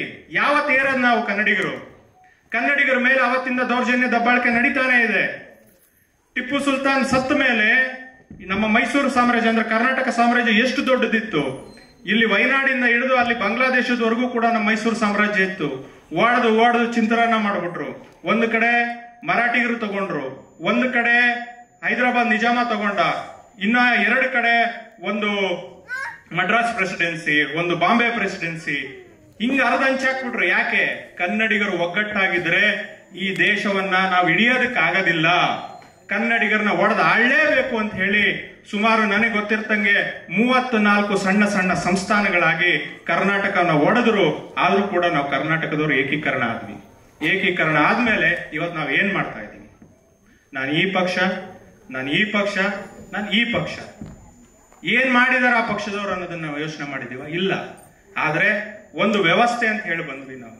ಆ ವ್ಯವಸ್ಥೆನಲ್ಲೂ ಕೂಡ ಕನ್ನಡಿಗರ ಮೇಲೆ ಇವತ್ತು ಎಷ್ಟು ಕೆಟ್ಟ ರೀತಿಯಲ್ಲಿ ಕನ್ನಡಿಗರನ್ನ ನಡೆಸ್ಕೊಂತ ಇದ್ದಾರೆ. ಶಿಕ್ಷಣದಲ್ಲಿ ನಮ್ಮ ಭಾಷೆ ಮಾಡ್ಬೇಕಂದ್ರೆ ನಾವು ಹೋರಾಟ ಮಾಡಬೇಕು. ಗೋಕಾಕ್ ಚಳವಳಿ ನಡೆದಿದ್ದು ಅದಕ್ಕೇನೆ. 80ರಲ್ಲಿ ಶುರುವಾಯಿತು ಗೋಕಾಕ್ ಚಳವಳಿ. 80ರಿಂದ 82, 83ವರೆಗೂ ನಡೀತು. ಆದ್ರೆ ಅದಕ್ಕೆ ಶಕ್ತಿ ಬಂದಿದ್ದು ಡಾಕ್ಟರ್ ರಾಜ್ಕುಮಾರ್ ಅವರು ಬಂದ ಮೇಲೆ. ಬಂದಿದ್ದಕ್ಕೆ ಗೋಕಾಕ್ ಚಳವಳಿ ನಡೀತು. ಕಡ್ಡಾಯವಾಗಿ ಕನ್ನಡವನ್ನ ಮೊದಲನೇ ಭಾಷೆಯಾಗಿ ಶಾಲೆಗಳಲ್ಲಿ ಕಲಿಸ್ಬೇಕು ಅಂತ ಹೇಳಿ ಸರ್ಕಾರ ಆದೇಶ ಮಾಡಿದ್ರು. ಅದು ಗೋಕಾಕ್ ಚಳವಳಿ ಫಲ. ಅದು ಡಾಕ್ಟರ್ ರಾಜ್ಕುಮಾರ್ ಅವರು ಬಂದ್ರು, ನಮ್ಮ ತಂದೆ ಅದನ್ನು ಆರಂಭ ಮಾಡಿದ್ರು. ಅದು ನಾನು ಹೆಮ್ಮೆಯಿಂದ ಹೇಳ್ಕೊಂತೀನಿ. ಇವತ್ತು ಕನ್ನಡಿಗರು ಪ್ರತಿಯೊಂದು ವಿಷಯದಲ್ಲೂ ಕೂಡ ಯೋಚನೆ ಮಾಡಬೇಕಾಗಿದೆ. ನಾವು ಇವತ್ತೆಲ್ಲೋ ಹಿಂದುಳಿದ್ಬಿಟ್ವಿ ಅಂತ ಹೇಳಿದ್ರೆ ಮುಂದೆ ನಮ್ಮ ಮುಂದಿನ ಜನಾಂಗ ನಮ್ಮನ್ನ ಕ್ಷಮಿಸೋದಿಲ್ಲ. ಇದನ್ನ ನಾವು ಯಾವತ್ತು ಮನಗಾಣಬೇಕು. ನಾವು ಹೆಚ್ಚೆಚ್ಚು ಜಾಗೃತಿ ಆಗೋದ್ರ ಮೂಲಕ ನಾವು ಈ ಕೆಲಸವನ್ನು ಮಾಡಬೇಕು. ಬಹಳಷ್ಟು ಜನ ಇದ್ದಾರೆ, ಇದು ಮಾತಾಡೋ ಸಂದರ್ಭ ಅಲ್ಲ, ಆದರೆ ಮಾತಾಡಬೇಕಾದಂತ ಅನಿವಾರ್ಯತೆ ಇವತ್ತಿದೆ. ಆ ಕಾರಣಕ್ಕೋಸ್ಕರ ನಾ ಹೇಳ್ತಿದ್ದೀನಿ, 4 ಲಕ್ಷ ಕೋಟಿ ತೆರಿಗೆ ಕೊಡ್ತಾ ಇದ್ದೀವಿ, ಬರೋದು 40,000 ಕೋಟಿನೂ ಬರ್ತಾ ಇಲ್ಲ. ಮೊನ್ನೆ ಅರುಣ್ ಜಾವಗಲ್ ಒಂದು ಹಾಕಿದ್ರು ಸ್ಟ್ರಾಟಜಿನ. IT ಕಂಪನಿಯಿಂದ ಬರ್ತಕ್ಕಂಥ ತೆರಿಗೆನಲ್ಲಿ ನಮಗೆ ಎಷ್ಟು ಉಳಿಯುತ್ತೆ? 100 ರೂಪಾಯಿ ತೆರಿಗೆ ಬಂತು ಅಂತ ಹೇಳಿದ್ರೆ ಕರ್ನಾಟಕ ಸರ್ಕಾರಕ್ಕೆ ಬರ್ತಿರೋದು 1.5 ರೂಪಾಯಿ. ಅವ್ರಿಗೆ ಯಾಕೆ ಸ್ವಾಮಿ ಇಷ್ಟೊಂದು ಸೌಕರ್ಯ ಕೊಟ್ಟಿದ್ದೀರಾ? 30 ವರ್ಷ ಫ್ರೀ ಆಗಿ ಅವ್ರಿಗೆ ಕಂದಾಯ ಕಟ್ಟಂಗಿಲ್ಲ ಜಾಗಗಳಿಗೆ. ಇದೇ ಇನ್ಫೋಸಿಸ್ ಫೌಂಡೇಶನ್, ಇನ್ಫೋಸಿಸ್ ಕಂಪನಿಗೆ ಒಂದ್ ಕಡೆ 800 ಎಕರೆ ಕೊಟ್ಟಿದ್ದಾರೆ, ಒಂದ್ ಕಡೆ 1000 ಎಕರೆ ಕೊಟ್ಟಿದ್ದಾರೆ, ಇನ್ನೊಂದ್ ಕಡೆ 2000 ಎಕರೆ ಕೊಟ್ಟಿದ್ದಾರೆ. ಎಷ್ಟು ಜನ ಕನ್ನಡಿಗರಿಗೆ ಉದ್ಯೋಗ ಕೊಟ್ಟಿದ್ದಾರೆ? ನಾವ್ ಇದನ್ನ ಪ್ರಶ್ನೆ ಮಾಡ್ಬೇಕು. ಎಂತೆಂತ ಕಂಪನಿಗಳು, ನನ್ಗೆ ಯಾರೋ ಒಬ್ರು ಇಂಟೆಲ್ ಕಂಪನಿಯಿಂದ ಒಬ್ರು ಬಂದು ಎಂಪ್ಲಾಯಿ ಕಂಪ್ಲೇಂಟ್ ಮಾಡಿದ್ರು, ಸರ್ ಇಲ್ಲಿ ನಮ್ಮ ಕಂಪನಿನಲ್ಲಿ ಕರ್ನಾಟಕದಲ್ಲಿರ್ತಕ್ಕಂಥ ಇರ್ಲಿ ಬೆಂಗಳೂರಲ್ಲಿ ಇರ್ತಕ್ಕಂಥ ಯಾವುದೇ ಕಾಲೇಜಿಂದ ಕೂಡ ಫ್ರೆಷರ್ಸ್ ನ ಕರ್ಕೊಂಡ್ಬಂದು ಕೆಲ್ಸಕ್ಕೆ ಸೇರ್ಕೊಳ್ಳಲ್ಲ. ಕೊಯಂಬತ್ತೂರು ಮತ್ತೆ ಸೇಲಂ ಅಲ್ಲಿ 4 ಕಾಲೇಜ್ಗಳಿದಾವೆ, ಅಲ್ಲಿಂದಾನೆ ಕರ್ಕೊಂಡ್ಬಂದು ಇಲ್ಲಿಗೆ ಕೆಲ್ಸಕ್ಕೆ ಸೇರಿಸ್ಕೊಂತ ಫ್ರೆಷರ್ಸ್ ನ ಹೊರತುನು ಬೆಂಗಳೂರಿನಲ್ಲಿ ಇರ್ತಕ್ಕಂಥ ಒಂದೇ ಒಂದು ಇಂಜಿನಿಯರಿಂಗ್ ಕಾಲೇಜಲ್ಲಿ ಯಾರನ್ನು ಕೂಡ ಸೇರಿಸ್ಕೊಳ್ಳಲ್ಲ. ವ್ಯವಸ್ಥೆ ಯಾವ ಮಟ್ಟಕ್ಕೆ ಹದಗೆಟ್ಟಿದೆ. ಇಲ್ಲಿಗೆ ಒಬ್ರು IT ಸಚಿವರು ಕೂಡ ಇದಾರೆ, ಅದು ಯಾವುದೇ ಪಕ್ಷ ಇರಬಹುದು. ಎಲ್ಲ ಸರ್ಕಾರ ಬಂದಾಗ್ಲೂ ಎಲ್ಲಾ ಖಾತೆಗಳು ಇದ್ದೇ ಇರತ್ತೆ, ಕನ್ನಡಿಗರೇ ಆಗಿರ್ತಾರೆ, ಒಂದು ಪ್ರಶ್ನೆ ಮಾಡೋದಿಲ್ಲ. ಇವತ್ತವರೆಗೂ IT ಕಂಪನಿಗಳು ಭಾರತಕ್ಕೆ ಬಂದು 40 ವರ್ಷಗಳಾಗ್ತಾ ಇದಾವೆ, ಅದಕ್ಕೊಂದು ಕಾನೂನು ಮಾಡಿಲ್ಲ. ಸರೋಜಿನಿ ಮಹಿಷಿ ವರದಿ ಜಾರಿಗೆ ಬರಬೇಕು ಅಂತ ಹೇಳಿ ಕಳೆದ 40 ವರ್ಷಗಳಿಂದ ಹೋರಾಟ ಮಾಡ್ತಾನೆ ಇದ್ದೀವಿ. ಯಾಕೆ ಜಾರಿ ಮಾಡ್ತಾ ಇಲ್ಲ? ಯಾಕೆ ಜಾರಿ ಮಾಡ್ತಿಲ್ಲ? ಯಾರಿಗೂ ಕೂಡ ರಾಜಕೀಯ ಇಚ್ಛಾಶಕ್ತಿ ಇಲ್ಲ. ಹೋರಾಟಗಳನ್ನ ಆರಂಭ ಮಾಡ್ತೀವಿ, ಹೋರಾಟಗಳನ್ನ ಅರ್ಧದಲ್ಲಿ ಹತ್ತಿಕ್ತಾರೆ, ಇಲ್ಲ ಅದಕ್ಕೇನೋ ರಾಜಕೀಯ ಪ್ರಭಾವಗಳನ್ನ ತರಿಸ್ತಾರೆ. ಇಡೀ ಭಾರತದಲ್ಲಿ ಸ್ವಾತಂತ್ರ್ಯ ಬಂದ ಮೇಲೆ ಕರ್ನಾಟಕದಲ್ಲಿ ನಡೆದಷ್ಟು ಚಳವಳಿಗಳು ಇತಿಹಾಸದಲ್ಲಿ ಯಾವ ರಾಜ್ಯದಲ್ಲೂ ಕೂಡ ನಡೆದಿಲ್ಲ. ಇಲ್ಲಿ ಕನ್ನಡ ಚಳವಳಿ ಆರಂಭ ಆಯ್ತು ಆರಂಭದಲ್ಲೇ. ತದನಂತರ ರೈತ ಚಳವಳಿ ಬಹಳ ದೊಡ್ಡ ಮಟ್ಟದಲ್ಲಿ ನಡೀತು. ಅದಾದ್ಮೇಲೆ ದಲಿತ ಚಳವಳಿ ನಡೀತು, ಕಾರ್ಮಿಕ ಚಳವಳಿ ನಡೀತು. ಎಲ್ಲಾ ಚಳವಳಿಗಳನ್ನ ವ್ಯವಸ್ಥಿತವಾಗಿ ಸರ್ಕಾರಗಳು ಹತ್ತಿಕ್ಕದು. ಇದೆಲ್ಲ ಬೇಸರದ ಸಂಗತಿ. ಮತ್ತೆ ನಿಮ್ಮನ್ನ ಯಾವ ರೀತಿ ತಿಳಿಸ್ಬೇಕು, ನಾವು ಅದನ್ನು ತಲುಪಿಸೋದ್ರಲ್ಲೂ ಕೂಡ ನಾವು ಹಿಂದೆ ಬಿದ್ದಿದ್ದೀವಿ. ಪ್ರತಿಯೊಂದು ವಿಷಯದಲ್ಲೂ ಕೂಡ ಇವತ್ತು ಕನ್ನಡಿಗ ಆಲೋಚನೆ ಮಾಡಬೇಕು. ಮೊದಲನೇದು ಕನ್ನಡದಲ್ಲಿ ಶಿಕ್ಷಣ ಬರಬೇಕು. ಎರಡನೇದು ಈಗ ದ್ವಿಭಾಷಾ ನೀತಿಗೋಸ್ಕರ ನಾವೆಲ್ಲ ಹೋರಾಟ ಮಾಡಿದೀವಿ, ಜಾರಿಗೆ ಬರಲೇಬೇಕು. ಸರ್ಕಾರಕ್ಕೆ ನಾಳೆ ತನಕ ಗಡುವು ಕೊಟ್ಟಿದ್ದೀವಿ. ನಾಳೆ ಅವ್ರೇನಾದ್ರೂ ಅದನ್ನ ಜಾರಿಗೆ ತರಲಿಲ್ಲ ಅಂತ ಹೇಳಿದ್ರೆ ನಾವೆಲ್ಲರೂ ಕೂಡ ಒಕ್ಕೊರಲಿನಿಂದ ನಾವು ಹೋರಾಟ ಮಾಡ್ಬೇಕು ಅಂತ ಹೇಳ್ತಾ, ಇದು ಬಹಳ ಸಮಯ ತಗೊಂಡಿದ್ದೀನಿ. ಸ್ನೇಹಿತರಿಗೆ ಕ್ಷಮೆ ಕೇಳ್ತಾ, ಹಿರಿಯರು ಕ್ಷಮೆ ಕೇಳ್ತಾ, ನಾನು ತಿಳಿಸ್ಬೇಕಾದಂತ ವಿಷಯಗಳನ್ನ ಒಂದು ಮಟ್ಟಿಗೆ ತಿಳಿಸಿದ್ದೀನಿ. ಭುವನೇಶ್ನು ಕೂಡ ಕಾಪಾಡ್ಕೊಳ್ಬೇಕು, ಇವ್ರನ್ನೂ ಕಾಪಾಡ್ಕೊಳ್ಬೇಕು. ಧನ್ಯವಾದಗಳು ಗುರು ಅವರೇ. ಧನ್ಯವಾದಗಳು.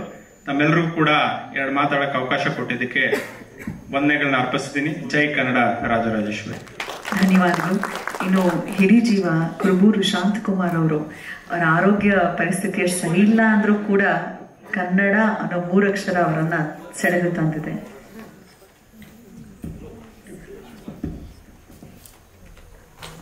ದಯವಿಟ್ಟು ಕ್ಷಮಿಸಬೇಕು. ನನಗೆ ಫೆಬ್ರವರಿ ತಿಂಗಳಲ್ಲಿ ಪಂಜಾಬಲ್ಲಿ ರೈತರ ಹೋರಾಟಕ್ಕೆ ಹೋಗಿದ್ದಾಗ ಅಪಘಾತ ಆಗಿ 6 ತಿಂಗಳು ಬೆಂಗಳೂರಲ್ಲಿ ಆಸ್ಪತ್ರೆಯಲ್ಲಿದ್ದೆ. ಕರ್ನಾಟಕ ಸರ್ಕಾರ ನನಗೆ ಟ್ರೀಟ್ಮೆಂಟ್ ಮಾಡಿಸಿ ಈಗ ಸ್ವಲ್ಪ 1 ತಿಂಗಳಿಂದ ಹೋರಾಟ ಮಾಡ್ತಾ ಇದ್ದೀನಿ. ಅದರಿಂದ ಸ್ವಲ್ಪ ಹೊತ್ತು ನಿಂತು ಹೇಳಲಿಕ್ಕೆ ಆಗಲ್ಲ. ಆದರೂ ಕೂಡ ಇವತ್ತಿನ ಕಾರ್ಯಕ್ರಮ ತುಂಬ ಅರ್ಥಗರ್ಭಿತವಾದಂಥ ಕಾರ್ಯಕ್ರಮ. ಇವತ್ತು ಏನು ಇಮ್ಮಡಿ ಪುಲಿಕೇಶಿಯವರ ಬಗ್ಗೆ ಮಾತಾಡಿದಂಥ ಕವಿರಾಜ್ ಅವರು ನಾನು ಬಂದಾಗ ಅವ್ರು ಮಾತಾಡ್ತಾ ಇದ್ರು, ತುಂಬ ವಿಚಾರಗಳನ್ನು ಹೇಳಿದ್ದಾರೆ. ಇದು ಕನ್ನಡ ಚಳುವಳಿಯನ್ನು ಮಾಡುವಂಥ ಚಳುವಳಿಗಾರರಿಗೆ ಇದು ಅರ್ಥ ಆಗಬೇಕಾಗ್ತದೆ. ಯಾಕೆಂದರೆ ಚಳುವಳಿಗಾರರು ಕೇವಲ ಚಳುವಳಿ ಮಾಡ್ತಕ್ಕಂಥ ದಿಕ್ಕಿನಲ್ಲಿ ಬದಲಾಗಿ ನಮ್ಮ ಕನ್ನಡದ ಹಿನ್ನೆಲೆಗಳನ್ನು ತಿಳ್ಕೊಂಡ್ರೆ ಖಂಡಿತವೂ ಕೂಡ ಮತ್ತಷ್ಟು ಚಳುವಳಿಗೆ ಅರ್ಥ ಬರುತ್ತದೆ, ಒಂದು ಗಂಭೀರವಾದ ಸ್ವರೂಪವಾದ ಚಳುವಳಿಯನ್ನು ಮಾಡಲಿಕ್ಕೆ ಅನುಕೂಲ ಆಗ್ತದೆ. ಇಂಥ ಒಂದು ಕಾರ್ಯಕ್ರಮಕ್ಕೆ ಬೆಂಗಳೂರು ನಗರದಲ್ಲಿರ್ತಕ್ಕಂಥ ಎಲ್ಲ ಚಳುವಳಿಗಾರರನ್ನ ಕಲೆ ಹಾಕಿದರೆ ಚೆನ್ನಾಗಿರ್ತಿತ್ತು ಅಂತ ನನಗನ್ನಿಸ್ತಾ ಇದೆ. ಜೊತೆಗೆ ನಮ್ಮ ಗುರುದೇವ್ ನಾರಾಯಣ್ ಅವರು ಮಾತಾಡುವಾಗ ಡಾಕ್ಟರ್ ರಾಜ್ಕುಮಾರ್ ಅವರ ನೇತೃತ್ವದಲ್ಲಿ ಗೋಕಾಕ್ ಚಳುವಳಿ ಆಯಿತು. ಆ ಚಳುವಳಿ ನಂತರ ಕನ್ನಡ ಮೊದಲನೆಯ ಭಾಷೆ ಆಯಿತು ಪಠ್ಯಕ್ರಮಗಳಲ್ಲಿ ಅನ್ನುವಂಥ ಮಾತನ್ನು ಹೇಳಿದರು. ನಮ್ಮ ಇತ್ತೀಚಿನ ಸರ್ಕಾರ ನಿಮಗೆಲ್ಲ ಗೊತ್ತಿರಲಿ, ರಾಜ್ಯದಲ್ಲಿರ್ತಕ್ಕಂಥ 90% ಕನ್ನಡ ಶಾಲೆಗಳನ್ನು ಮುಚ್ಚುವಂಥ ಕೆಲಸಕ್ಕೆ ಮುಂದಾಗಿದ್ದಾರೆ. ಅಂದರೆ ಯಾವ ಮಟ್ಟಕ್ಕೆ ನಮ್ಮ ರಾಜ್ಯ ಸರ್ಕಾರ ಮುಂದಾಗಿದೆ ಅಂತದನ್ನ ನಾವು ನೀವೆಲ್ಲ ಯೋಚನೆ ಮಾಡಬೇಕು. ಮತ್ತೊಂದು ಗೋಕಾಕ್ ಮಾದರಿಯ ಚಳುವಳಿ ಕನ್ನಡ ಉಳಿಸಿ ಎನ್ನುವಂಥ ಚಳುವಳಿಯನ್ನು ಮಾಡಲಿಕ್ಕೆ ಬೇಕಾದಂಥ ಕಾರ್ಯ ಸ್ವರೂಪವನ್ನು ನಮ್ಮ ಸಿನಿಮಾ ರಂಗದ ಹಂಸಲೇಖ ಅವರು ಮತ್ತಿತರ ಮುಖಂಡರು ಕೈಗೆತ್ತಿಕೊಂಡ್ರೆ ಸ್ವಲ್ಪ ಮಟ್ಟಿಗೆ ಕನ್ನಡದ ಉಳಿವು ಆಗ್ತದೆ ಅನ್ನುವಂಥ ಮಾತನ್ನು ಹೇಳಲಿಕ್ಕೆ ನಾನು ಬಯಸ್ತೇನೆ. ಬೆಂಗಳೂರಲ್ಲಿ 70% ಕನ್ನಡಿಗರಿಲ್ಲ, ಕೇವಲ 30% ಮಾತ್ರ ಇದ್ದಾರೆ. ಇವತ್ತು ಯಾವುದೇ ಆಫೀಸ್ಗೆ ಹೋದರೂ ಕೂಡ ಕನ್ನಡ ಭಾಷೆ ಮಾತಾಡ್ತಕ್ಕಂಥ ಸಂಖ್ಯೆನೇ ಕಡಿಮೆ ಆಗ್ತಾ ಇದೆ. ಇದು ಬಹಳ ದುರ್ದೈವದ ಸಂಗತಿ. ಅಲ್ಲೊಬ್ರು ಇಲ್ಲೊಬ್ರು ಚಳುವಳಿಗಾರರು ಹೋರಾಟ ಮಾಡ್ತಾರೆ, ಅದರಿಂದ ಅಷ್ಟು ಫಲಪ್ರದವಾದಂಥ ಯಶಸ್ಸು ಸಿಗ್ತಾ ಇಲ್ಲ. ಆದರೂ ಕೂಡ ನಾವು ಕರ್ನಾಟಕದ ಹಳ್ಳಿಗಳಲ್ಲಿರ್ತಕ್ಕಂಥ ರೈತರು ಹೆಚ್ಚು ಕನ್ನಡ ವ್ಯಾಮೋಹದಿಂದ ದೂರ ಹೋಗಿಲ್ಲ, ಅದು ಸ್ವಲ್ಪ ಮಟ್ಟಿಗೆ ಬದಲಾವಣೆ ಆಗ್ತಾ ಇದೆ. ಆದರೆ ಬೆಂಗಳೂರು ನಗರ ಅಂತೂ ತುಂಬ ಬದಲಾಗೋಗಿದೆ. ಇದನ್ನು ಉಳಿಸಲಿಕ್ಕೆ ಕನ್ನಡ ರಾಜ್ಯೋತ್ಸವ ಕೇವಲ ಕನ್ನಡ ನವೆಂಬರ್ 1ನೇ ತಾರೀಕು ಬದಲಾಗಿ ಕನ್ನಡದ ರಾಜ್ಯೋತ್ಸವ ನಿತ್ಯೋತ್ಸವ ಆಗಬೇಕು. ಪ್ರತಿನಿತ್ಯ ರಾಜ್ಯೋತ್ಸವದ ಮೂಲಕ ಕನ್ನಡವನ್ನು ಉಳಿಸುವಂಥ ಕೆಲಸವನ್ನು ನಾವು ನೀವೆಲ್ಲ ಮಾಡಬೇಕಾಗ್ತದೆ. ಆ ಹಿನ್ನೆಲೆಯಲ್ಲಿ ಕನ್ನಡವನ್ನು ಕಟ್ಟೋಣ, ಕನ್ನಡವನ್ನು ಬೆಳೆಸೋಣ. ಎಲ್ಲ ಸಂಘಟನೆಗಳು ಸೇರಿ ಒಟ್ಟಾಗಿ ಹೋರಾಟವನ್ನು ರೂಪಿಸಿ ಏನು ದ್ವಿಭಾಷೆಯ ನೀತಿಯನ್ನು ಜಾರಿಗೆ ತರಬೇಕು ಅನ್ನುವಂಥ ಹೋರಾಟ ಇದೆ. ಇದು ಖಂಡಿತವಾಗಲೂ ಕೂಡ ಒಳ್ಳೆಯ ಬೆಳವಣಿಗೆ. ಜರ್ಮನ್ ದೇಶದಲ್ಲಿ ಯಾವುದೇ ಒಬ್ಬ ಕೆಲಸಕ್ಕೆ ಹೋಗಬೇಕಾದ್ರೆ ಅಲ್ಲಿ ಲೋಕಲ್ ಲ್ಯಾಂಗ್ವೇಜ್ ಜರ್ಮನ್ ಭಾಷೆಯನ್ನು ಕಲ್ತಿದ್ರೆ ಮಾತ್ರ ಅವರಿಗೆ ಕೆಲಸವನ್ನು ಕೊಡ್ತಾರೆ, ಇಲ್ಲದೇ ಇದ್ರೆ ಕೆಲಸ ಕೊಡೋದಿಲ್ಲ. ಕರ್ನಾಟಕದಲ್ಲಿ ಯಾಕೆ ಕೆಲಸ ಆಗ್ತಾ ಇಲ್ಲ, ಇದನ್ನು ನಾವು ಪ್ರಶ್ನೆ ಮಾಡಬೇಕಾಗ್ತದೆ. ಜರ್ಮನ್ ದೇಶದಲ್ಲಿ ರೂಪೇಶ್ ರಾಜೇಂದ್ರ ಅವರೇ ಕೆಲಸ ಕೊಡಬೇಕು ಅಂದರೆ ಆ ಭಾಷೆಯನ್ನು ಕಲ್ತಿದ್ರು ಮಾತ್ರ ಕೆಲಸ ಕೊಡೋದು, ಇಲ್ಲಾಂದ್ರೆ ಆರ್ತಿಗೆ ಬಿಟ್ಟುಕೊಂಡು ಕೆಲಸ ಕಲೀರಿ, ಆ ಭಾಷೆ ಕಲ್ತ ಮೇಲೆ ನಿಮಗೆ ಕೆಲಸ ಕೊಡ್ತೀವಿ ಅಂತಾರೆ. ಕರ್ನಾಟಕದಲ್ಲೂ ಕೂಡ ಈ ಒಂದು ನೀತಿ ಜಾರಿಗೆ ಬಂದರೆ ಖಂಡಿತವಾಗ್ಲೂ ಕೂಡ ಸ್ವಲ್ಪ ಮಟ್ಟಿಗೆ ಕನ್ನಡ ಉಳಿತದೆ, ಕರ್ನಾಟಕ ಉಳಿತದೆ ಅನ್ನುವಂಥ ಮಾತನ್ನು ಹೇಳ್ತಾ ನನ್ನನ್ನು ಕರೆದು ನಾವು ಮಾತಾಡಲಿಕ್ಕೆ ಅವಕಾಶ ಮಾಡಿಕೊಡುತ್ತ ಎಲ್ಲ ಸಂಘಟಕರಿಗೆ ಧನ್ಯವಾದವನ್ನು ತಿಳಿಸ್ತೇನೆ.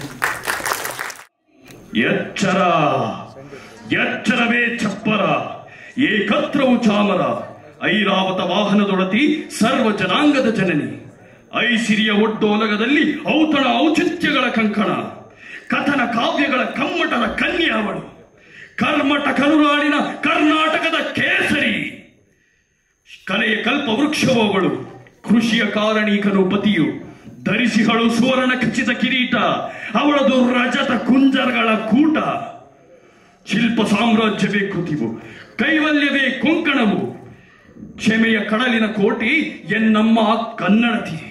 ಅಮ್ಮ ನೀನು ವನಸುಮಗಳ ಖಂಡ ಖಂಡ, ಒಡಲಲ್ಲಿ ಸಿರಿಗಂಧದ ಖಜಾನೆ, ಸಾಧು ಸಂತರ ಸತ್ಪುರುಷರ ಘಟಿಕೋತ್ಸವದ ನಿತ್ಯೋತ್ಸವ, ಚಂದನವನದ ಚಿತ್ರಪಟಗಳ ಚಿತ್ರೂಪವೇ ನೀನು, ಜಂಗಮರ ನುಡಿ ಝಂಕಾರದ ಛಂದಸ್ಸಿನ ಚಮತ್ಕಾರವೇ ನಿನ್ನ ನಿಜ ಚೇತನ ತಾಯೆ, ಭಾವವೇ ನಿನ್ನಟ್ಟಿಸಿದು, ಭಕ್ತಿಯೇ ನಿನ್ನೊಡಲ ಬಿಸಿಲು ಬೆಳದಿಂಗಳು, ನಿನ್ನ ನೆಲದ ತತ್ವ ಸತ್ವ ಮಹತ್ವ, ದಸರೆಯ ದಂಡನಾಯಕಿ, ಸೌಹಾರ್ದತೆಯ ಧಣಿ ಧಾತು, ಎನ್ನಮ್ಮ ಬದುಕಿಗೆ ಬಂಗಾರದ ಬುದ್ಧಿ ಕೊಟ್ಟ ಮಾರುತ ಮಾನಿನಿ, ಜ್ಞಾನಪೀಠದ ಯಜ್ಞಕುಂಡ, ರಾಜತ್ವದ ರತ್ನ ಗರ್ಭ, ಕ್ಷಮೆಯ ಕಡಲಿನ ಕೋಟಿ.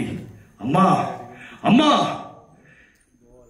ಉಡಾಫೆ ಉದ್ದಟತನಗಳ ಉಪಟಳತೆಗೆ ನಿನ್ನ ದಿವ್ಯ ಮೌನವೇ ಉತ್ತರ, ಹೃದಯ ವೈಶಾಲ್ಯದ ಸಂಸ್ಕಾರ. ಏ ಪಲ್ಲವ ಕನ್ನಡಿಗರ ಕೆಣಕದಿರು, ಕನ್ನಡಿಗರ ಕೆಣಕದಿರು, ಕನ್ನಡಿಗರ ಕೆಣಕದಿರು, ತಿರುಕದಿರು.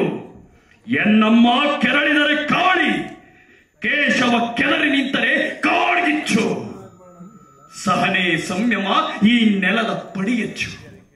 ಪ್ರತಾಪರುದ್ರ ಮಹೇಂದ್ರ ವರ್ಮ, ಕ್ಷಮೆಯ ಮರೆತೆಯಾದರೆ ನೀನು, ನಿನಗೆ ಜೀವನವೆಲ್ಲ ಏಕಾದಶಿ. ಕರ್ನಾಟಕವು ಕನ್ನಡಿಗರ ಕಾಶಿ.